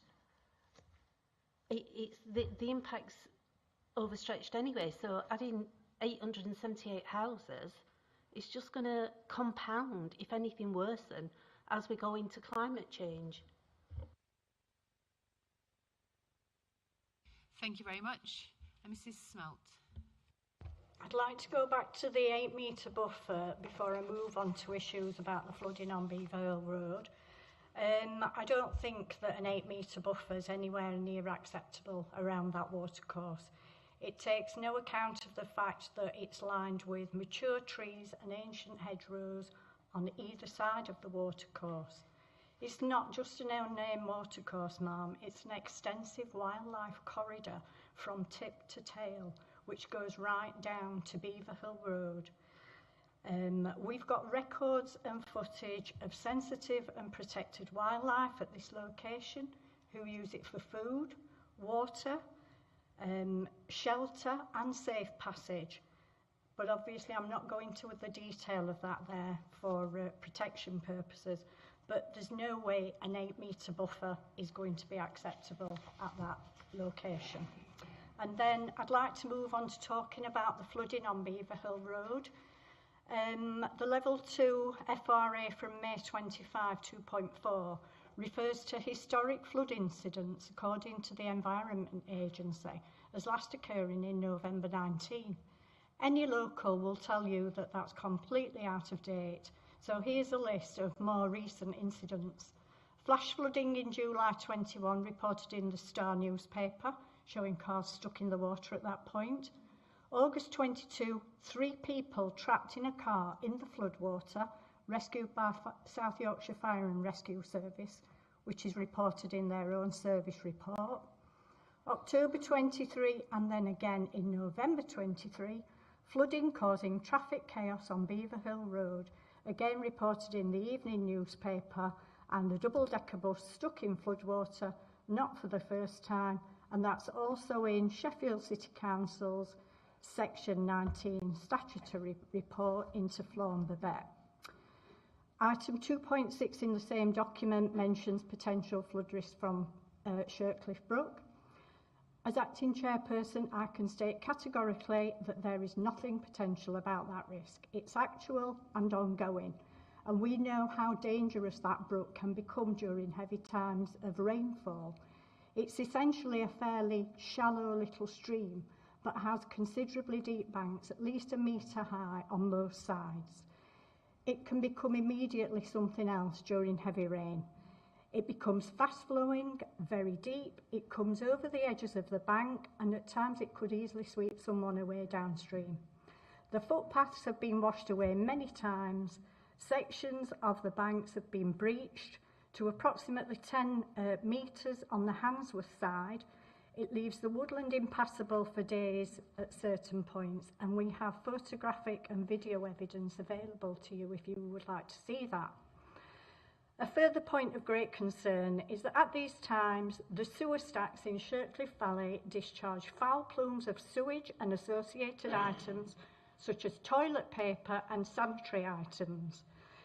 Friends of Shirtcliffe have met with representatives of Yorkshire Water and our MP Clive Betts at the site, but no improvements have been made. So, the culvert blockage beneath Beaver Hill Road, the same document states it may need to be assessed at the flood risk assessment stage. That site is cleared monthly on behalf of the council by their preferred contractors, AMI, and yet still it floods there. So why is that a possible consideration than a necessity? And I think Mr. Hanson was kind of referring to, in a way, that the status quo of the flooding would be maintained. And there might not be any of you here to answer this question, but I'd like to know, why has that flooding and discharge of sewage onto Beaver Hill Road not already been addressed by the council? And yet you're promising that it's not going to be a problem with another 868 properties on there? The people who live there now deserve better. Thank you very much. Dr. Oliver Beach. Thank you. To echo Sue's points about the unnamed tributary, I completely agree. It's a misnomer, although it is a tributary of Shirtcliffe Brook, which is itself a tributary of the River Rother. And if I can just take a few seconds to place this in context, which is very important locally. Anybody who lives in and around Sheffield for, well, I mean, I've been in Sheffield 20 years. The village of Catcliffe, less than a couple of miles away, has been flooded 3 times to the extent that residents have been displaced from their homes for over a year, businesses closed. So Shirtcliffe Brook, interfering with the catchment of Shirtcliffe Brook so close to the River Rother where it flows into, without even the word Catcliffe appearing in these so-called strategic documents, is really quite astonishing and really unacceptable to local residents in and around S13 and the Rotherham area. Just because Catcliffe sits in Rotherham, it doesn't mean it doesn't exist. Thank you very much. Mr. Parkin. Yeah, I'd like to make a comment on bullet point 3, if we're on that at the moment. I'm not really sure. But yeah, it's a comment on the parcel S02502, which forms part of the SES30 site, and it's the parcel of land behind Beaver Drive. In section 4 of exam 133K, which is the SFRA update for that site, it says that there's no risk of groundwater emergence. And then further in figure 3, it's indicated as no risk. This zone has a negligible risk from groundwater flooding. This is incorrect. This area has been boggy and waterlogged for more than 60 years, at least since Beaver Drive was built and my parents first moved there. Residents have repeatedly reported this to Yorkshire Water, who have confirmed it's not a burst main or a sewer issue, and the land is wet naturally all year round. Even in the driest summers, this ground remains soft, and when a mower goes round to mow the grass, it sinks into the ground, even in the middle of summer. In addition to that, there's a second groundwater issue outside 27 Beaver Drive, which is not in the parcel, but it's immediately adjacent to it. And there's been a puddle in the same spot year-round, again, since Beaver Drive was built. And this has been reported to Yorkshire Water, and again confirmed as not a leak, but it's naturally saturated ground. So while the council's mapping shows no risk, the reality on the ground shows that there's consistent groundwater presence and surface saturation. And just to make a more general point, they say it underlines a weakness in the council's evidence base. Again, they're using desktop studies that can miss the actual conditions on the ground. And these conditions could make this site undeliverable and call into question the soundness of this allocation. Thank you. Thank you very much for those points. Mr. Clapp. Thank you. Much of what I wanted to say has already been covered. I'm not going to repeat what's been said by others. To start with a general point relating to exam document 152A, that's the National Flood Modelling Update. That recognises that parts of SES30 are now in flood zones 2 and 3, so that's a development. So there are parts of the site which are at medium and high risk of fluvial flooding. The point we want to make at the outset is that the latest update doesn't alter the position that the water course on the site has not been modelled, and that a proxy-based surface water flooding proxy has been used. And so insofar as the latest document says the updated information will not have an impact on the currently estimated capacities, that's in a context in which the currently estimated capacity is not based on a model of the watercourse at the site. So that's the general point about the updated flood information. In terms of access, we want to highlight that it raises extremely challenging constraints for the site in terms of access and in terms of connectivity. Starting with connectivity, from the concept document, it appears the solution to having this sort of marooned parcel to the north and also triangle of 02502 to the east is to sacrifice in part the buffer around the entrance to the east. Can you see where the entrance goes over apparently via a bridge, the watercourse? And what we have to say about that is that, first of all, at least in that parcel, that aspect of the concept plan, there is no 8-metre buffer either side of the watercourse as is required. And also we highlight that that's a fairly significant engineering challenge, introduction to the site, having a bridge over this watercourse. So that's just dealing with access to the east. Dealing with the access to the north, this is this marooned parcel, rectangular parcel to the north.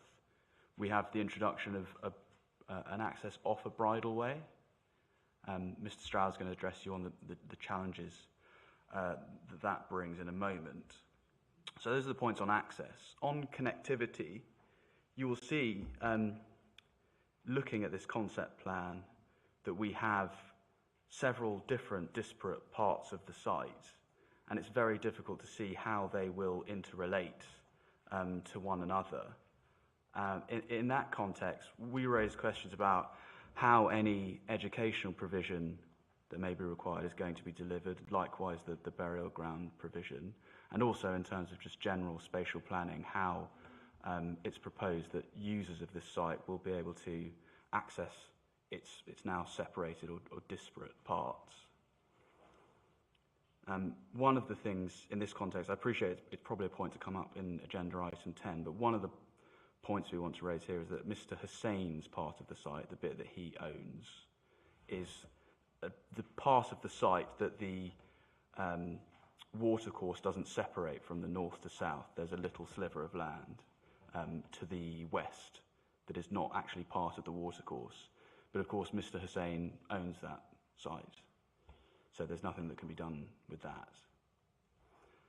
And then just finally, while we're on this concept document, I want to highlight that to the south, you'll recall that there's a requirement for a 15-metre wildlife buffer to the south, but that's not included on this plan.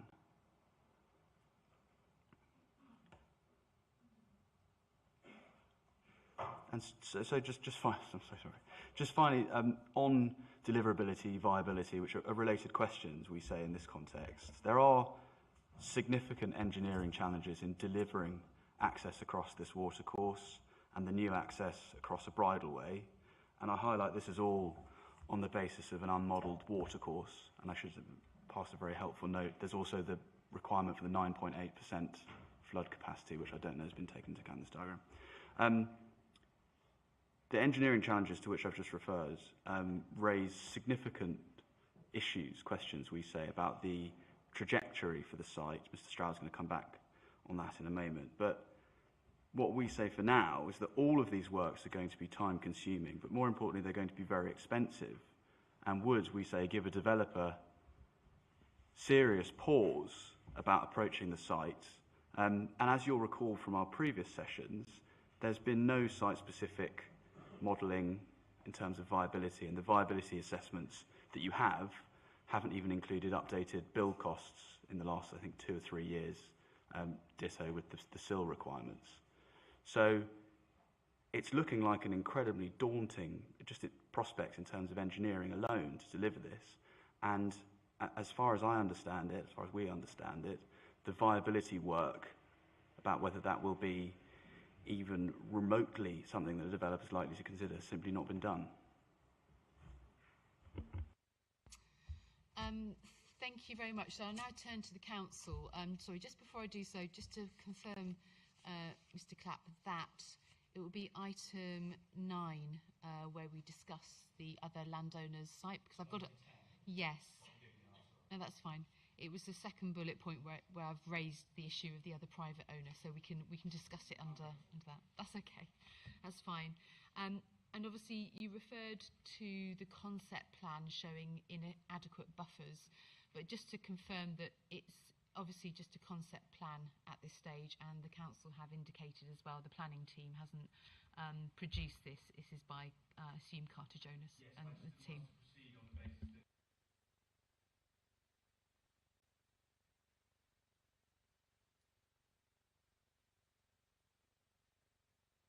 Yeah, it's a fair point, I guess. I'm not examining the concept plan, just to confirm though. So I think there are a few points then that were raised by people around the table. Shall I just sort of list the ones that I had and see if they chime with your own? I think the first sort of general one really is the residents' concerns that the removal of the fields, so the green space, will increase runoff to the stream. So I don't know if you want to address that general point briefly. The second point was made, I think, by Mrs. Dent about the width of the 8 metre not being wide enough because that's an extensive wildlife corridor as well. I note you do have a condition in the policy that does talk about wildlife corridors, but I don't know if you wanted to just say something briefly on that. The third point I had was, I think, by Mrs. Smelt. She was mentioning about the culvert issue. I think actually there were several mentions about the culvert around the table. Was that a particular issue that the council is addressing anyway? Would be my question. And then there was also a point raised by Mr. Parkin about the surface water saturation levels. I think near Beaver Avenue. Okay, near there. So they're the 4 I had. If you want to comment on any other issues that people have raised, then please do so as well. Thank you, ma'am. Yeah, initially then, just to talk about the general concept of not increasing flood risk elsewhere. That's a core principle within the NPPF, the National Planning Policy Framework. That development must not make flood risk worse elsewhere as a result of development. So that's something that's sort of baked into the plan and to the SFRA assessments and the national design standards as well, all reinforce that. So at a national level, that's acknowledged and addressed. The second point was the buffer to the watercourse. It's an ordinary watercourse, so normally under proposed policy GS9 in the plan, that would have 3 metre buffer attached to it. What we've done here on this site is propose an 8 metre buffer, so that would be consistent with a main river, a main EA river. So we've gone beyond the general policy recommendations on this site in recommending that buffer. Third point was on the culvert. I think that's probably something a little bit broader than the local planning authority ourselves. So I appreciate we're sat here as the council, but there are different arms to the council, and that will probably be something more that the local highway authority and the lead local flood authority would need to look at in the round on that. As I've said, the conditions look to prevent making that worse and providing betterment where possible to that, which will be the impact that this site could have.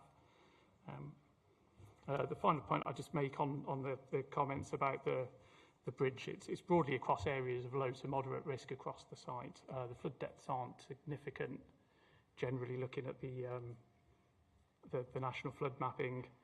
So I don't think it's a particularly onerous piece of development. We have a few other examples in Sheffield where bridges have been provided across the River Don, for example, which is a much larger watercourse. A couple of sites which have already recommended for allocation in the plan. Site SDO2 at Deepcar, that's for 402 homes, and a bridge was provided there across the Don. Site WS09, that was 311 homes at Uta Bridge, and that also had a bridge provided in it. So I think broadly that's sort of evidence there that it can be done. And also broadly, we've discussed in broad principles these objectives of bridges with the Environment Agency, and they've raised no objections to the concept of that. Groundwater. Sorry, I missed. Sorry, Mr. Parkin.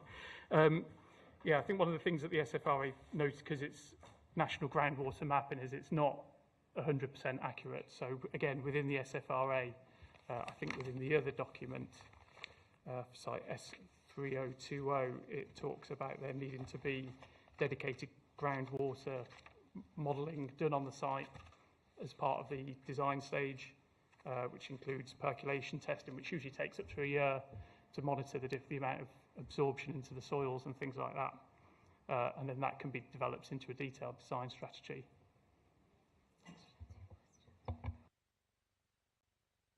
Okay, thank you for answering those questions. Sorry, I just see 3 nameplates up. Miss Marples, you're first. Is the reason for extending the buffer zone from the nationally acceptable 3 metres to 8 metres because the council are aware of the impact that this development would have? Also, by not addressing and mitigating the water flow, how will this meet the criteria in the NPPF?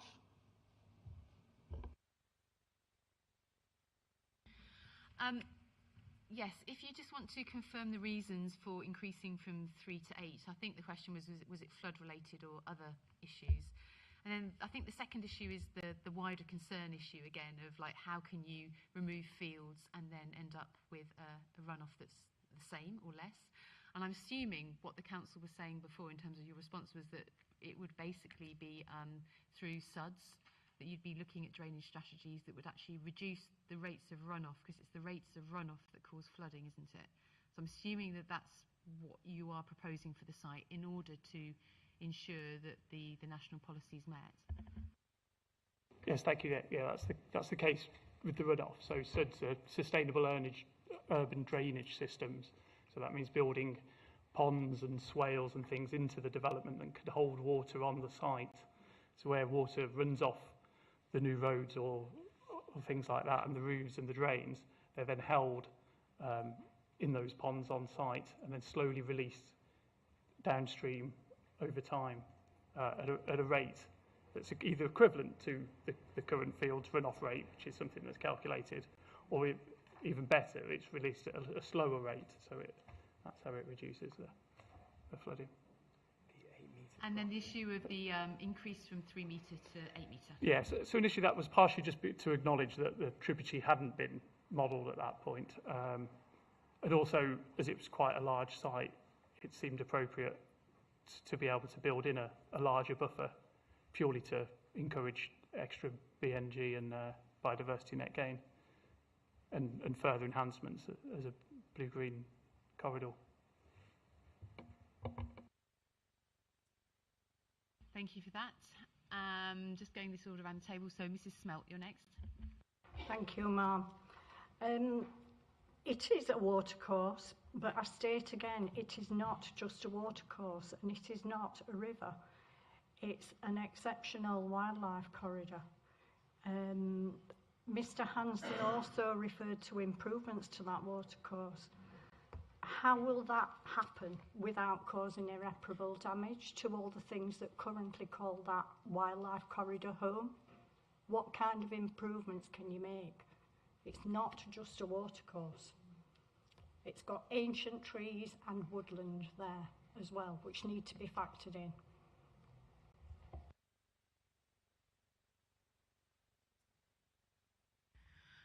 Thank you very much. Did the council want to say anything? I haven't got any questions. Ms. Marples, do you still have your nameplate up? Did you wish to come back? Sorry, I just want to come back in with a question on the back of your comment. So SUDS assessments are desktop, they're only desktop assessments. They don't take into account soil types, they only take into consideration geology. This was confirmed by Sheffield City Council. So your assessments aren't being done based on the land type there. Did you want to respond to that? Is that not something we're aware of. I mean, we are advised by bodies such as the local lead flood authority when we get SUD schemes come to us to ensure that they are appropriate and fit for purpose, and that's the position that we take. Obviously, a site-by-site scheme will differ, and there's no universal solution that goes across all sites. So each site and each scheme needs to be considered on its merits, but we're always satisfied that the scheme we get and the detail we get associated with it is appropriate. Thank you very much. Sorry, I think Mr. Sorby, you were next. It was just to ask if you thought about the size of the ponds required for collection of the runoff simply from this new site, just this new site alone. If you take, say, 15 millimetres of rain in 1 hour. Not at this point. It's far too detailed at this stage. It's just that it's an awfully big quantity. I calculated 8,550 cubic metres on a 57 hectare site. So you're talking about more than 2 football pitches in size, 1 metre depth. It's just worth thinking about, I thought. Thank you for your points. Dr. Oliver Beach. Yeah, I guess it was to amplify Peter's point, really. So with all of these other currently unquantified SUDs and ponds, how much does that reduce the developable land by?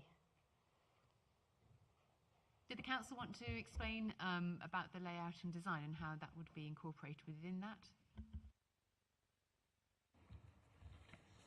Thank you, Mark. Yeah, so in the SFRA assessments, there's some broad assumptions made there of overall flood storage, which equates to, based on a 1.5 metre pond, about 10% of the site. But I think it's just to be clear at this stage, it's a strategic assessment, and these are only high-level assessments, so it need to be assessed further through detailed design. There's a couple of points to note. It assumes an 85% impenetrable area across the site. However, with the school and burial provision on the site covering approximately 25% of the site, that well could be lower. For example, the school will include playing fields, etc., that will be penetrable. And also, a number of the SUDS functions could be designed within the built development itself, so green roofs on schools, swales alongside the sides of the roads, for example. So that would help also contain within the net area already accounted for those uses. So I think we're confident that alongside the necessary storage that may be required on site, that the general quantums could still be delivered that we've estimated within the plan. Thank you very much for that. Mr. Clapp, you're next.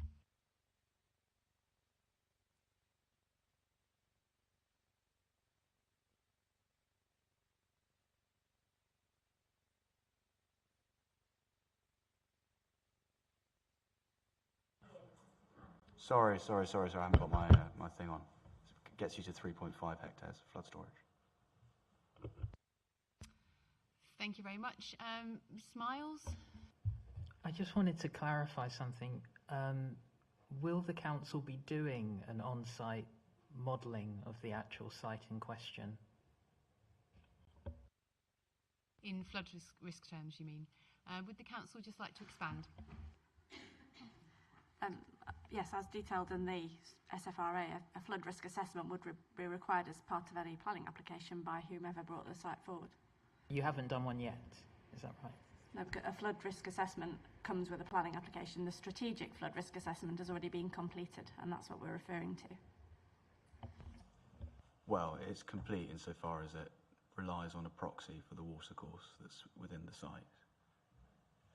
The issue about the proxy was just discussed 2 weeks ago, so I won't reopen that debate, but obviously we've noted your points on that. Mr. Sorby, did you have your, is that a legacy? Have you made your comments already? Your nameplate is up. Okay, just checking, thank you. Ms. Marples. Yeah, just coming back to the risk assessment. So the risk will change as the land is developed. So a risk assessment that's taken place and done based on land that has natural absorption won't be the same as the risk that will be there once development starts. So they can only do a risk assessment based on how the land lies at the moment. No one can see what level of risk will be there until the land starts being developed. So any risk assessments and predictions will just be that. It'll be a guesstimate and a prediction. Thank you for your comments. So I'm struggling to see beyond the camera. Mrs. Davison. Yeah, I was going to hang fire actually until the biodiversity section, but just wanted to jump in because on the policy days, when we were discussing the flood risk and the council had their expert in talking about flood, I did ask the direct question as to whether the soil sample, the soil types had been taken into consideration. He confirmed that it was only geology that had been, that it was desktop and that it had only been geology. If you recall, I remember saying that we knew in Ecclesfield area what the soil types were on those sites that we were discussing, and that he acknowledged that at that point they did not. So I would imagine that the same is going on in Handsworth area as well. But the reason I was going to hang fire on is that there is also an area of woodland and local wildlife just downstream of this that is a level 3 flood zone. And again, I will go into more details obviously under the biodiversity, but this plan will put that area at risk of severe flooding as well. Thank you very much. Mr. Rooney. Very much, Ma'am. It's to go back to the solution for the increased runoff if the site gets developed. And as I understand it, the chief solution that the council is proposing is SUDS. Is that correct? But then that was then followed by a statement by another council planning officer that they hadn't done any work in calculating how many of these they wanted, how big they were, or where they should be situated. So I'm a little puzzled by the contradiction in those two answers. Thank you. Does the council just want to explain just briefly about the process? Obviously, this is there's been a strategic flood risk assessment done, which is obviously at a fairly high level. If any application then comes forward, there'd be a more detailed, which would actually look at the design. One point, please. It's one of the things that is concerning me throughout today, is the number of conclusions that have been arrived at by using desktop rather than reality. Thank you. I mean, this is partly the difference between the local plan process and the planning application process. And as part of the local plan process, there obviously needs to be evidence to support these developments. But sometimes it's difficult to actually have extremely detailed evidence because you don't know the exact number of houses, you don't know the layout, etc. So it is a two-stage process. But if it came to it and the scheme couldn't be developed, that's what would happen. The application would be refused. Okay, we'll move on, I think, to... Sorry, is that Mrs. Chapman? I can't see it. It was Mr. Goddard. Sorry, I couldn't see around the corner. So I'm just interested in where the excess water is proposed to go after it's been through the ponds that are supposedly there to give it a slow release. But Flockton Field always seems to be flooded all year round. Then that, in my mind, would be down the road. You've got Woodhouse Mill. Then a few years back, they kind of fixed Woodhouse Mill and stopped flooding there. And then the flooding went back to Catcliffe. So it just seems like we're shifting problems on, and it seems like it needs to be looked at in a bigger light, and a bit, you know, the bigger picture, not just keeping access to the estate. Thank you very much. Did the council want to confirm about the flooding work, and did it look at downstream issues? Thank you, Ma'am.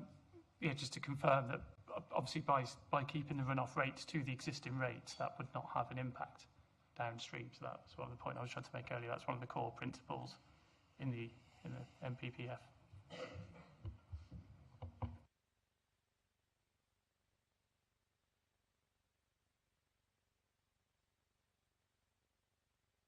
Okay, thank you very much.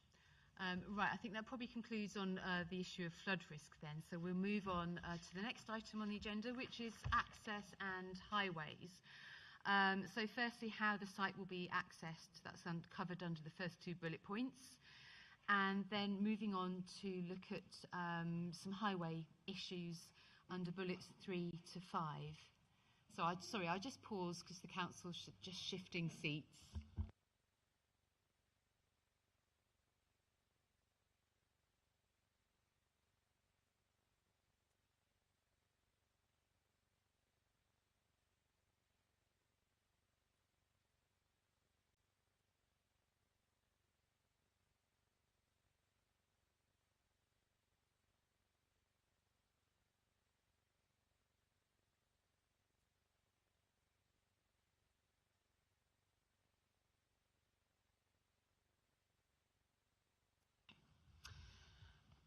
Okay, welcome to the table. We've obviously got a new face. Did you just want to introduce yourself before I start?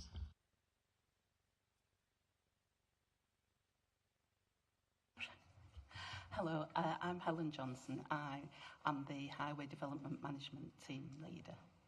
Thank you. Okay, so under this item, I have the 5 bullet points. I've got questions for the council first. I'm going to run through those in order and then invite contributions from around the table. So in terms of the first bullet point then, so this is the location of the main access point, or points now, having seen the concept plan potentially, off Beaver Hill Road. And I wanted to understand the implications for the existing green space, so that's the informal area in the northern side. I can obviously see from the concept plan that the council's property team has now produced that there's a proposal to retain most of that open space and to locate the access points to the north and south. I'm not sure exactly if that's the council's planning team's concept, but if perhaps you could talk me through how you see access being achieved and any implications for that open space. Thank you. Thank you. Yes, I've been asked to look at the possibility of access from Beaver Hill Road, given the documentation that we would use and the guidance that we would use in terms of Manual for Streets, DMRB.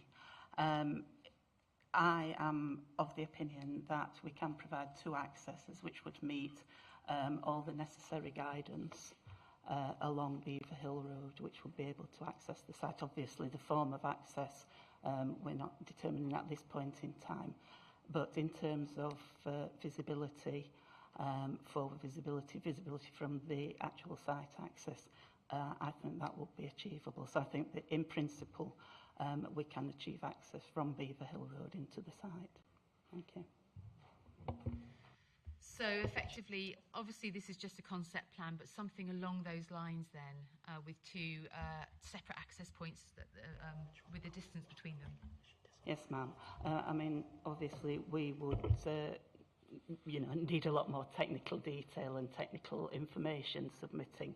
But yes, I think in principle that is a possibility.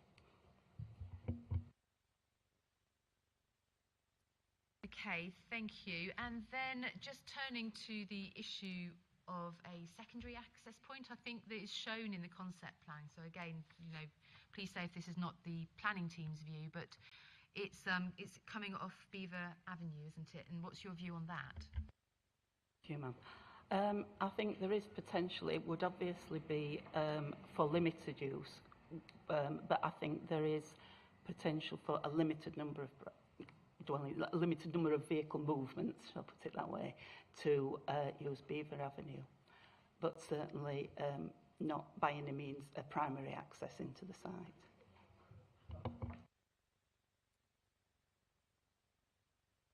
Okay, so in terms of, I know again this is just a concept plan, but in terms of the concept plan, it's a fairly large area that would be accessed off that. How would you see that working? Thank you. Well, as I say, in terms of the actual form of the access, that would be something that would be put forward to us in a planning application. We would have to consider that would be from a safety perspective, from an actual capacity perspective, how the junction was going to work. Myself, I would see, I think one of the main things that you've got is to get connectivity within the site. And so potentially, I would have considered some form of loop within the site, but that's really something that would be determined at much of a later date. I mean, obviously, we have to ensure that whatever layout is proposed is safe for all users of it, vehicle users, pedestrians, cyclists, and which would be a very strong determinant of what was considered acceptable. So just trying to sort of clarify the local highways view is that you're saying that you think there could need to be an access across that watercourse and that there may not be capacity for the whole northern parcel to be developed via Beaver Avenue? I think potentially there could need to be an access across the watercourse. I wouldn't like to say whether I think that there is a potential for that site, potential for that site to be developed in the way that it's shown there. And in terms of the capacity then off Beaver Avenue, so you think that's limited? Do you have a specific figure or not? Ma'am, at this point in time, I wouldn't have a specific figure, no.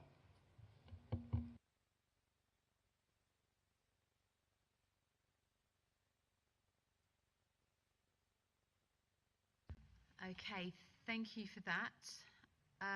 Just moving on to the third bullet point about the Beaver Hill Road, Retford Road upgrade. I think we covered that actually on the session on the 30th of September, where it was agreed to add that condition in. I think that was the modification that we talked through. Was that the council's understanding? That's right, yes, we covered it on that session, and I'll check that that main mod is included in our list. Okay, thank you. And then moving on to the fourth bullet point, and this is about the necessary upgrades to the A57 Mossborough Parkway, which are identified in the council's transport assessment work. The transport document identifies a lack of room to provide a new free flow slip. So there's reference to localised widening having been undertaken instead. But I note that there are still some issues, particularly in the AM peak. So I just wanted to check with the council, are there any other potential solutions to explore with that particular junction? For example, signalisation of other arms. Has that been looked at?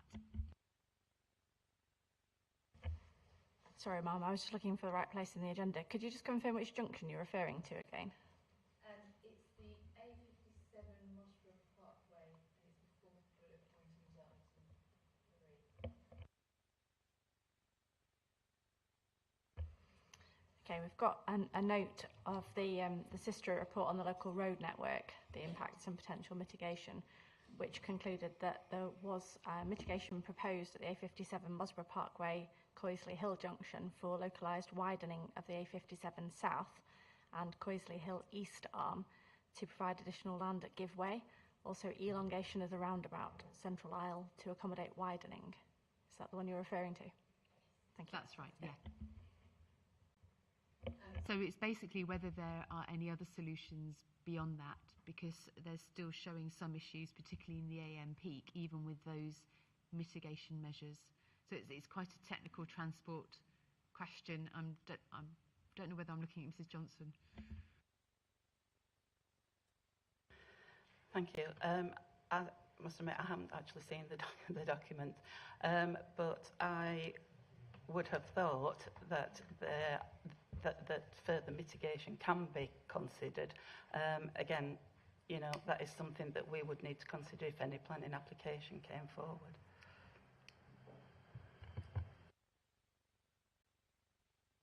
Okay, thank you very much. And the fifth bullet point was just picking up the strategic road network issues, but I've got no more questions for the council following our discussion on strategic highway matters that we had on the 30th of September.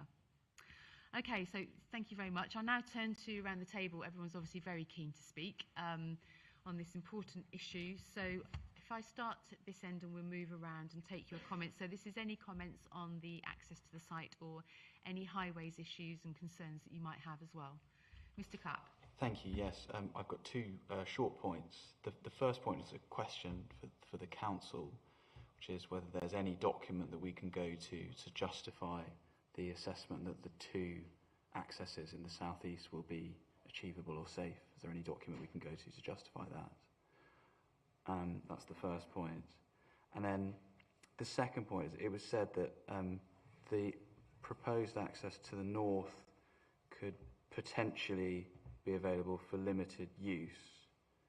Now, as you'll see from the concept plan, to the north is what we'd call the maroon parcel of land, and that bridleway access is its sole access, so far as we understand things. There was reference to a loop.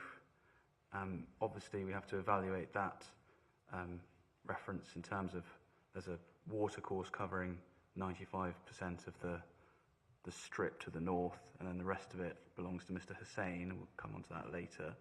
But the requirement in the MPPF is to ensure, this is paragraph 110B of the framework, to ensure at the plan making stage safe and suitable access. So the question is, in that context, how can the council possibly confirm that safe and suitable access is ensured, given they have, as I understand it, reached no firm conclusion as to how the northern parcel of the site is going to be accessed at all? Thank you for that. Mr. Stroud, did you wish to make a related point before I go back to the council? Yes, thank you, Ma'am. Really a question through you, if possible. Obviously this morning we didn't have the benefit of the local highway authority here. And this is, and without repeating points from this morning, in relation to the impacts on the Retford Road and Beaver Hill Road junction, which, according to the transport assessment that came in after the decision to propose to allocate the two sites, will in the, I think it's the AMP, could be operating at a near 100% saturation with 52 equivalent car length queuing. Obviously, I know my experience as a planner in dealing with applications and appeals, but it would be helpful to understand whether in the highway engineer's experience that's considered to be a severe impact.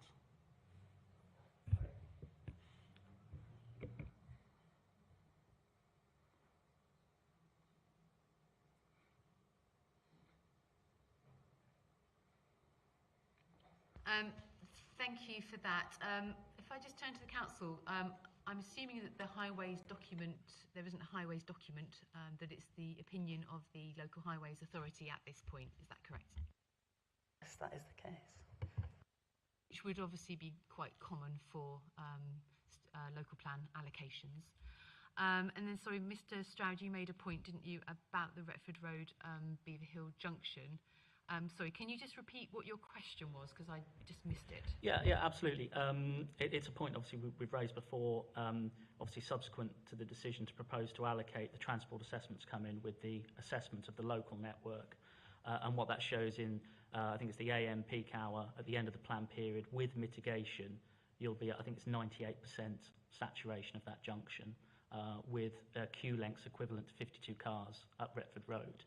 And well, in my experience, familiar with appeal decisions, that's often considered to be a severe impact and a reason for refusing development.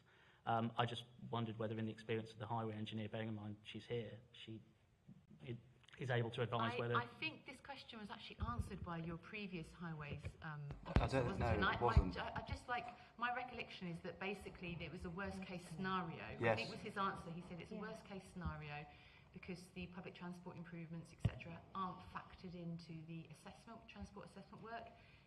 Sorry, just perhaps seeing one of the people who was there around the table. He wasn't asked and didn't answer the question whether it was a severe impact. No, I'm not looking for that answer, but the answer you gave. Did you have anything you wish to add to that answer you've already given? Is that on? Yes. No, we don't, Mum. We'll, with respect, take our questions from you rather than sort of half cross-examination from across the table. We have dealt with these. No, well, I'm sorry, but we have dealt with these. We have dealt with these points in a previous hearing. Ms Johnson is here to assist with specific points on this agenda. We had the relevant people in the room on that previous occasion to answer those points, and as you've indicated, those points were asked. Just in terms of the point about other appeal decisions, and that's often the case, well, obviously, first the question is whether the residual cumulative impacts on the network are severe, not whether there is a severe impact. Secondly, it's the case of Hawkhurst is very clear. Mommy, I'm sorry, you'll be aware of this, but that the role of the planning system is not to fix existing impacts. It's looking at the impact of the proposal here, the allocation. It takes into account mitigation, and just then, therefore, returning to the question that you asked in terms of what the impacts were post-mitigation and the assessment that's been undertaken, we provided our answers in that respect in the previous session. Thank you. Okay, we'll move around the table. So, Mr. Clapp, did you have a final point you wish to make? We'll move on to Mr. Parkin. Thank you. Yeah, I'd just like us to take a pause for a minute here and just ask why we're considering access from S02502 at all. Because as you've indicated in the agenda, this is entirely accessible natural green space. And in the open space assessment of 2022, this is a type of open space.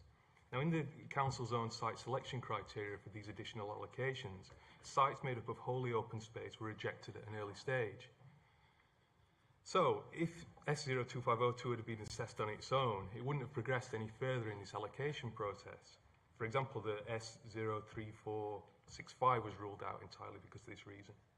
But because it's been combined with an adjacent parcel that isn't entirely open space, the two are now grouped together as a single acceptable site for allocation. Nothing about S02502 has changed. It hasn't become less open or less valuable. It's still the same accessible natural green space. So there's a clear contradiction. The Council's own evidence recognises the value of this land type, yet the selection process treats it as disposable once it's attached to another parcel. And this raises real concerns of consistency and credibility of this process. Because if accessible natural green space is valuable to protect in policy, it shouldn't lose that protection simply just because it's been grouped with another parcel. Otherwise, the policy intended to safeguard open space isn't safeguarding it at all. And at the very least, this parcel should be removed from the allocation to show that Sheffield City Council applies its own planning policies consistently and fairly across the city. Because if a policy can be bent this easily, it's not a policy at all, it's a preference. And that's not a sound basis for a local plan. Thank you. No, thank you very much for your comments. Mr. Sorby. Thank you. It's just in response to a comment made earlier about it's not the job of the council over these proposals to fix existing problems. Well, that's not what we're talking about. The queues actually do occur up Retford Road, well beyond the length of the filter lane to turn right. So you would be adding to the existing problems. Thank you. Thank you. Dr. Oliver Beach. Thanks. Yeah, just in terms of, you referred to a session earlier in the hearings around transport. Around the time of that session and since, there's been a temporary traffic light system near where the proposed upgrades to Retford Road would be, and that's demonstrating severe disruption in real time. So we just wondered, are the council monitoring that as a sort of real-time feasibility or case study to show how those types of so-called mitigations will actually function in reality? Is there any ongoing monitoring? That's fine. I don't have any questions on that, so do you wish to comment? Thank you, ma'am. Thank you very much. Move around the table, Miss Marples. It's just a question for the council, really, just to see whether or not you've visited the site on Beaver Hill and the site on Beaver Avenue, just to make where you've drawn the conclusion from that you can get 2 access points in there. Beaver Avenue is part of a small housing estate. It's a small road. How would you police the limited access that you're saying would be allowed? The access on Beaver Hill Road, I live on the Flockton estate, which is an estate off Beaver Hill Road. Traffic on there, it's a blind hill. So when you're coming up the hill from one way, you can't see what's coming towards you the other way. I've spoken recently to the councillors regarding parking issues that make visibility very, very poor. They're working currently with South Yorkshire Police to try and better the parking issues and the visibility that local residents face. I'm just wondering how you've drawn the conclusion that it's a suitable place to put access points. Have you done it based on maps and visual representations that have been found online, or have you actually visited the site and assessed it in person? Ms Johnson, do you want to just briefly outline your approach that you took? Thank you, ma'am. Yes, I have visited the site. I have looked at the guidance that we would use in terms of determining whether an access is suitable or not. And I think that can be achieved. That's not to say there wouldn't have to be amendments made to the existing situation, but I think in principle an access can be achieved there, or accesses can be achieved there. The detail would be considered with any future planning application, at which point in time the existing conditions of the highway would be considered, that'd be traffic flow, road safety, conditions like parking, as you say, and things like that.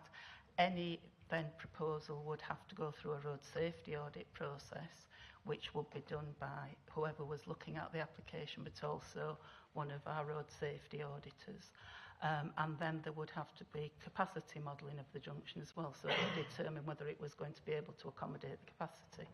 So I think that's briefly what if like, that would be the process. But yes, I have been out and had a look at it. So in terms of when I was referring to a limited access. Sorry, ma'am, can I just come back in with another point? Have you visited the site on one occasion, or have you visited it at different times of day when the traffic, the traffic monitoring and the traffic levels fluctuate? Also, would it not have been an idea to do a site safety survey before including these points in the local plan and not looking at them as an addition further down the line? Surely the safety of road users and local residents should be a priority and not an afterthought.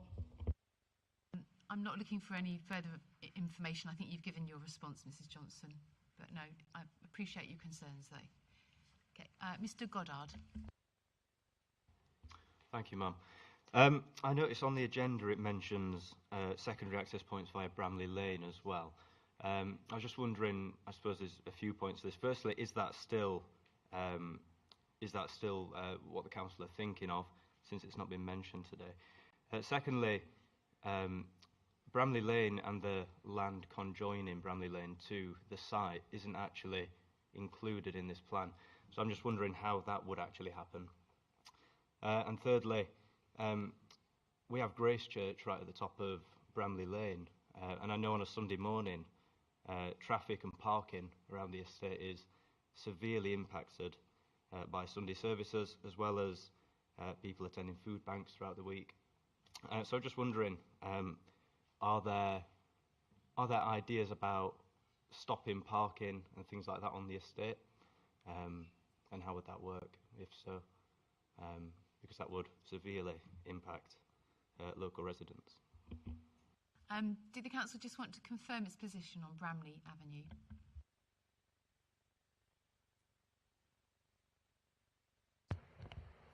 Yeah, just on Bramley Lane. Yeah, no, that's fine.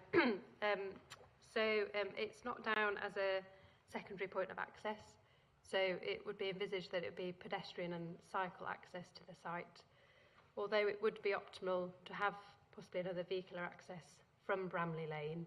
It's our view at this stage there isn't sufficient information, so at this stage it's just shown as possible pedestrian or cycle access.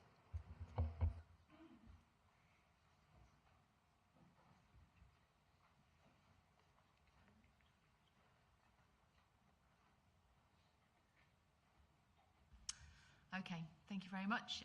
Mr. Rooney. Much, Ma'am. Can I first of all express my disappointment at the reaction of the council's KC earlier when she was asked a number of questions. You are here representing the council, and it reflects badly on the way you reacted to that series of questions. My point is, I'm back again to the could be, might be, in principle, theoretically, language that the officers are using for most of these, most of the answers that they're giving. The officer from Highways said that she believed it was in principle possible to have 2 access points from Beaver Hill Road, but couldn't tell me or tell anybody what your words were, what form they would take. Now, I'm here trying to be convinced that this is a viable site, and you're not doing a very good job of it, I'm afraid. And also, in terms of Beaver Avenue, restricting access to it, that's somebody's house. They live there and have lived there for decades. That's somebody's home and community. You can't just say, well, you can come in at 5 o'clock in the afternoon and then not leave until about 6 the following morning. It's absolutely ridiculous. Okay, thank you for your points. We'll move around the table. Sorry, I can't see whether it's Mr. Goddard or Mr. Chapman. Yourself. Please proceed. Yeah, I just wanted to make comments about potential access points off either Beaver Avenue or Bramley Lane. These are estate roads that were built and designed 60 years ago or more. They're not designed to take, these higher levels of traffic. And they're going to fail, and that's going to mean then more maintenance and more cost to the council. And Bramley, I know it's possibly not going to be used, Bramley Estate, but as the gentleman over there has already said, we already have problems with the narrow roads, the on-parking issues, and there is a one-way system in place on Bramley Estate already to sort of counteract those issues. Beaver Avenue, the same applies in terms of the construction of the existing road there. You're going to get structural failures on there with much more traffic than what it's already taking. And how you can limit, how's that going to be policed, limiting the number of vehicles on there? And then if I could just mention also about the mitigation at the other junctions, the Retford Road and Beaver Hill Road and others, and they're already going to be at capacity or near enough at capacity. When the traffic modelling was completed, as I understand it, the windfall sites were not included in this assessment. So, and I'm also wondering if there are any other developments that are currently in the consultation or planning stage but aren't in the local plan, whether they've been excluded too, because they're going to have an impact on traffic flows as well. Just picking up on that point then about the windfall sites, I think the transport assessment, I'm looking at the council, your transport assessment, the comprehensive document you did looking at the level of growth, I assume that took account of windfall. Is that correct? Thank you. Yeah, it takes account of the capacity on sites that are in the plan. Obviously, the issue with windfall sites is that by their very nature, you don't know where they're going to be yet, so there do have to be a certain number of assumptions made on that. But the sites that had planning permission were counted within the plan capacity, along with the site allocations are included within that assessment.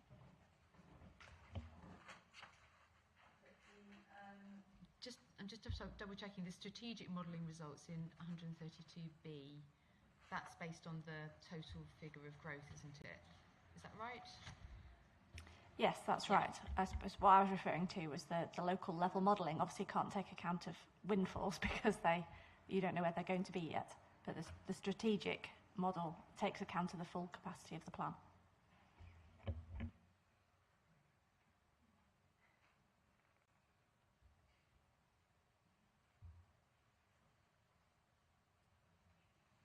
Thank you. Mr. Ather, you're next. Thank you, Ma'am. It's a point I want to pick up in terms of our objection that we have with this site in relation to capacity, picking up on the back of Mr. Clapp's point earlier on in the session around access to the northern parcel, the parcel off Beaver Avenue, which by my sort of rough calculations looking at the concept plan, which I appreciate you're not directly examining, but clearly forms part of the council's evidence base, and therefore it's before us to consider at a high level. You know, that shows 5.2 hectares in plot 1A, the net site area, which if you look at 35 DPH, works out at about 182 dwellings, give or take. Now, sorry, is my mic not on? Sorry, is it not on? It's on. I just need to. Is that better? Can you hear me now? Thank you, sir. Yeah. So it was a point around the capacity of that northern parcel. We've sort of heard from the Highway Authority that there may be some concern there in terms of the numbers that can come forward from that northern parcel, and discussion around whether a loop road is then required within the site to service that northern parcel where it comes in off Beaver Avenue. We've also heard in terms of the watercourse and the 8-metre buffer that's required there. So it comes back to the point that is it actually robust that this level of capacity can come forward from this site based on the points of access that are shown, you know, indicatively on this plan at the moment. That's what we have before us. So I think we would put that question there in terms of whether it is actually deliverable to achieve this level of housing growth from this site. Okay, we'll take just the 3 more comments around the table. So we have got quite a full agenda, so I think everyone's probably had quite a few comments and opportunities to comment on access and highway. So I'm just going to allow 3 more comments, and then we're going to move on to the next agenda items because they're really important ones I want to get through. Mr. Staniforth.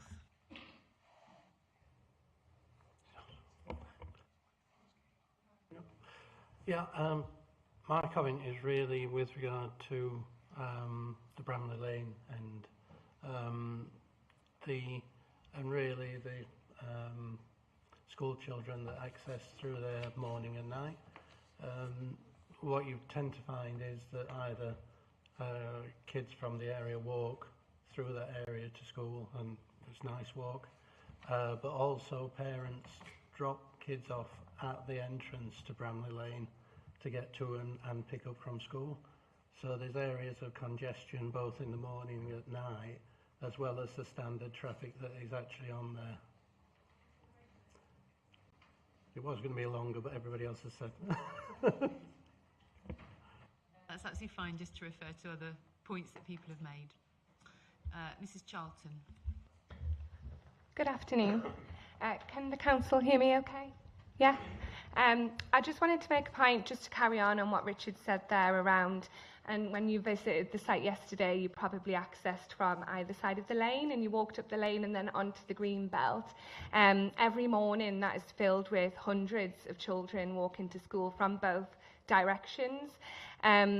So I'm just curious to how this access of Beaver Hill Avenue, where that's going to stop, especially if the same Bramley isn't a consideration of that.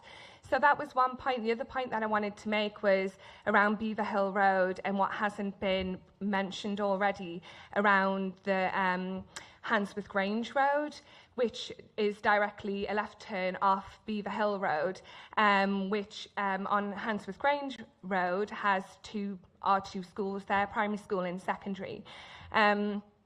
During this busy rush hour, Retford Road becomes so congested right now that a lot of drivers run through Handsworth Grange Road to avoid that part of Retford Road. So already Handsworth Grange Road is effectively a one-way system. So if you live on that road, there's cars either side, and you've got to do the whole stop, let you go, let's go, and it's difficult now. The worry about putting the houses within, on SES30 and potentially another school just adds to that already dangerous situation. We spoke directly with the head teacher at Handsworth Grange School, who told us that when the weather is bad, more children are then dropped off at school, more secondary children are dropped off. Those queues stretch right down the bottom of Beaver Hill Road, where the flooding is, and exactly where the site's main access is proposed. Staff and pupils are frequently late because of it. They've got issues around attendance because children aren't able to get to school on time. So when that road floods in the wet weather, it becomes even more difficult. And that Handsworth Grange Road is notoriously very dangerous. There was recently an incident where a child was seriously injured on that road, cars parked on pavements.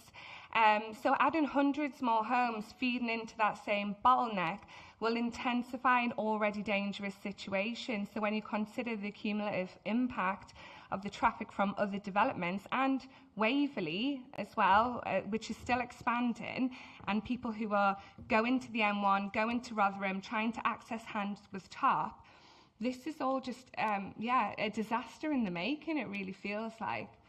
That was all. Thank you very much. Noted your points. Moving around the table. Sorry, Mrs. Rout.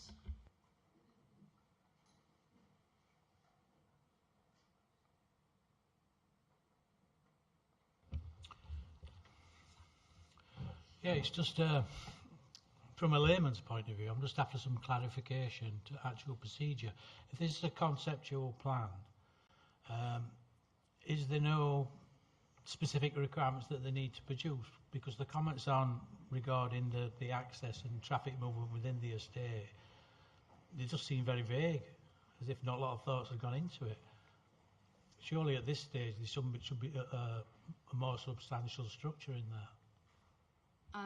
Basically, I'm here to examine the principle of development on the site. So whether there is whether the site's suitable and deliverable in general terms. If we determine that there is a reasonable prospect of delivery of this site and it's included in the plan, then the planning application stage will be the point where you consider detailed layouts, detailed master plan work, etc. And there'll be another opportunity for the public to get involved at that point. I don't know if that helps. Okay. It is just a really complicated planning process because there's two separate stages. Okay, thanks. Okay, right, I think that probably concludes then on item 3. So we will take a comfort break now of 20 minutes and we'll come back at 4:20. Thank you.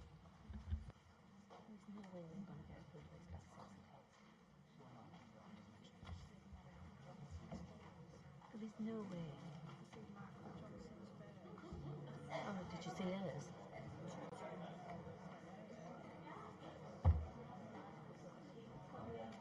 Actually, I've got all about the Walking to School initiative. I've got all the government paper on it. How did I put mine down? But it's something I have covered, is the Walking to School initiative. So can I just ask you, they're going to have one primary entrance. There's 878 houses. So...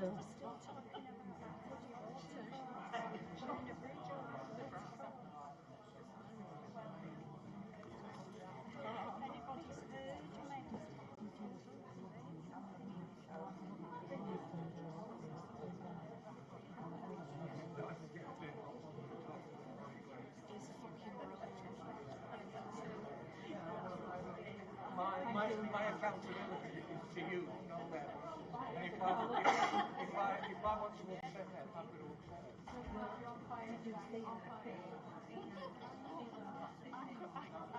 The way she reacted to that as a disgrace. If we get paid about 500 quid an hour.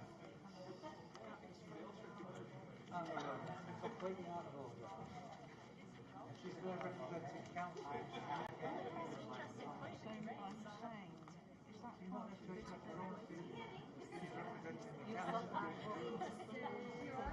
got that walking to school initiative in. I've downloaded it.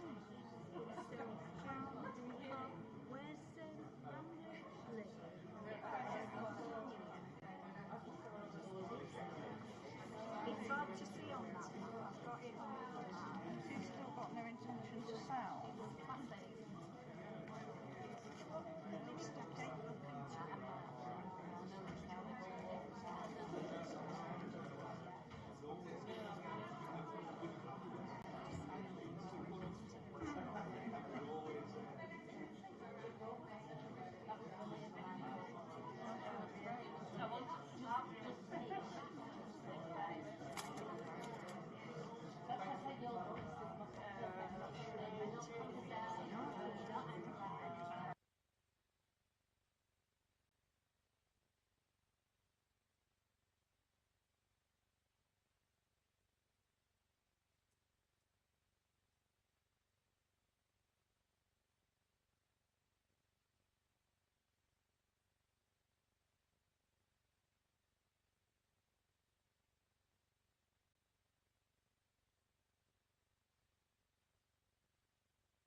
Okay, welcome back everyone. We will make a start.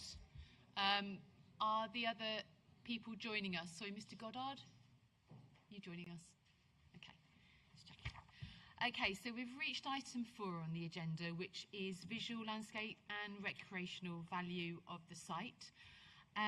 Just before we begin that, the 4th bullet point under item 4, so the very last one on page 3, we have already covered this actually at the hearing session on the 30th of September, where we talked through some changes to the condition. So they were basically 2 changes, and they would, if this site is allocated in the plan, so obviously we haven't determined that yet, there would be an opportunity to feed back on any wording changes at a later date for everyone around the table. So item 4 I think is done.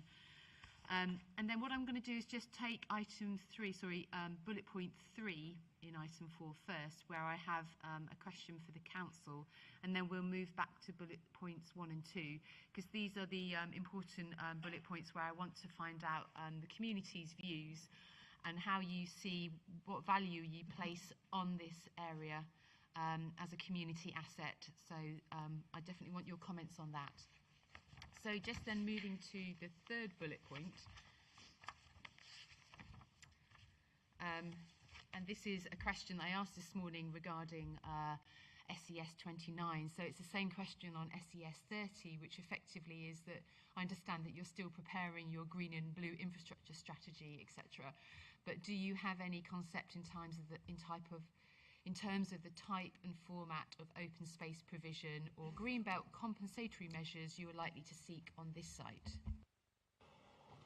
Yes, ma'am. I think it's probably a similar answer to the answer I gave this morning, but essentially we'd certainly be looking for connections to public rights of way. We recognise that there are shortages of children's play and youth play facilities within the area, so improvements to those facilities either on-site or off-site, potentially improvements to playing fields. There may also be opportunities perhaps to improve management of the adjoining local wildlife sites, particularly in Shirtcliffe Wood, Flockton Park, Woodland and Smelter Wood. Possibly, and some of those things might relate to better signage, as I say, connections to the public rights of way and things like better gates and stiles. So there's a variety of environmental improvements, recreational improvements that could be considered, I think, in relation to this site. Okay, thank you for that. So moving back then to bullet points 1 and 2, so this is where I'm looking for views around the table.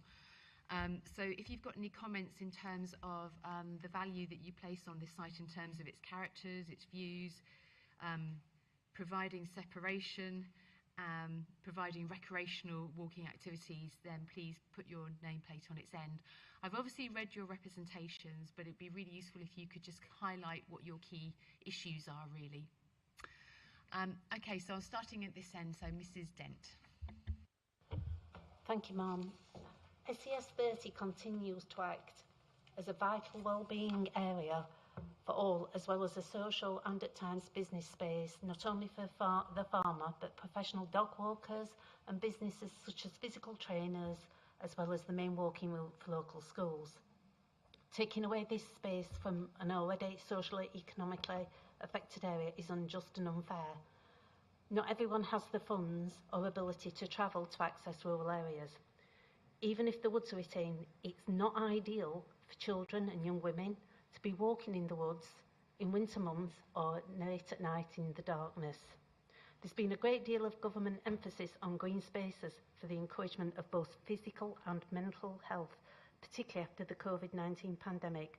And Sheffield Health and Wellbeing Strategy itself acknowledges that communities with limited access to green spaces show 18% higher stress levels and 25% higher levels of depression. Taking away our remaining green belt will only actively increase the already significantly lower than UK average life quality of residents in S13 compared to more socially well-off and less urban areas of Sheffield. Again, what mitigation will be created to offset this loss? Thank you for your points. Ms Marples. I just think, going back and picking up on the social deprivation of the area, this part of space, this land, is accessible for everybody without having to get in a car, get on a bus. Children, adults, the elderly can all walk to it. There's no need to use public transport, there's no need to use cars. They access it, and they access it daily.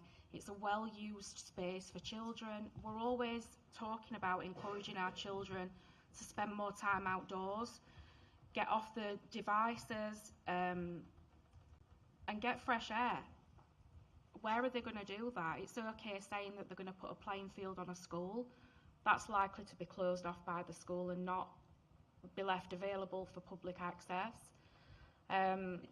I just don't think any consideration's been given to the level of deprivation in this area already. You're just going to add to it further. Thank you for your comments. I'll just move back around the table this direction, then go there. Dr. Oliver Beach. Thanks. I could have closed it off actually. You're going to hear from residents, and you have heard, about how the site's used broadly for recreation, health and well-being. And I want to address what that means in strategic terms for us. In my reps, I referred to functional equivalence. This site, SES30, is functionally equivalent to one of the grand city parks that we don't have on this side of the city. But because it's not labelled as such on the council's maps, it doesn't get any of that sort of protection. At the consultation in Handsworth in June, one of the council's principal planning officers said it sounds like this site functions more like a common, and you kind of described some of that yourself. It's right, that's exactly what it is. The currently recorded footpaths don't do justice at all to the extensive use that's been made for decades, centuries even, across this site. And as a step towards correcting this, and as an update to my reps, we've now submitted a Schedule 14 claim to add more than a mile of public rights of way to the definitive map, which more than doubles the existing length of recognised public rights of way themselves. I won't go on at length, but I think it is so troubling to me that the Council's Director of Public Health, in correspondence to me, said there'd be no net loss of public open space because this land is predominantly agricultural. While that's sort of very technically correct, it fundamentally misunderstands how the land functions. Thank you very much for your points. Move around the table, Mr. Wiggett. Oh, yes.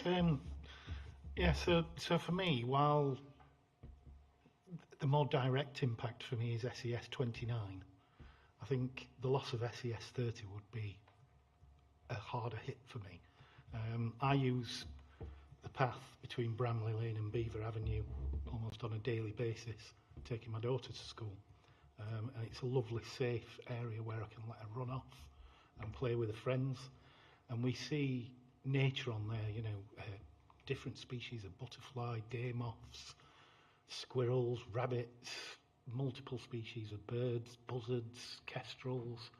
We just see all sorts, and the landscape there is absolutely tremendous any time of year, just to look out from that lane across the fields. And yeah, what you've just said about the common, I never realised we don't have a common area at this side of town. I grew up round Wadsley, and we had Wadsley Common, and that was where you went as a kid, and you messed about. And I mean, I walk on there, believe it or not, I even cycle on there quite a lot.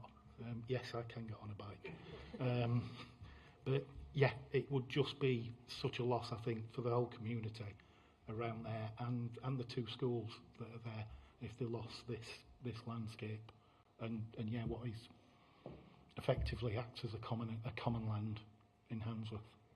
Thank you. Thank you very much. Mr. Goddard. Thank you, ma'am. Yeah, just touching on something the council said really about the lack of youth spaces in S13. Essentially, this is our youth space, and that's why this hasn't been something that's necessarily been pushed for before, to have extra development for young people, because this is where we go cycling as kids. This is where we have our snowball fights. This is where we spend our childhood. This is where we grow up. So yeah, we don't have parks and things, and nor do we want them in place of them fields. So yeah, that is essentially sort of how I think a lot of the young people feel in our area. Yeah, just to... Thank you for your points, Mr. Collard. Sorry, just to continue your point, really. I've lived in Handsworth now 25 years, I think, and I use that pretty much daily, that area. It is like a common ground.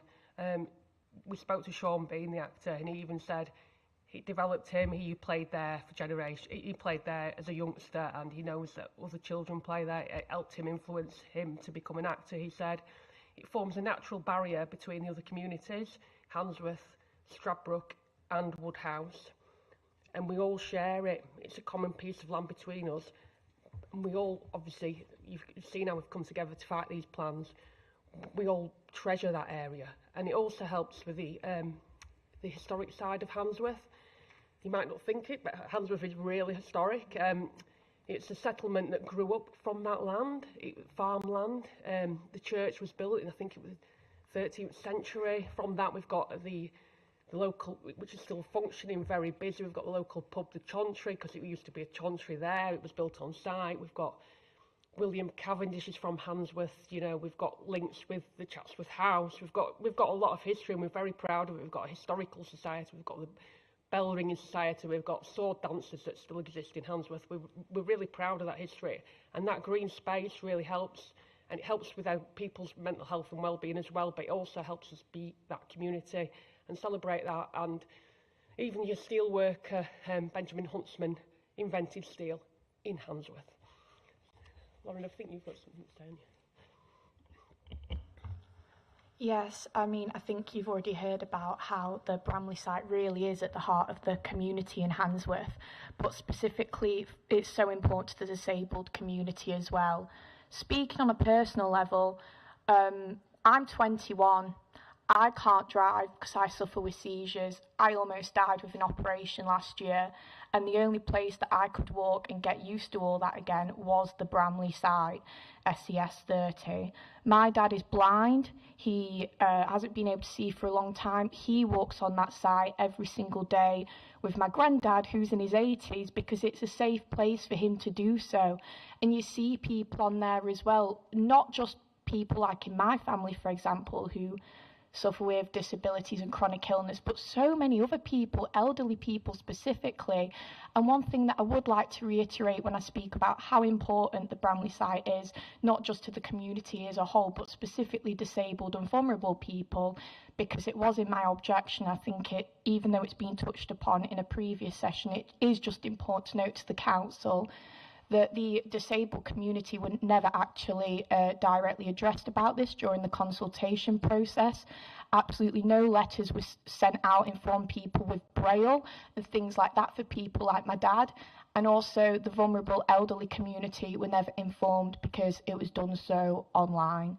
And it relied on people like Debbie Dent, who's here going house to house, knocking on the doors of elderly people who literally live on the Bramley estate, warning them about what was going to happen. And Mick, you also helped advocate for letters to be sent out for that, which was never done. So I just think that really feeds into not just a disregard for the disabled community and vulnerable people in our community when it comes to the actual building proposal, but also the way this process has been gone about. Disabled people and elderly people have been disregarded the entire time. Thank you for your points. Just to let you know that we did have quite a long discussion, I think it was the 29th of September, about the whole issue of consultation. There were lots of other residents in Sheffield who'd raised similar points to the ones you've just made, so that was debated and discussed. Move around the table, Mr. Rooney. This time and calm. I think the value of this site came to the fore during COVID, because more people used it as a safe space where they could go and get away from the fact that the rest of their lives had been boxed up, literally at times, in a small space. I just want to echo the fact that we're probably one of the very few communities that doesn't have a park. We've got a lot of open space, or we did, until people started building on it, but we don't have a park as such. and I just can't understand why a local authority would put a bid into the Species Survival Fund and do an enormous amount of work in the Shire Brook Valley to enhance the living experience of ordinary people in terms of wildlife, greenery, etc., etc. And then on the other hand, start talking about destroying the equivalent. They seem to me to become totally contradictory, to have money spent on Shire Brook Valley and then destroy an equivalent site on Beaver Hill Road. Thank you very much. Mr. Staniforth. Thank you. My sort of point, as you can see, the Handsworth is pretty much a community, a village, and essentially with this size of development in the middle of the village, you're actually putting a village in a village.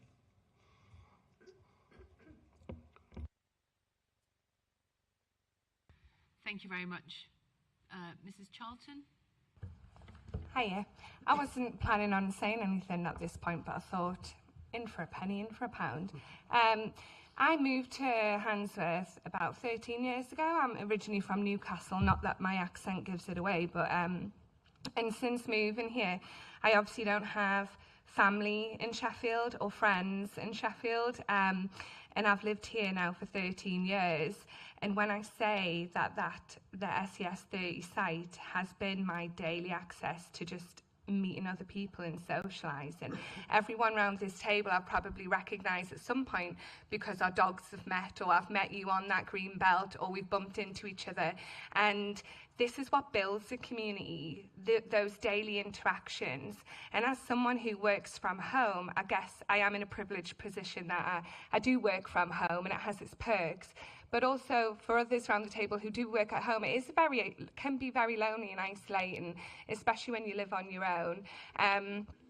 So if that space was taken away, I'm not able to access open fields, open green space to walk daily, that would directly impact on my well-being, and you know, I might then go days without seeing anyone in real life, not on a computer. So I know that's not as extreme as what actually would take away for people with you know, chronic illnesses and disabilities that access that space, but just regular as well, for regular people's well-being and social connection, it would be huge, because there's no equivalent to that. And the mitigation of making like a little field or a cordoned off area, like everyone else has mentioned, wouldn't replicate what that is now. That is our slice of countryside. We don't have that within Handsworth if this is to be taken away. Thank you very much for those points. Mrs. Oates? Yeah, thank you.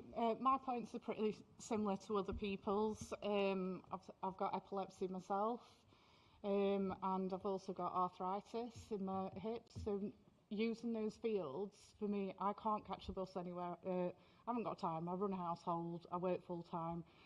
I can't be catching a bus to go and access places, and I can't drive to access them. And so yeah, I just have to go to those fields, which I do enjoy. I can't use the woods as much. I do love them, but because of the arthritis, it's uneven ground and it hurts my hips.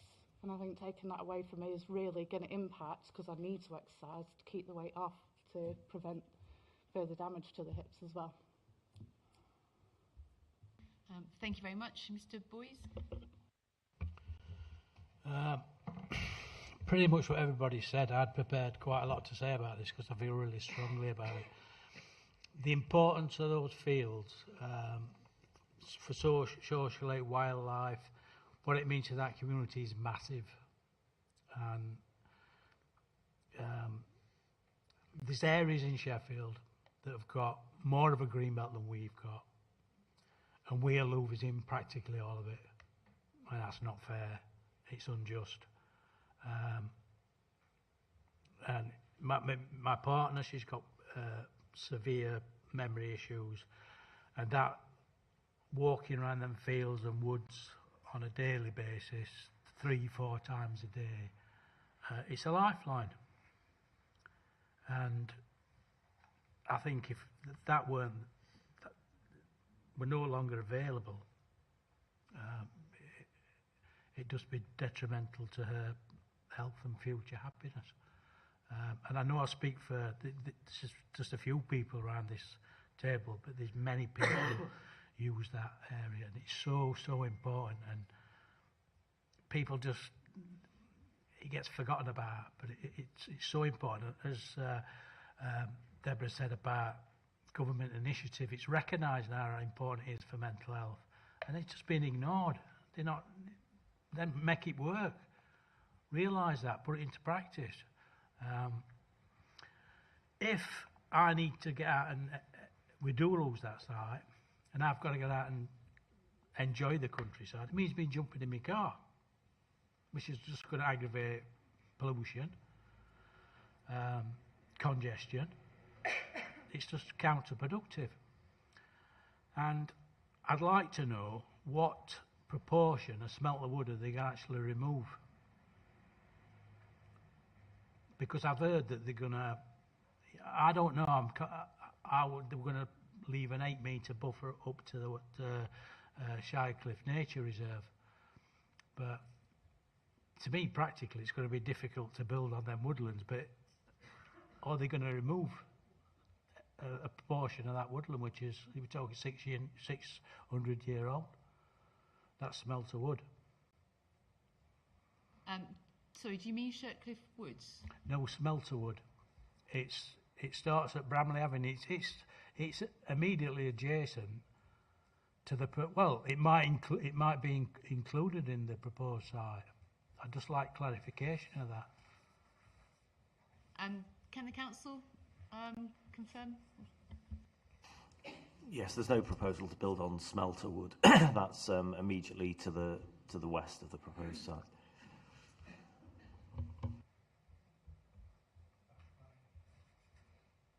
Okay, right, we'll take one more comment from Mrs. Miles. Thank you. Hi, so I just want to say that, as I mentioned before, I'm from London originally, and moving to this area, it's beautiful and unique with its green spaces, its green belt, and just to reiterate what people have said, the spaces that we have are like a community hub for people. I've met so many people and made so many friends and acquaintances just through walking through the land, and it's very peculiar for somebody from London where you just don't talk to people, and then you come to a place like Sheffield and you're in this rural community and people are so welcoming, and I think the environment informs the culture of the people. So the fact that we have this space really gives us an identity as people who live in the village where I am in Woodhouse Mill, and how that is so distinctively different. And I just want to say I don't drive either, and I hardly ever come into the city centre because I don't need to. I have so much in my village with the environment and the people that are there. And, you know, as it's council land, technically, we own it as the people, in the sense that we are the citizens, the residents here, and we want our home to remain intact.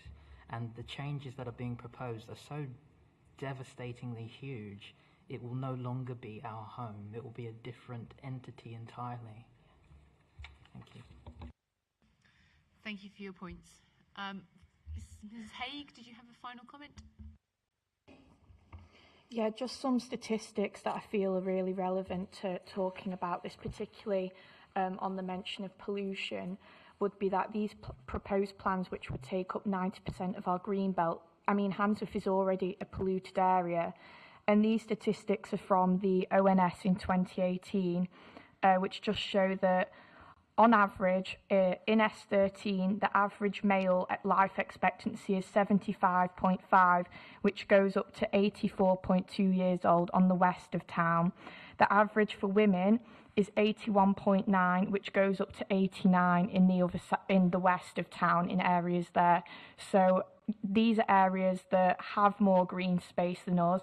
There's already a significant difference in life expectancy there compared to S13, and I think that just really helps reiterate how important this green space that we do have is to the community. Okay, thank you everyone for your comments. It's really useful and it's good to hear your views.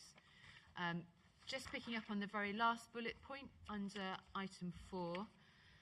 This is bullet 5 on the next page, and this is just picking up on a new document that the council has produced, which identifies or highlights those consequential deletions and assesses those.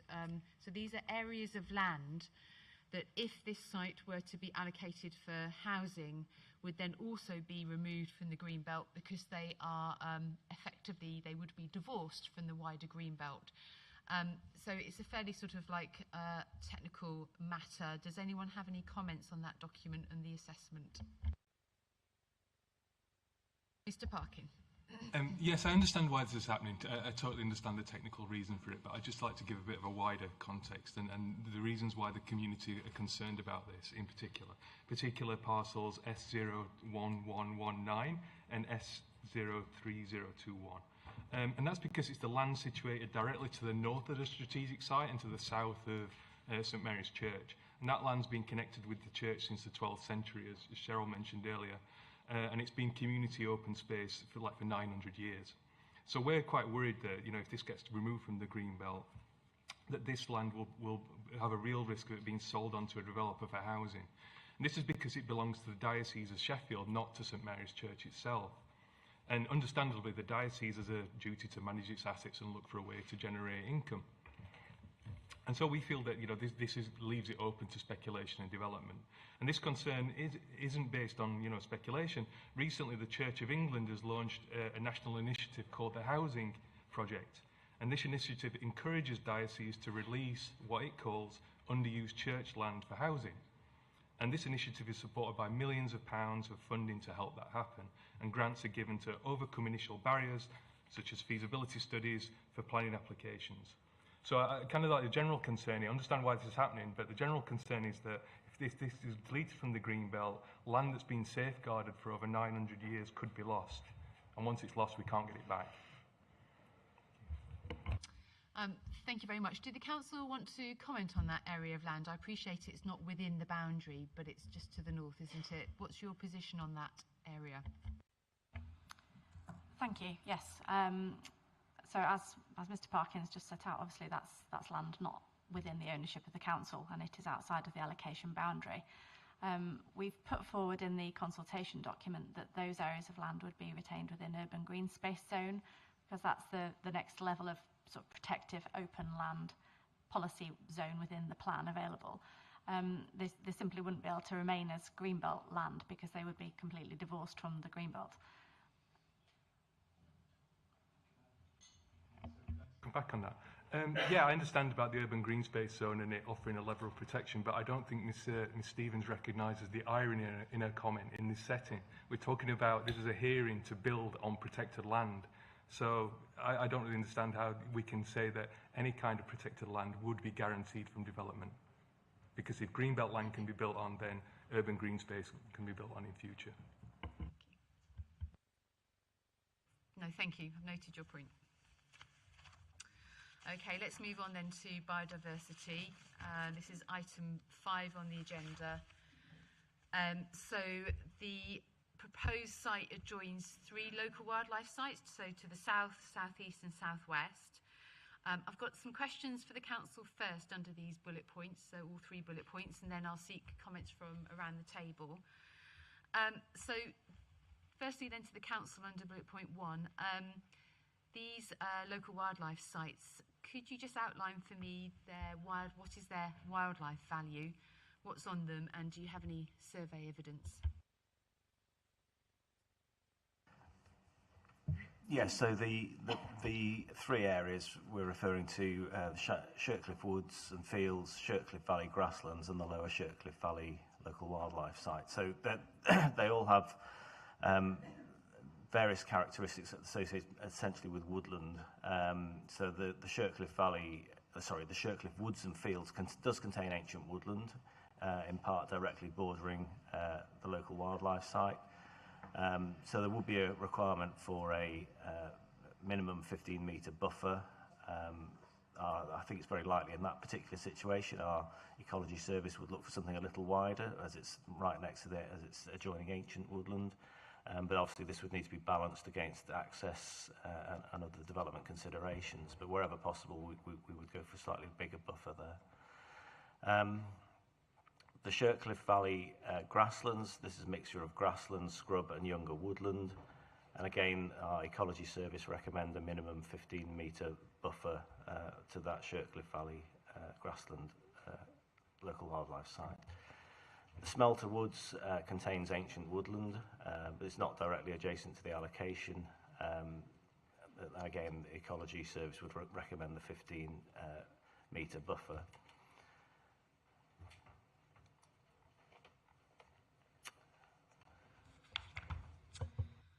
Okay, thank you for that. Moving on to the second bullet point, just a small point about the policy condition wording. So it only refers to local wildlife site in singular. Is that something you would change? Yes, I think it'd be useful to refer to all three of the local wildlife sites that are close to the allocation. Thank you. So if that allocation remains, I've noted that as a change. Under the third bullet point, we covered this issue obviously 2 weeks ago. So the council confirmed that quite a lot of further work needs to be done to refine and agree the local nature recovery network, with the final version due out at the end of 2026. So instead, the council suggested the inclusion of a condition requiring the provision of ecological corridors within sites, which we will be discussing at the hearing session on the 16th of October this week. Okay, so if I could turn to other participants around the table then. So if anyone's got any comments on biodiversity and ecology issues, please put your nameplate on its end. Mrs Davison first. Thank you. Just to point out, I think there's been a misunderstanding of which local wildlife sites adjoin this site. So obviously you've just been talking about, sorry, just lost it. You've just been talking about Shirtcliffe Woods and Fields, Shirtcliffe Valley grasslands and Lower Shirtcliffe Valley.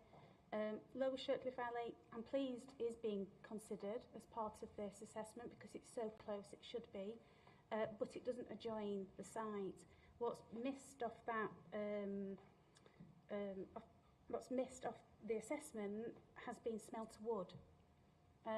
Smelter Wood it contains ancient woodland, and it adjoins not the ancient woodland, but the woodland adjoins that site. I think it might be a clerical error, but I think we need to clarify which local wildlife sites have been assessed. Okay, so I've seen that there's three, the first three you mentioned. The only one that I haven't had any reference to is Smelter Wood. I didn't know that was a local wildlife site. Can the council just confirm the position on Smelter Wood? Is it a local wildlife site or not? I'm sorry, I thought I did say Smelter Wood, but perhaps I didn't. Yeah, Four then. Yeah, the Lower Shirtcliffe Valley is not, as I understand, it's not directly adjoining the site, but is very nearby.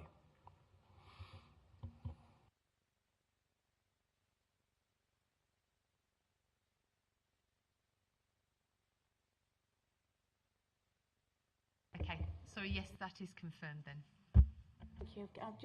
I'll carry on then. So, just to raise the what's being raised on the preliminary ecology assessment, it basically says that the whole area is habitable for a variety of protected species and recommends that full surveys are done. Obviously, again, this will be prior to planning. You've heard, I didn't jump in at the time when everyone was talking about how much wildlife is on there because I think they did my job for me. But essentially there's veteran trees. It's hardly surprising with considering how much priority habitat there is on this site. and surrounding this site, that it is full of wildlife. I'm very, very pleased to hear, thank you, that you will consider a larger buffer than 15 metres at this site. Can I assume that what makes this site different to the other sites that we've been asking for more than 15 metres for, and to take air, noise and light pollution into all of the sites that are adjoining ancient woodland? They need to be done. Natural England states it needs to be done. So I think, has there got any more points on that one? Nature Recovery Network core habitats in all 4 of these local wildlife sites. Yeah, did you hear that about core habitats being on all 4 of those local wildlife sites as well that are being mentioned? So, thank you. It's a fair question. If I could just go back to you, Mr. Vincent, about what makes this site different then, if the council is open to actually specifying larger buffers on this site and not the others. That obviously your 15 metre is a minimum. Yeah, I mean, perhaps I wasn't clear. I mean, I think wherever possible, the council will try and go a bit beyond the minimum. It is a minimum. I think what we're not saying is that, I think Ms Davison referred to buffers of 150 metres or 200 metres from we're not talking about that sort of width. I think it was, sorry to correct you, I think it was 50. 50, sorry, apologies, I got the figures wrong. But I think, yeah, of that order, I think it would have a significant impact on the potential developable area right across the city, actually, because there are a lot of local wildlife sites, a lot of ancient woodland sites right across the city, and it would significantly limit the potential to develop on the edge of the city. So I don't think we're talking about that, but I think wherever possible, the Ecology Service would seek to go as wide as they can, but it's a 15-metre minimum, so a bit of flexibility around that. Thank you. Did you want to come back? I mean, I know you clarified it, but again, we based our assessments on the fact that Natural England did used to say 50 metres, and although they've removed that now from their standing advice, that they've removed it in place of you must consider air, light and noise pollution. And obviously there's been no demonstration of that throughout this process, that not one site that is near ancient woodland has had that those assessments done as to that impact. The other science that was based it to the 100 metres, which is we were requesting 50 to 100 metres, was based on science around what bats, the impact of bats. So obviously those are the realms that we are looking for, and there is science to back that up. Thank you. No, obviously we did cover this issue before, so I understand your position on the matter. Thank you for that. Mrs. Smelt. Thank you, Ma'am. Referring to the primary ecological appraisal that's been done, there's constant reference to the fact that it is based on reasonable estimates and assumptions.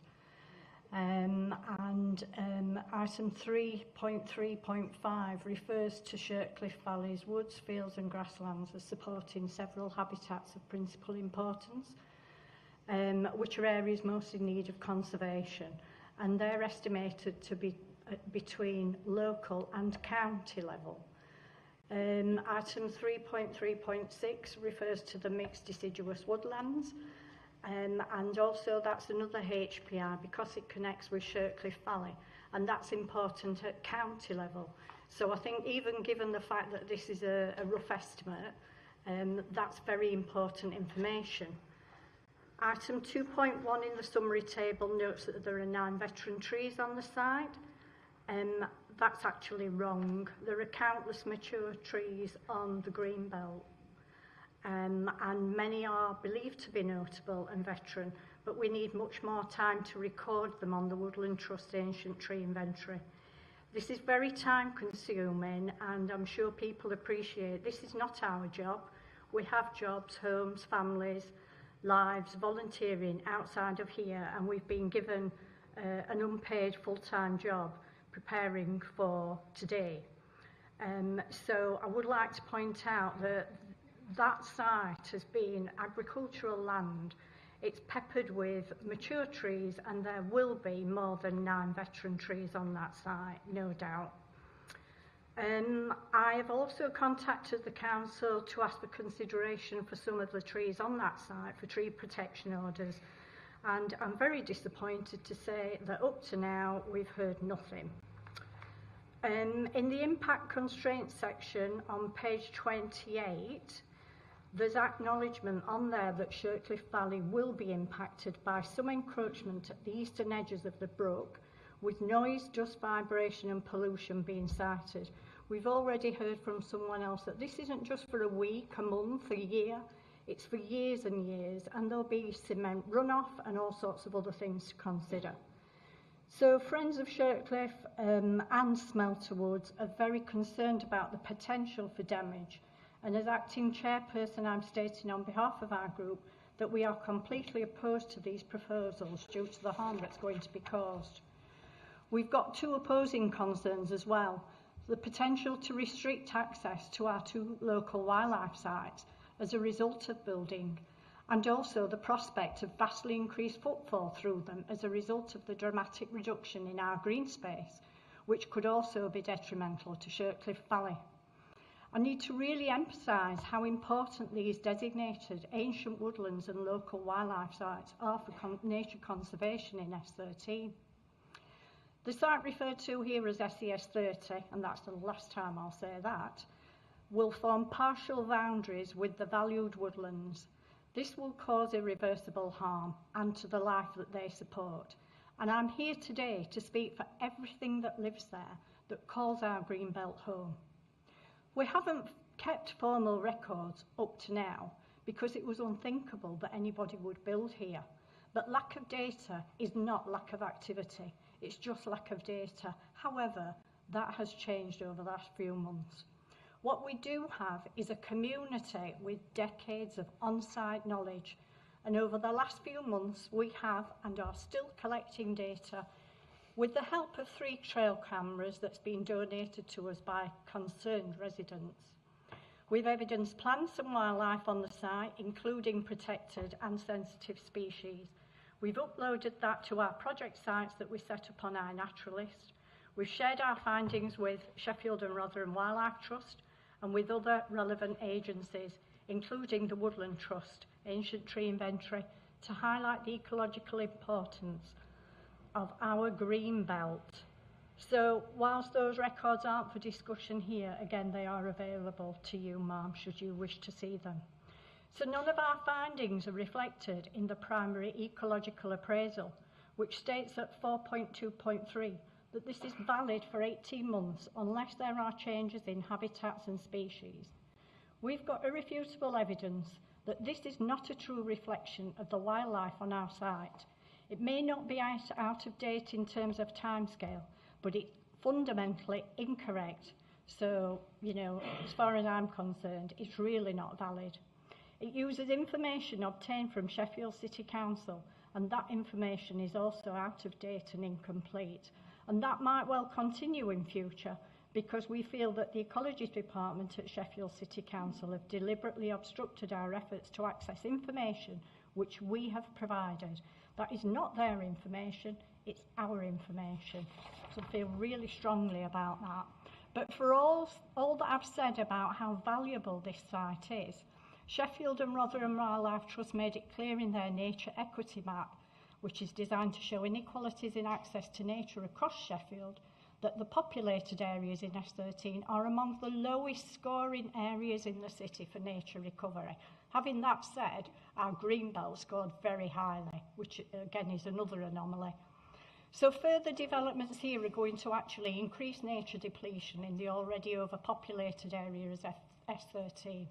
So the elephant in the room is, why would you try to diminish this fabulous site that already exists rather than restore it and enhance it through the Simca Nature Recovery Plan?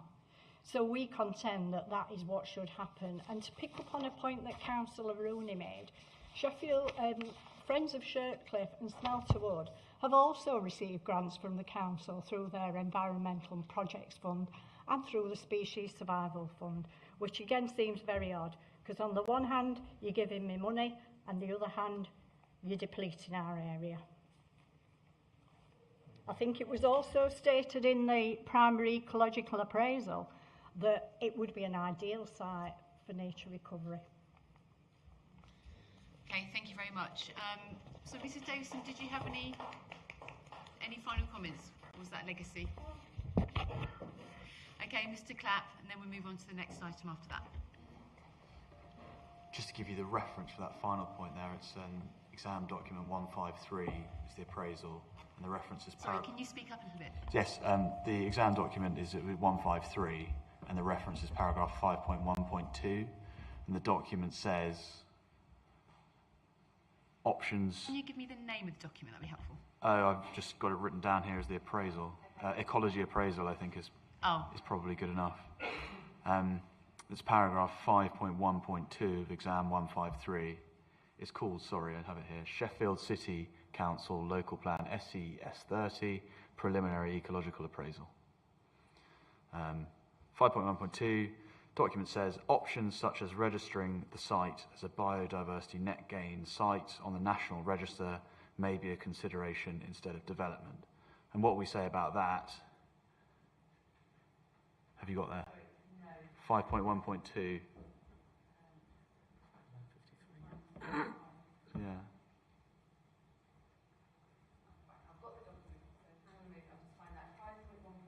Yes.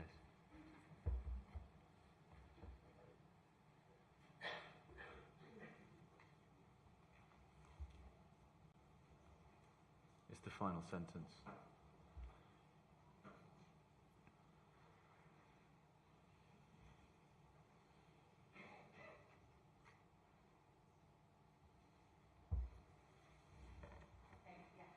And what we say about that is it tends to confirm much of what's been said already about the value of this site in biodiversity terms, but I also want to highlight it tends to support the view that the site's valuable in landscape and character terms, because obviously one of the features that makes it so valued as an amenity space is the fact that it's used so widely for wildlife.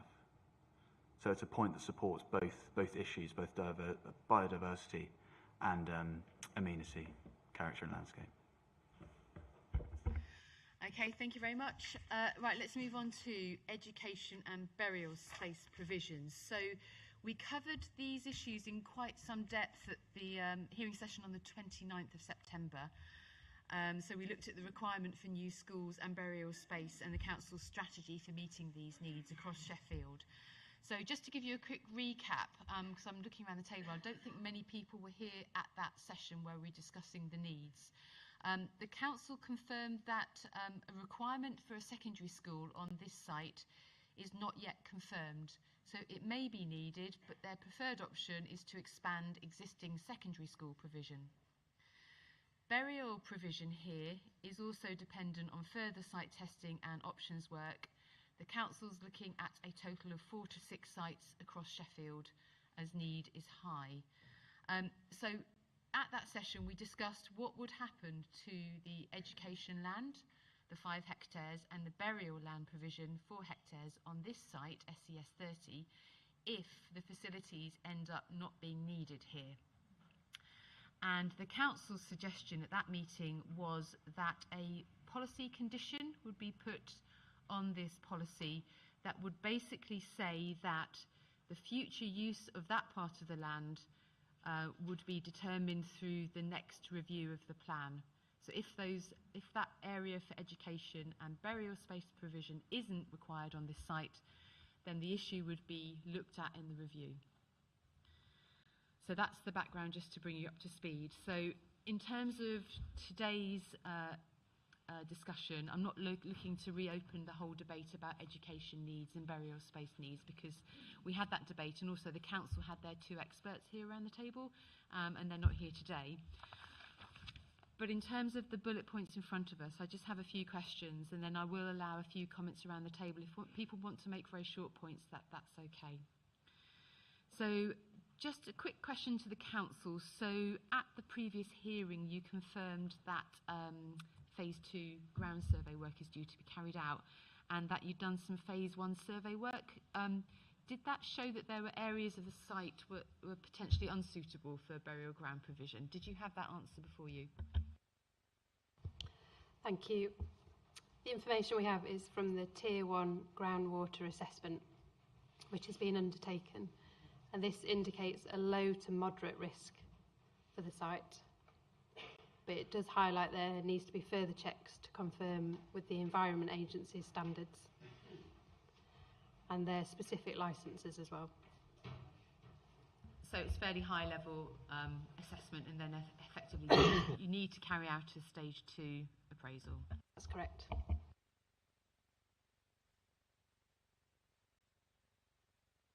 Okay, thank you. And then my 2 following bullet points address the issue of that there's no reference within the actual policy text, is there, to secondary school and burial space provision. So is that something that the council would be looking to change then if these allocations were made? Yes, that's correct. Just to confirm, they were omitted as an error, so they should read as the condition that's on NES37, but obviously omitting the need for a SEND school.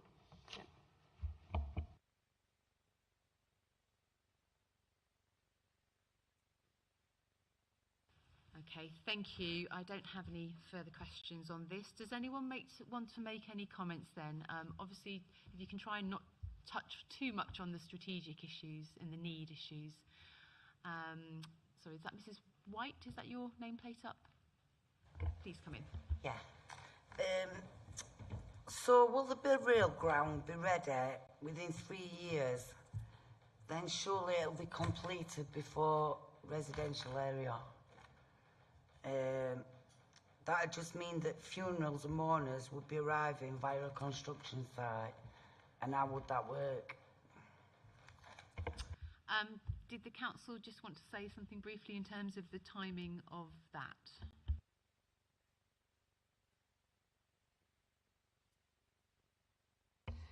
Thank you. Yes.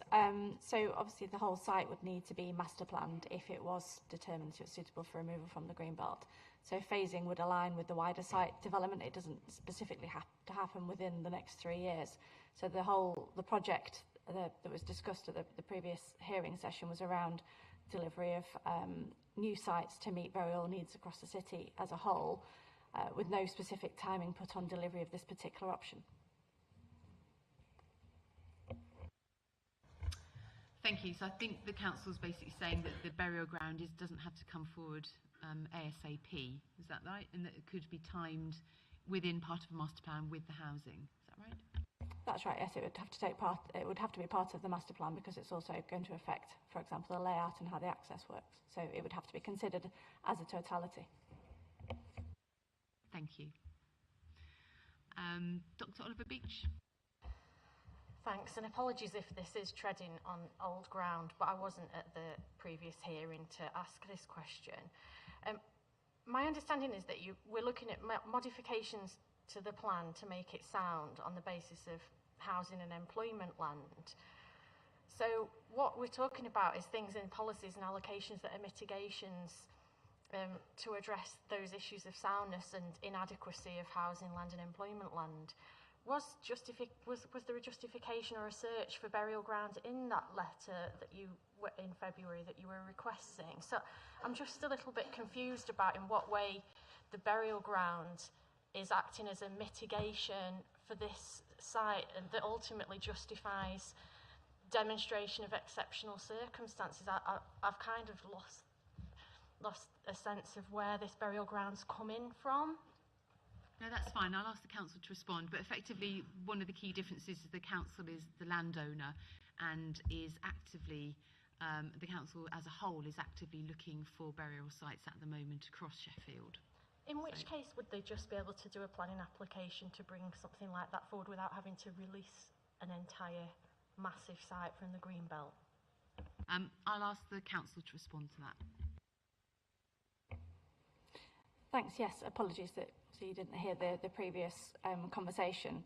So you're right that wasn't within the ask that was put to us by the inspectors as part of this examination, and also that burial grounds are, generally speaking, not an inappropriate use in the Greenbelt. So whilst they could come forward as a standalone planning application, we are carrying out work to look at options for sites for bringing forward burial grounds. And where one of those sites could come forward on a site that's also got potential other uses on it, it makes more sense for that to come as a piece rather than as a separate planning application. If I can just ask a little bit with more clarity then. So you could create the same size burial ground on this site without releasing the entire package as Greenbelt. You may not bring forward a burial ground on this site due to constraints of the land, in which case otherwise you're going to retain it as a sort of insurance policy for more housing, but that's sort of not the terms of the exercise that we're looking at here. If we're talking about 868 houses, a few more hectares would tip us over into a different bracket again of strategic planning, and it feels quite tenuous to me. I mean, the same points were made at previous sessions, so I don't want to, but yeah, those points have been made already, but thank you for that. Mrs. Marples? Yeah, sorry, I wasn't at a previous hearing, so it's just a small point that I need to ask the council.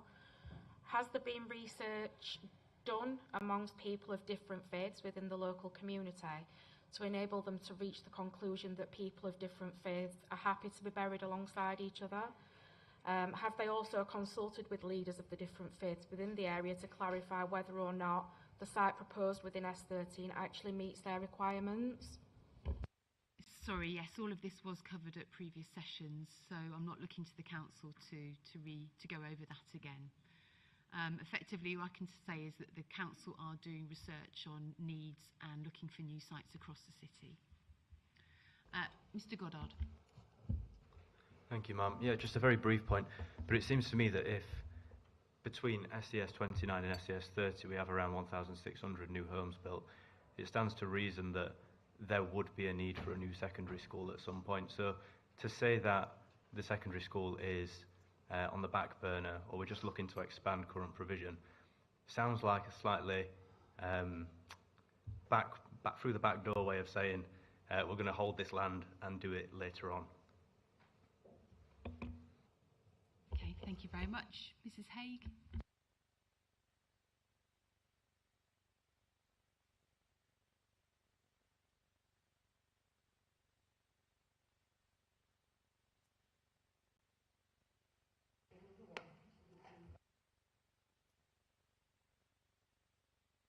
Thank you very much. Mr. Staniforth?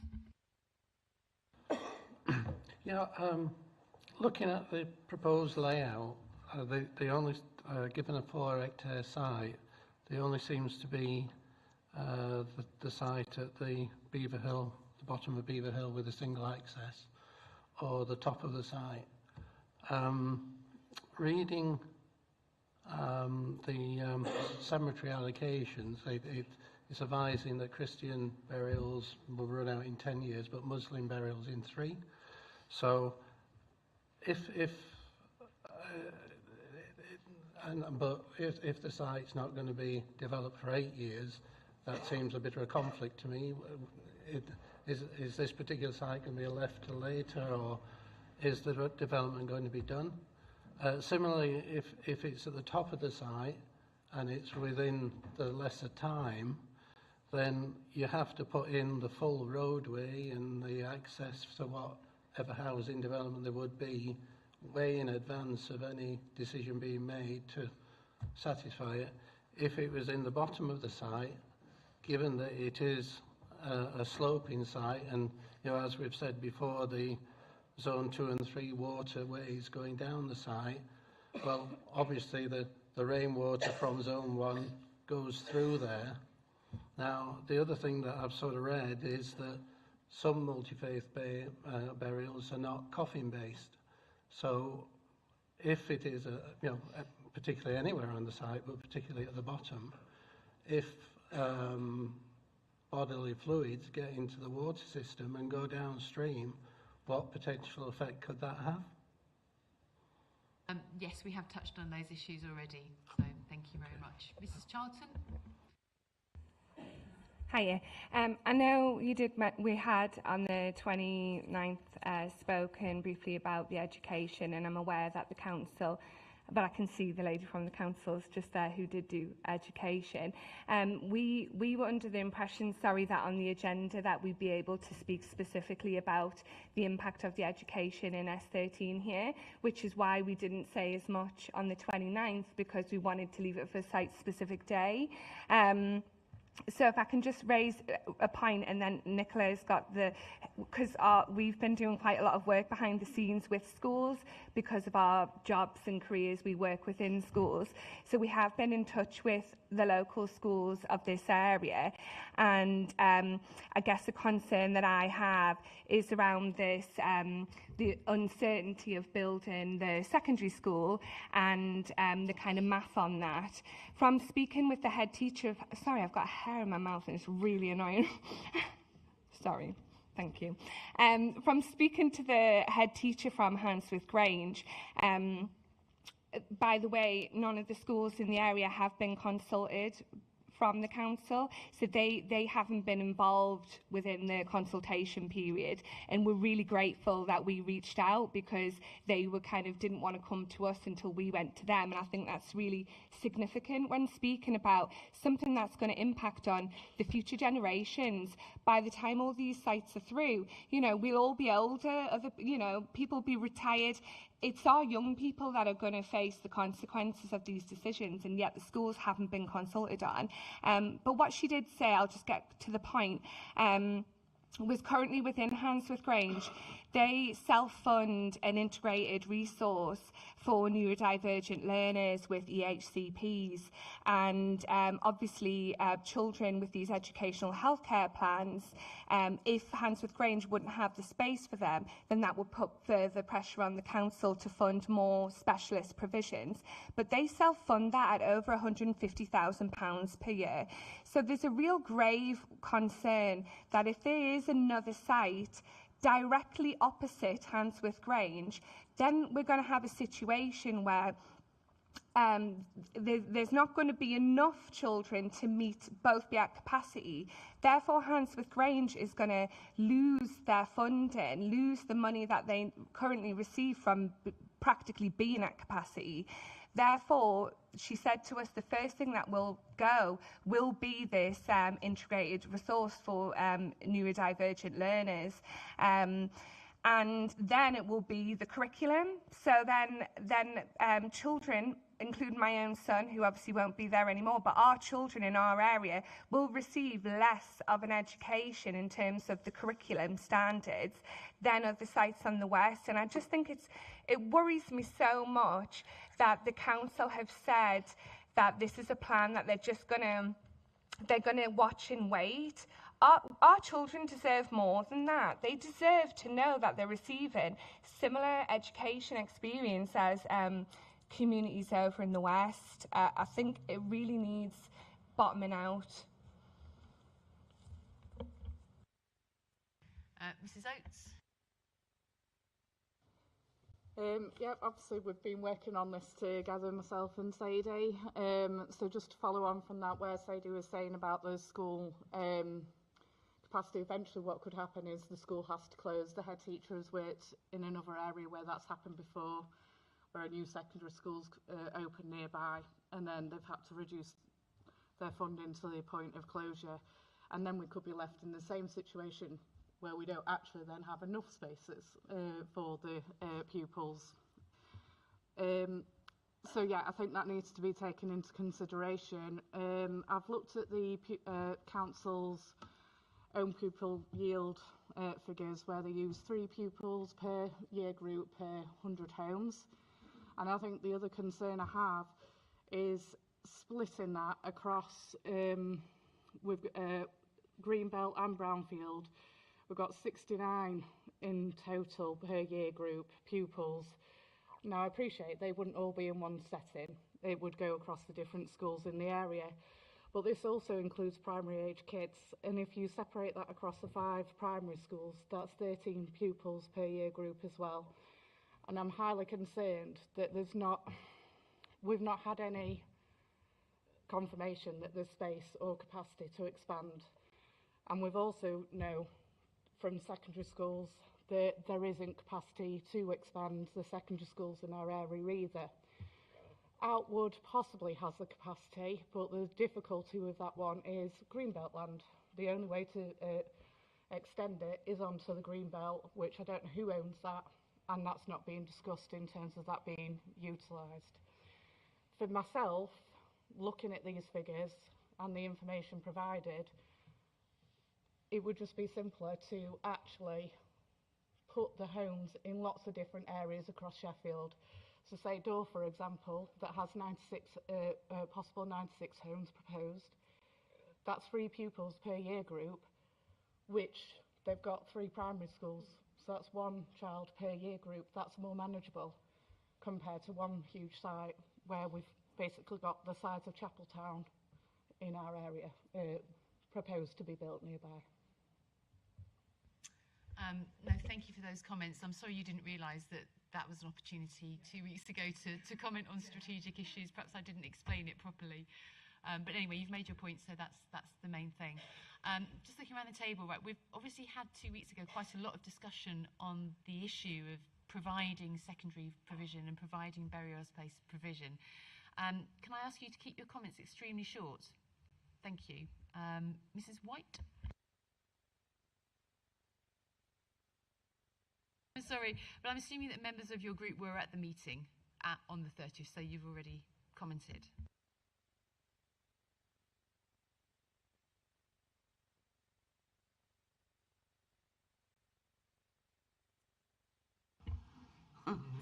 Right.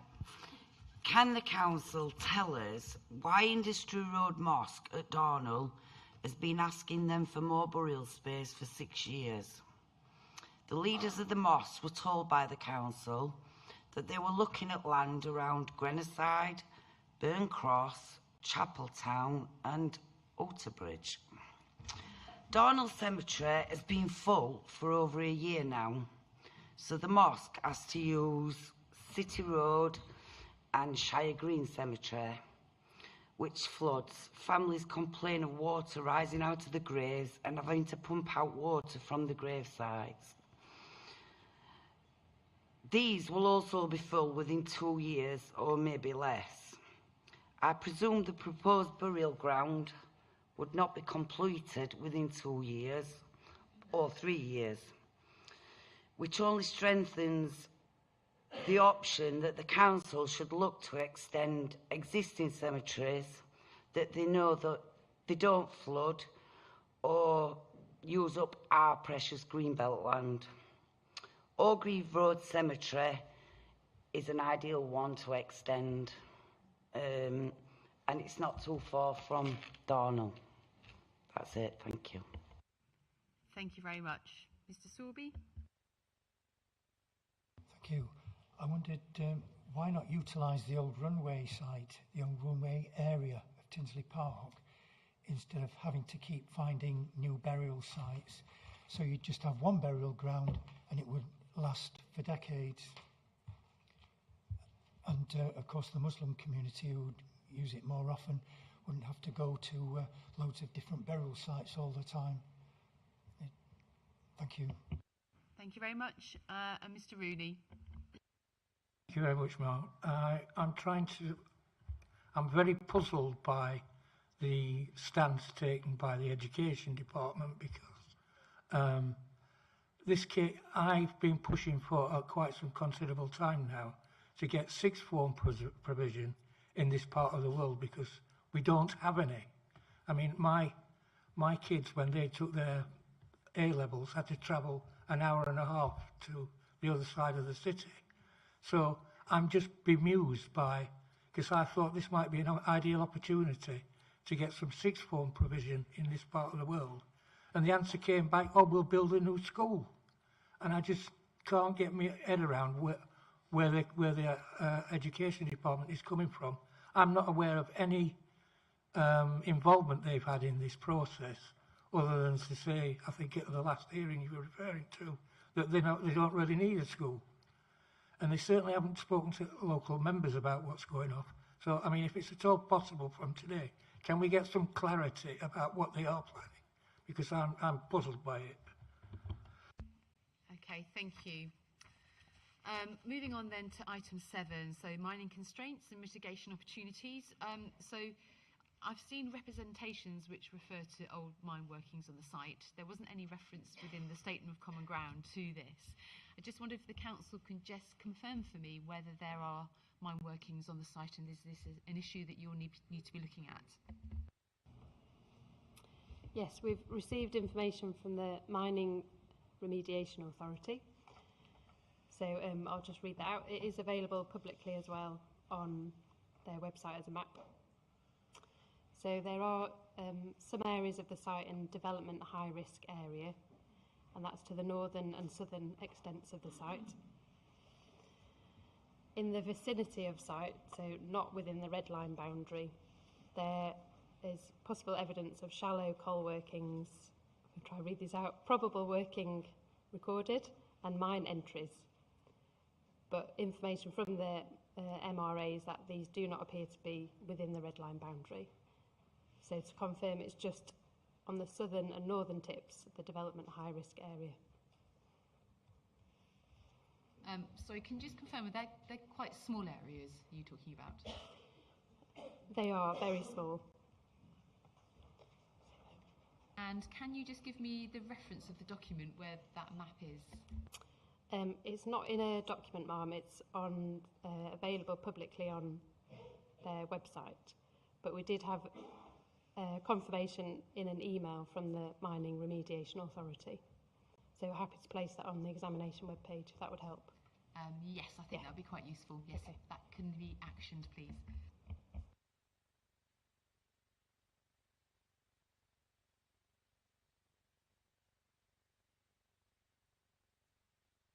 Apologies, could I confirm, is that the email and the map you would like placing? Yep.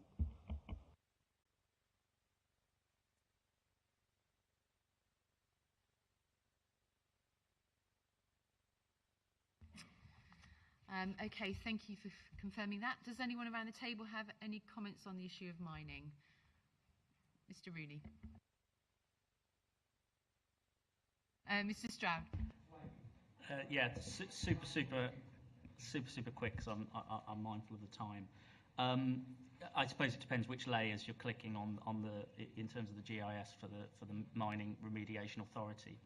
Within our reps, you do have an extract of that, but when the council provide their map, it'd be very helpful, obviously, if they tick the mine entry potential zone of influence, surface mining past and current, past shallow coal mine workings, and the development high-risk areas.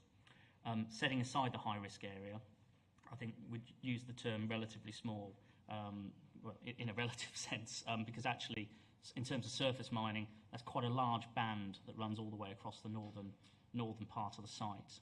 And then there are past shallow coal mine workings to the south. As I say, I mean, they're matters of fact, and you'll find that out when you receive the map, Ma'am. 2 points arising. One, obviously, this is another constraint on an already significantly constrained site.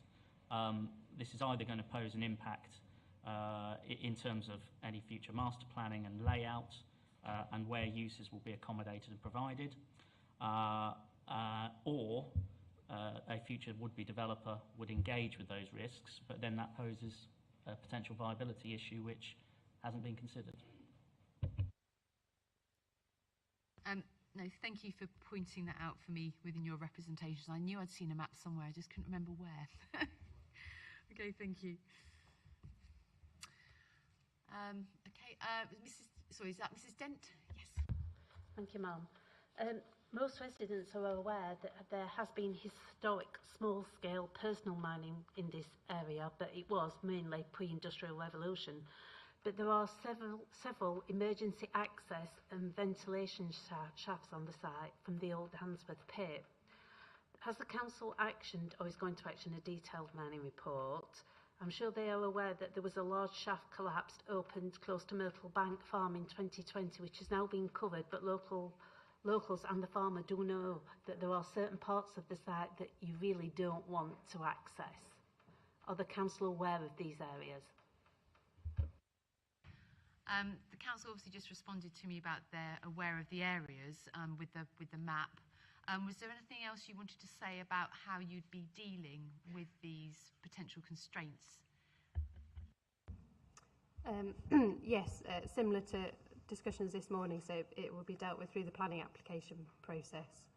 So the developer would be expected to submit a coal mining risk assessment as part of any planning application that includes an indicative layout.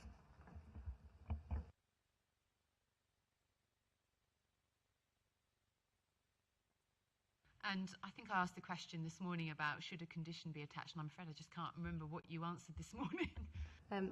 We said yes for the site this morning because a larger proportion of the site was in the various areas that required remediation.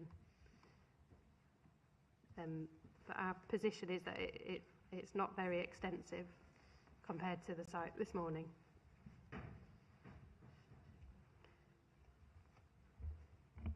So clearly you're going to have to look at the issue though. Should it be highlighted as a condition then? Because I'm just looking at the map that has is within the representations by the S13 group. Yes, so yeah, we're happy to add it as a specific site condition.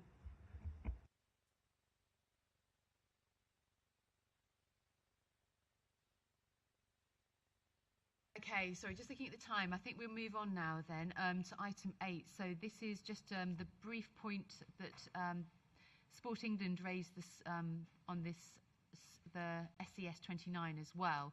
So should a condition be included that talks about ball strikes, etc. The council this morning said that they didn't think that it was necessary to list this under every site policy, and that it was covered generally in was it policy GS5? I think it's GS1.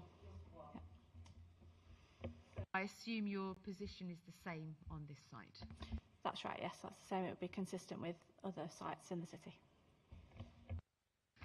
Okay, I wasn't going to take any comments on that because there's a really important issue that we need to get onto. Is there something you want to say very briefly? Because we did cover it this morning. It's a tangential question, which is this. It talks about access to an adjoining site. Well, we've not mentioned today the fire training centre on Beaver Hill Road, which is also adjoining and very close to that football club. Why is there not a condition on that? Because it's a very important resource for the fire training community. It's a bronze command centre that needs constant access. So, yeah, I just wanted to make that point very quickly. Thank you. Okay, point noted. So let's move on to item 9. So this is site availability and deliverability. So I just pause. It's okay.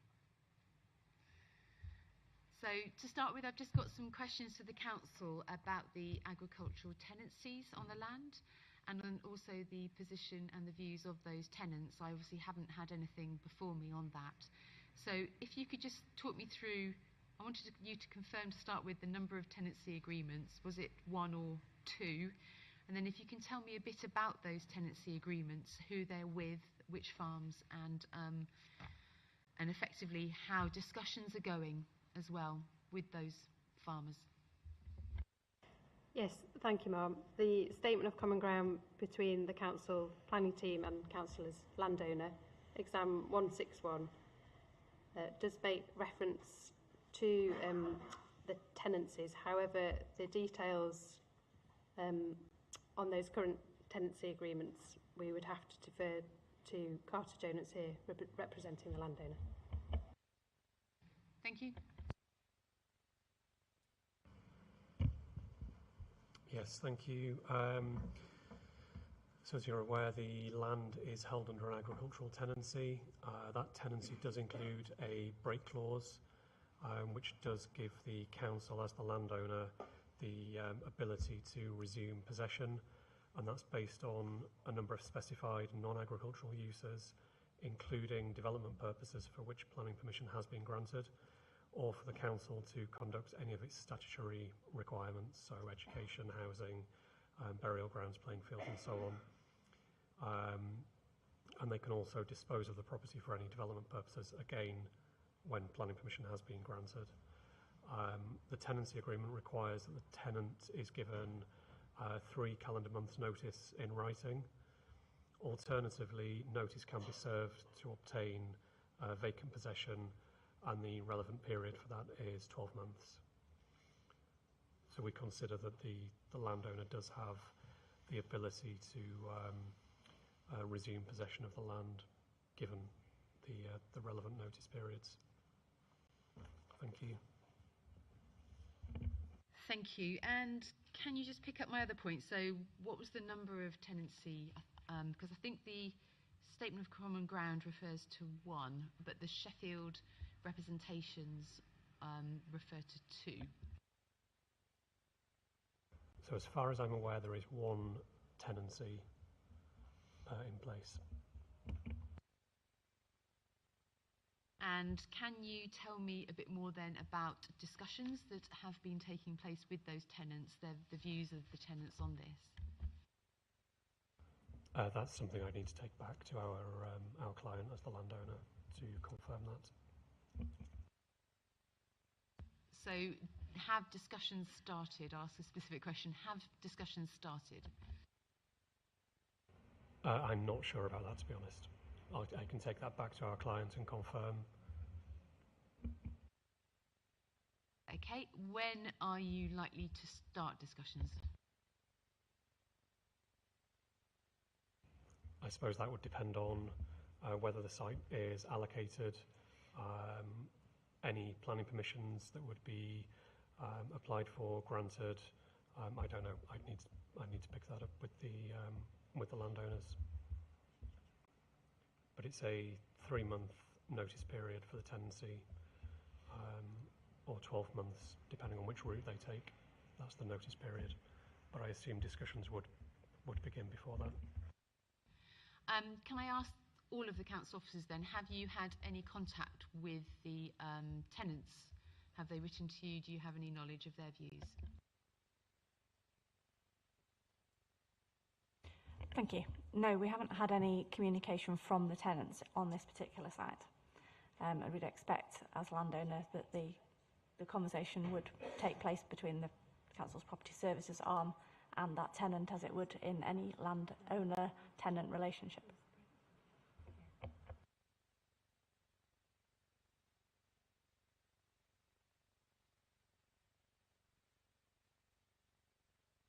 Oh. Sorry, just to make the point also around delivery of the site. In the trajectory, we've indicated delivery from year 8 onwards.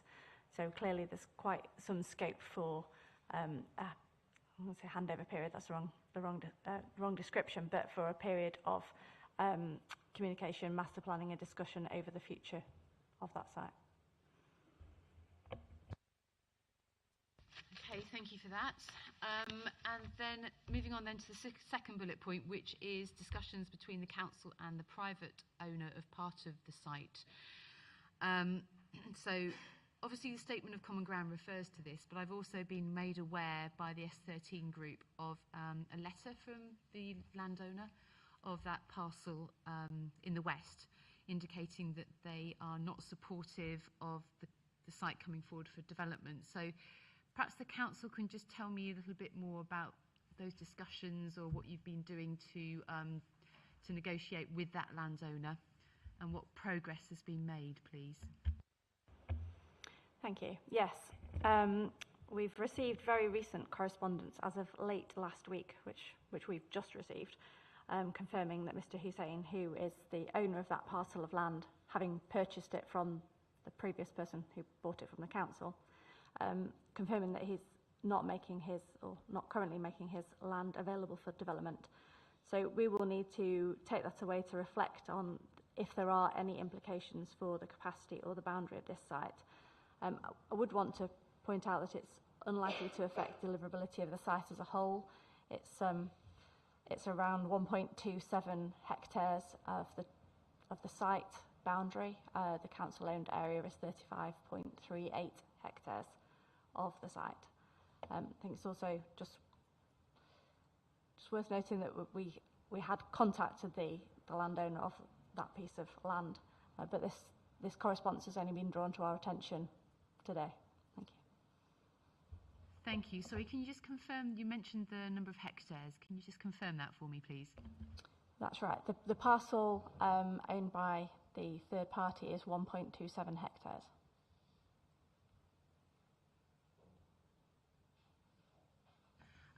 So you indicated that you would wish to reflect on the issue then. So I'm assuming this is mainly about the boundary of the site, whether that would need to be excluded. Is that correct?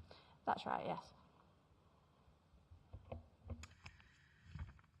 Okay, thank you for that. So before we get on to the estimated lead times then, does anyone around the table have any comments then on the issue of ownership or tenancy? Mr. Clapp. Thank you, yes. I just want to pick up a few points about Mr. Hussein's parcel of land to the west. The first point is that Mr. Hussein says in his letter, which you've seen as I understand it, that he wasn't contacted by Sheffield City Council in relation to the proposed allocation. So that's what he says. He says he hasn't been contacted about it. Next, I want to take up the Statement of Common Ground, Exam Doc 161, paragraph 3.5. Now, what this document says is it says that part of the allocation was sold at auction in July 2007, subject to a clawback in favour of SCC. This parcel does not frustrate the allocation being brought forward. 3.6, therefore the whole site is considered available and deliverable. So the impression, certainly that I got when I read that document, was that there was some indication that the council might be able to legally retake the land without Mr. Hussein's consent.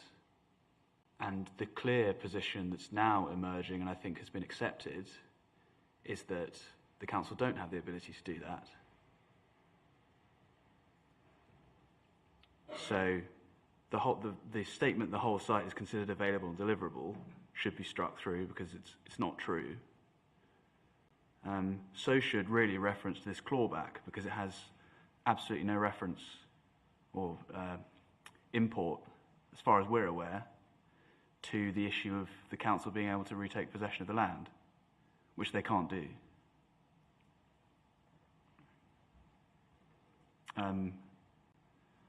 I have some points about the knock-on effects of that, but I can come on to that in a moment. Could I just ask the council just to confirm then, so in terms of the clawback, you're not looking then through that clawback to take repossession of this site? No, as I understand it, that's not the sort of clawback arrangement that was in place on that land. And as I just mentioned, this letter that we've received, I'm unsure when the community group received it, but we've seen sight of it today. We will need to take that away and reflect on the capacity, but just to confirm, it doesn't affect the overall deliverability of the substantive part of the site. So, sorry, just to confirm, so you'd be reflecting on the boundary, but also on the capacity, is that correct? That's right, we'll need to consider if there's an implication for the capacity, and we'll reflect on the boundary. But as I've mentioned, sort of, in terms of scale, it's not necessary for the residual substantive part of the site to come forward. Well, this is the point that I wanted to come on to. So we've now got, I think, on the basis of the concept plan, a site with a developable area of 27.4 hectares and allowing for 9 hectares for burial and or education. That leaves us 18.44. We've now got a further reduction of, what was it, 1.27. And then we've got to take into account this 15-metre buffer in addition to the flood storage areas. I mean, the point that we make is that the capacity of this site is shrinking with every issue that we go through. And as Mr. Stroud said at the close of the session this morning, one of the main reasons why this site was touted for Greenbelt release was that it could deliver housing at some sort of strategic level. And it's becoming, in my submission, very obvious that it can't perform that role. The council's strategy is to release both strategic sites and smaller sites. That has changed along the way, just to confirm. Just the wider point. So if I could just ask the council then, I think if you could, this is an action for yourselves obviously, to prepare some sort of note ASAP on your reflections on the site boundary and the site capacity and how that is impacted on the non-availability potentially of this private area of land. So if you could note that as an action, please.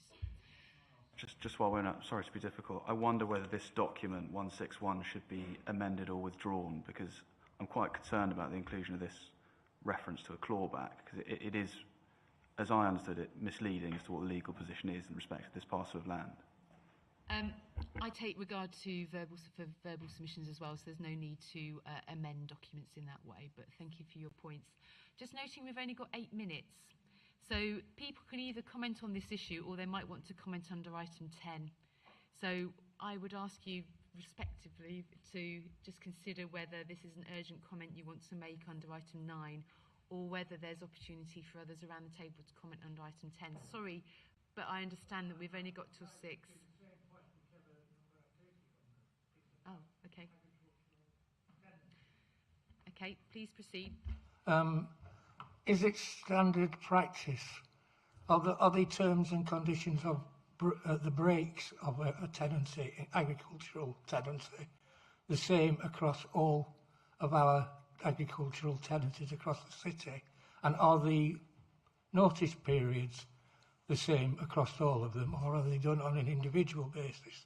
The reason I ask is that I've been made aware that there is an agricultural tenancy in the southwest of the city that could potentially deliver several hundred, possibly 1,000 houses if that tenancy was ceased.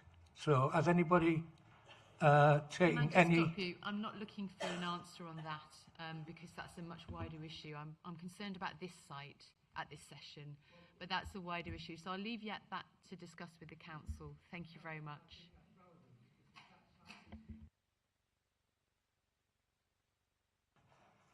Okay, Mr. Stroud, brief point, please. Yes, if we can be. So if anyone has any comments they wish to make in terms of the council's estimated lead-in time of delivery, so coming forward in 7 or 8 years' time. So, Mr. Stroud. Thank you. And it's not on lead-in, it's on build-out rates. So, yeah, thank you. Obviously, we've got exam 161, Statement of Common Ground, which states that the landowner supports the LPA's ambition in respect to the build-out rates. I think that's a notable comment. And it's notable also because previously SCC as landowner in their submissions, that's reference 1.2042, said that it would take 7 to 8 years and not 6 years in order to build out the site. I won't go over the same ground that we did this morning in terms of Lichfield's build, start to finish, etc. But just in summation of the points here, 150 dwellings per annum is significantly more than what is typically expected for a site of this size.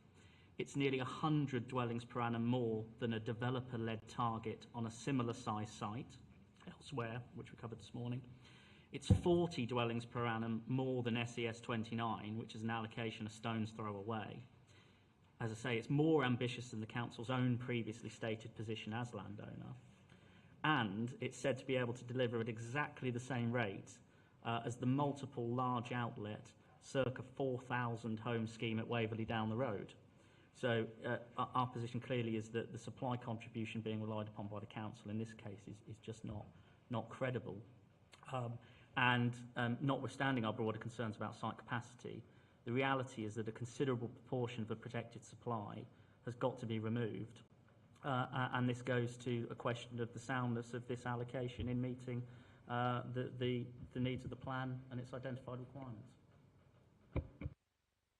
Thank you. Did the council wish to say anything in terms of the build-out rate?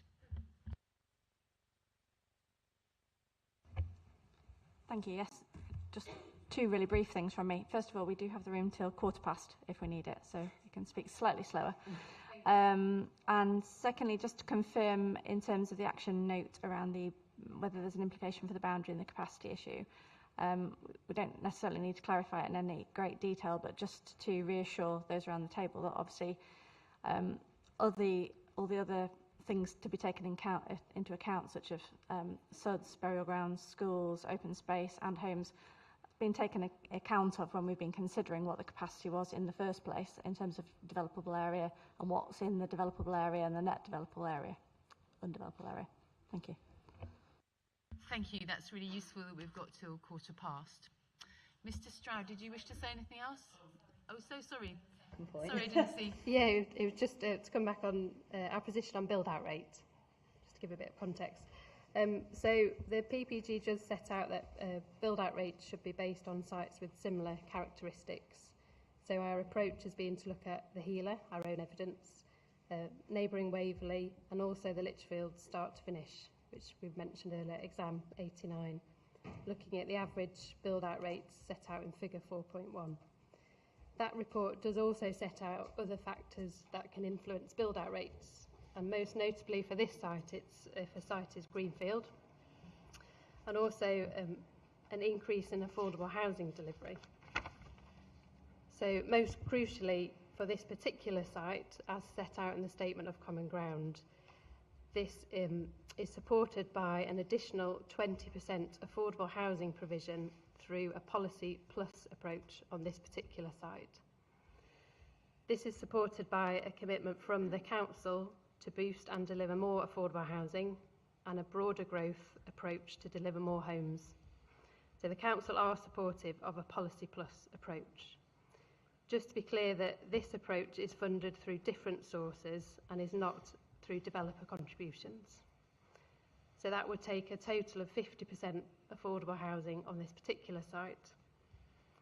We've got examples from Greater Manchester on achieving these higher build-out levels, and we were going to suggest to propose a short note explaining in a bit more detail the policy plus approach, which we were going to put on the exam library in advance of the affordable housing supply session. I think I'll leave it at that for now. Yes, I think I would need a bit more information on this policy plus approach. I've not come across that before, so I'd say that should be an action to prepare that, so thank you.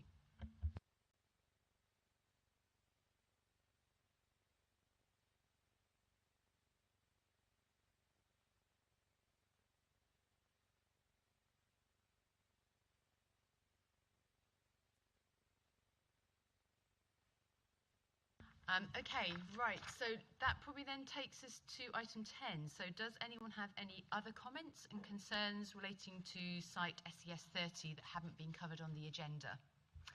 Okay, Mrs. Charlton. Okay, I'll be super quick. On the 30th of September, you held the agenda point on health for S30. I had a significant point that I wanted raised in that, and I did pass it over to our campaign reps for that day, but it wasn't mentioned. And since then, I've had a number of residents come up to me personally and say, why wasn't this mentioned? So please, if I could just quickly mention the health concerns in S13. So I submitted a Freedom of Information request with the South Yorkshire ICB and discovered that the infrastructure delivery plan statement that says there were no fundamental difficulties accommodating new patients from SES30 isn't accurate. The ICB never confirmed that. They only provided the numbers of consultation rooms needed and said that they'd likely seek developer contributions. They did not comment on whether expansion was physically or financially possible. The emails I obtained showed the ICB asked for practice level details to be kept internal and not published publicly, which means the public hasn't seen what the real capacity gaps are. Our local surgery in Woodhouse Medical Centre is in red. It's at capacity now. It already serves 12,500 patients, including 306 children on child protection plans. 256 children of concern, 31 looked after children, 176 children in need. These are extraordinary levels of vulnerability, and that's not even covering the amount of residents who are disabled with chronic illnesses and mental health needs. Adding nearly 2,000 more residents within this area in S13 will place obviously further pressure on those services that are already stretched, and there's no clarity on how the funds, who will fund the required extensions, which sites can physically expand, or how our vulnerable patients will continue to access care. So I'm just saying that residents here on this table today and everyone watching at home, we deserve confidence that we will be able to access healthcare safely and locally. Right now, the confidence simply isn't supported. So for that reason, the evidence base for SES30 is incomplete and inaccurate. And in my view, that means the plan isn't justified, isn't effective, and isn't sound. Can I just pick that specific point up with the council? So Mrs. Charlton is indicating that the IDP is inaccurate or perhaps misleading in terms of whether there is capacity on the GP surgeries for expansion. So I'm just looking at, I've just found paragraph 3.3.5 just within the IDP. I don't know if you've got that in front of you. This is the latest infrastructure document that accompanied the consultation. Do you have paragraph 3.3.5? Just the last, I think it's probably the last sentence possibly. The ICP has not indicated any fundamental difficulty in accommodating this. This is the expansion to existing surgeries, but has indicated that it's likely to need to seek developer contributions. So is that correct, that statement?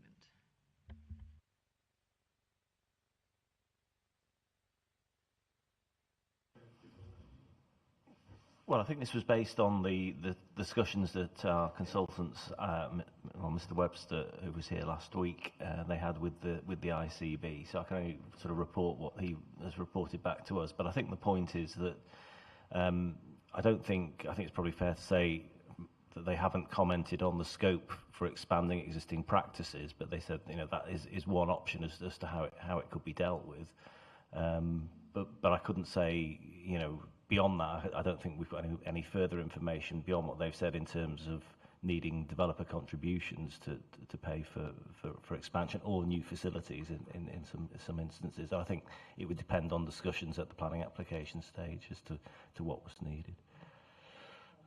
So, sorry, just to clarify then, effectively,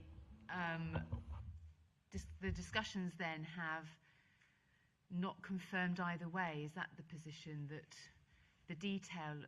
So I'm assuming that the ICP have said that in principle there could be some scope for expansion, but that the individual surgeries have not been looked at in detail. Is that? That would be my understanding of it, yes. Yeah. So, okay, I understand the position, but thank you for raising it. Okay, we'll go around the table. Mr. Rooney.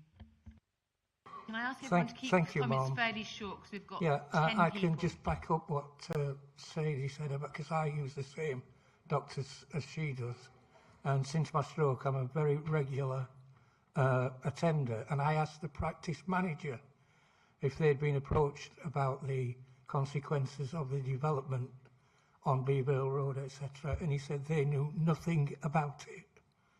So, you know, so let's get some. And doesn't the answer given by the planning officer about potential development contributions from the developer, break one of the golden rules? Thank you. Mrs. Norris. It's just briefly about cumulative impact, which is something that was in our submission. The two huge sites close to each other, as far as I understand, that's supposed to be partly to make it a strategic site and attract infrastructure development. But we had it made clear this morning in relation to the Barrow Hill tram train that this is desirable rather than required. And I wanted to say something about the depth of feeling. I have never had so many contacts. Even the campaign group doesn't represent all the contacts. We've had hundreds of emails, and that is not typical of our area. People normally put up and shut up, but they really are not now. And I think that's an indication of how important this land is to people. People have said to me, this is our Peak District. I echo what Dr. Oliver Beach said about this is our common. It's really key, and I just wanted to get that over. Thank you very much. And Mr. I'm on now, yeah. I wanted to follow up that from really briefly from a health and mental well-being point of view. We've had a lot of comments from people who use that land to help them mentally and physically. I'm a member of the running club that's been using that land for 40 years. We have races on that land. My kids learn to cycle on that land. We have the scout group using that land for nature trails. We've got cross-country races from the local schools. It is massively used. It is our Peak District. It's a small part of our Peak District, but it would really affect the community massively if we lost that. Thank you very much. Mr. Goddard. Thank you. Just in relation to the NPPF, paragraph 98, part A and B, it talks about the need for community spaces for a new development, and that includes places of worship and sort of community centres and things like that. If we were to have a large, for example, Jewish or Hindu or Muslim community come into this area, there is no thought given to in the plan to designate a certain space for them to be able to have their own place of worship or somewhere to meet and gather. And I think that it just demonstrates part of how this plan hasn't actually thought about either the current residents or the residents that could potentially move into these houses. Thank you very much. So Mrs. Davison. Yeah, hi. Today, as with other sites, we've heard a lot about how the details around the flooding, the traffic, the ecology, the mining and education will be determined after the potential removal from the green belt. If the council later decides that the development was not suitable due to the numerous constraints that have been raised today, is there any method at all to put these sites back into the green belt? But also, I have to comment, I am absolutely flabbergasted. You will recall that not only do I have a day job, but I'm also the chair of Ecclesfield Parish Council, and I am well aware of the battle that Mr. Keane has had to get his land, his 6 hectares, out of this plan, which has been ongoing since May, and I'm just astounded that the council has still not contacted all of the landowners that this land is affected by, and they have learnt nothing from the experience of Mr. Keane. Thank you. Ms. Marples? It's just a quick follow-on from comments made regarding Woodhouse Medical Centre. Part of it is a statement from the staff there.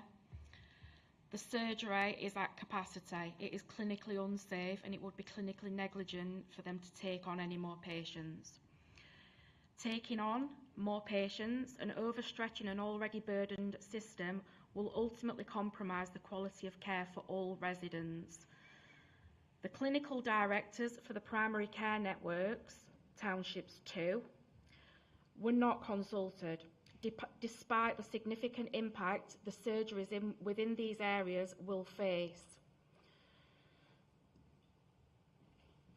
Staff at Woodhouse Medical Centre have been physically attacked by patients wielding a baseball bat. They've been threatened with knives during appointments. This occurs frequently. Both surgeries at Handsworth are converted houses.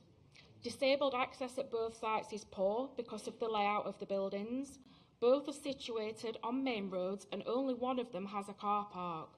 Where does the council propose these expansions be made? I'm really sorry to say, can you pause? Because we've had discussion already on healthcare provision. I wasn't there. I did session. ask to have a seat at that table, but I wasn't given one. I just think it is important to be raised. I will cut it off there. Can I just say that your points are important, but they have been raised already. So I have heard them because there are representatives of the community there already. So I just want to reassure you. The only reason I'm saying it now is because there's only 5 minutes. I get that. I just think it is important. Apologies, but thank you very much. I'm sorry to interrupt you. Mrs. Dent. Yes, I'd just like to address the Council's intention to put 50% social housing on SES30. We're already in a deprived and socially, economically deprived area, and yet you feel it's adequate to target one area with even more social and economic deprivation. This is not good society. A good society works well when there's an even distribution of wealth and chances and choice. You are specifically targeting an area who you feel is weak, who will not stand up to you and will take this lying down. We are not that area. We will fight this. We will fight it all the way. I just find it incredulous that you feel that you can dump, and that's basically what you're looking to do, dump social housing in one area because it's convenient. Thank you very much, Mrs. Crombie. I just wanted to say that having found out that at this very late stage, the stage at which everything is supposed to have been prepared and secured and gone into by the council, to find that on both of these huge strategic sites, there are issues of land ownership, even now, calls into question whether any of the work has been done properly and effectively. Thank you. And Mrs. Miles?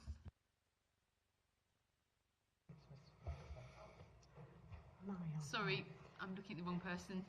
Mrs. Hunt. Yeah, I'd just like to say that Sheffield was the birthplace of Ethel Haythorne-Thwaite, a renowned environmental campaigner who was at the beating heart of setting up national parks and Greenbelt.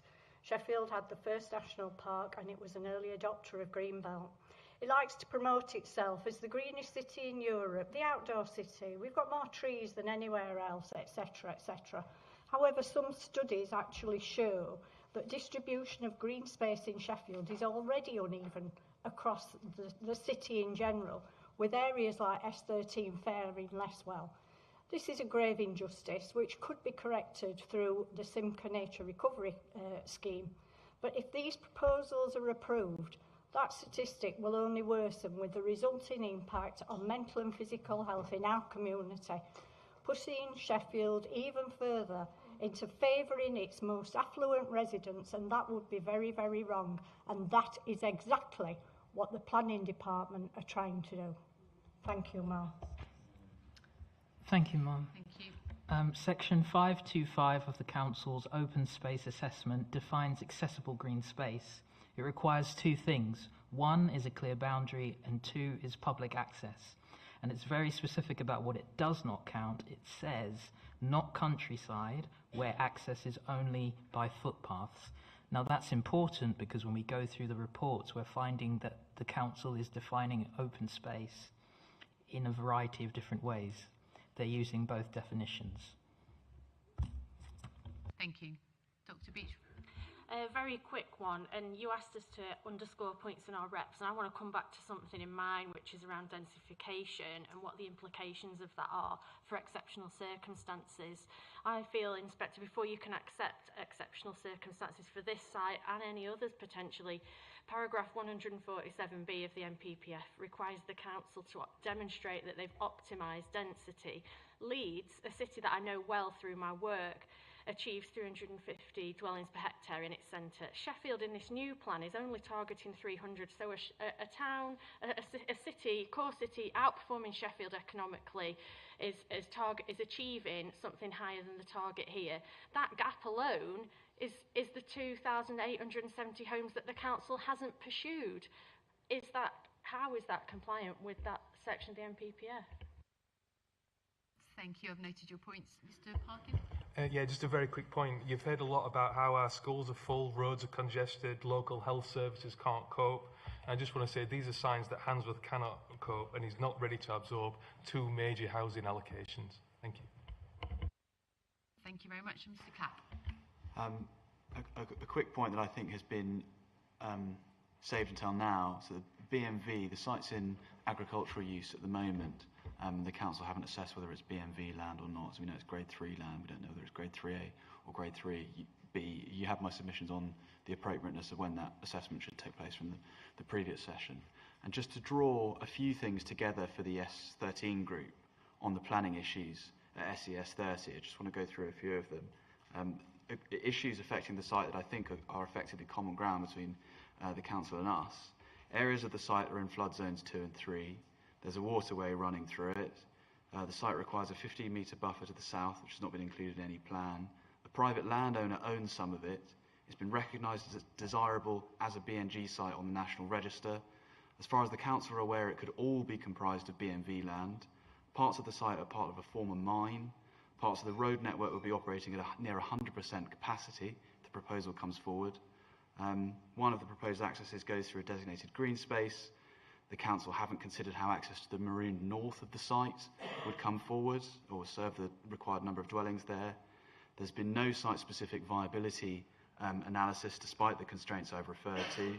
In fact, the present viability analysis hasn't been updated in terms of build costs or silver inputs for several years. The total developable area of the site is clearly significantly less than claimed. It's a fair point you aren't being asked to deal with a planning application, but the site plainly has numerous features which make it an obviously undesirable allocation. And even stripping that away, this site isn't going to deliver anything like the quantum of housing which has been suggested, and it's not going to do it at anything like the rate which has been suggested. And given the constraints that I've referred to, there are serious and open-ended viability issues about doing so. So plainly we say this should not be an included allocation.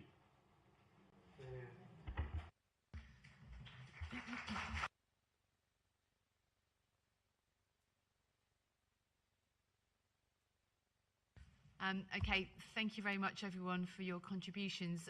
Just finally, did the council want to say anything in response to anything? No? I like that. Okay. Right, so it just remains for me to thank everyone for your contributions. Obviously, I've heard a lot today, a lot to consider, so thank you very much for your time coming here. Does the council have any housekeeping issues it wants to raise? No? Okay. Thank you. The hearing is closed.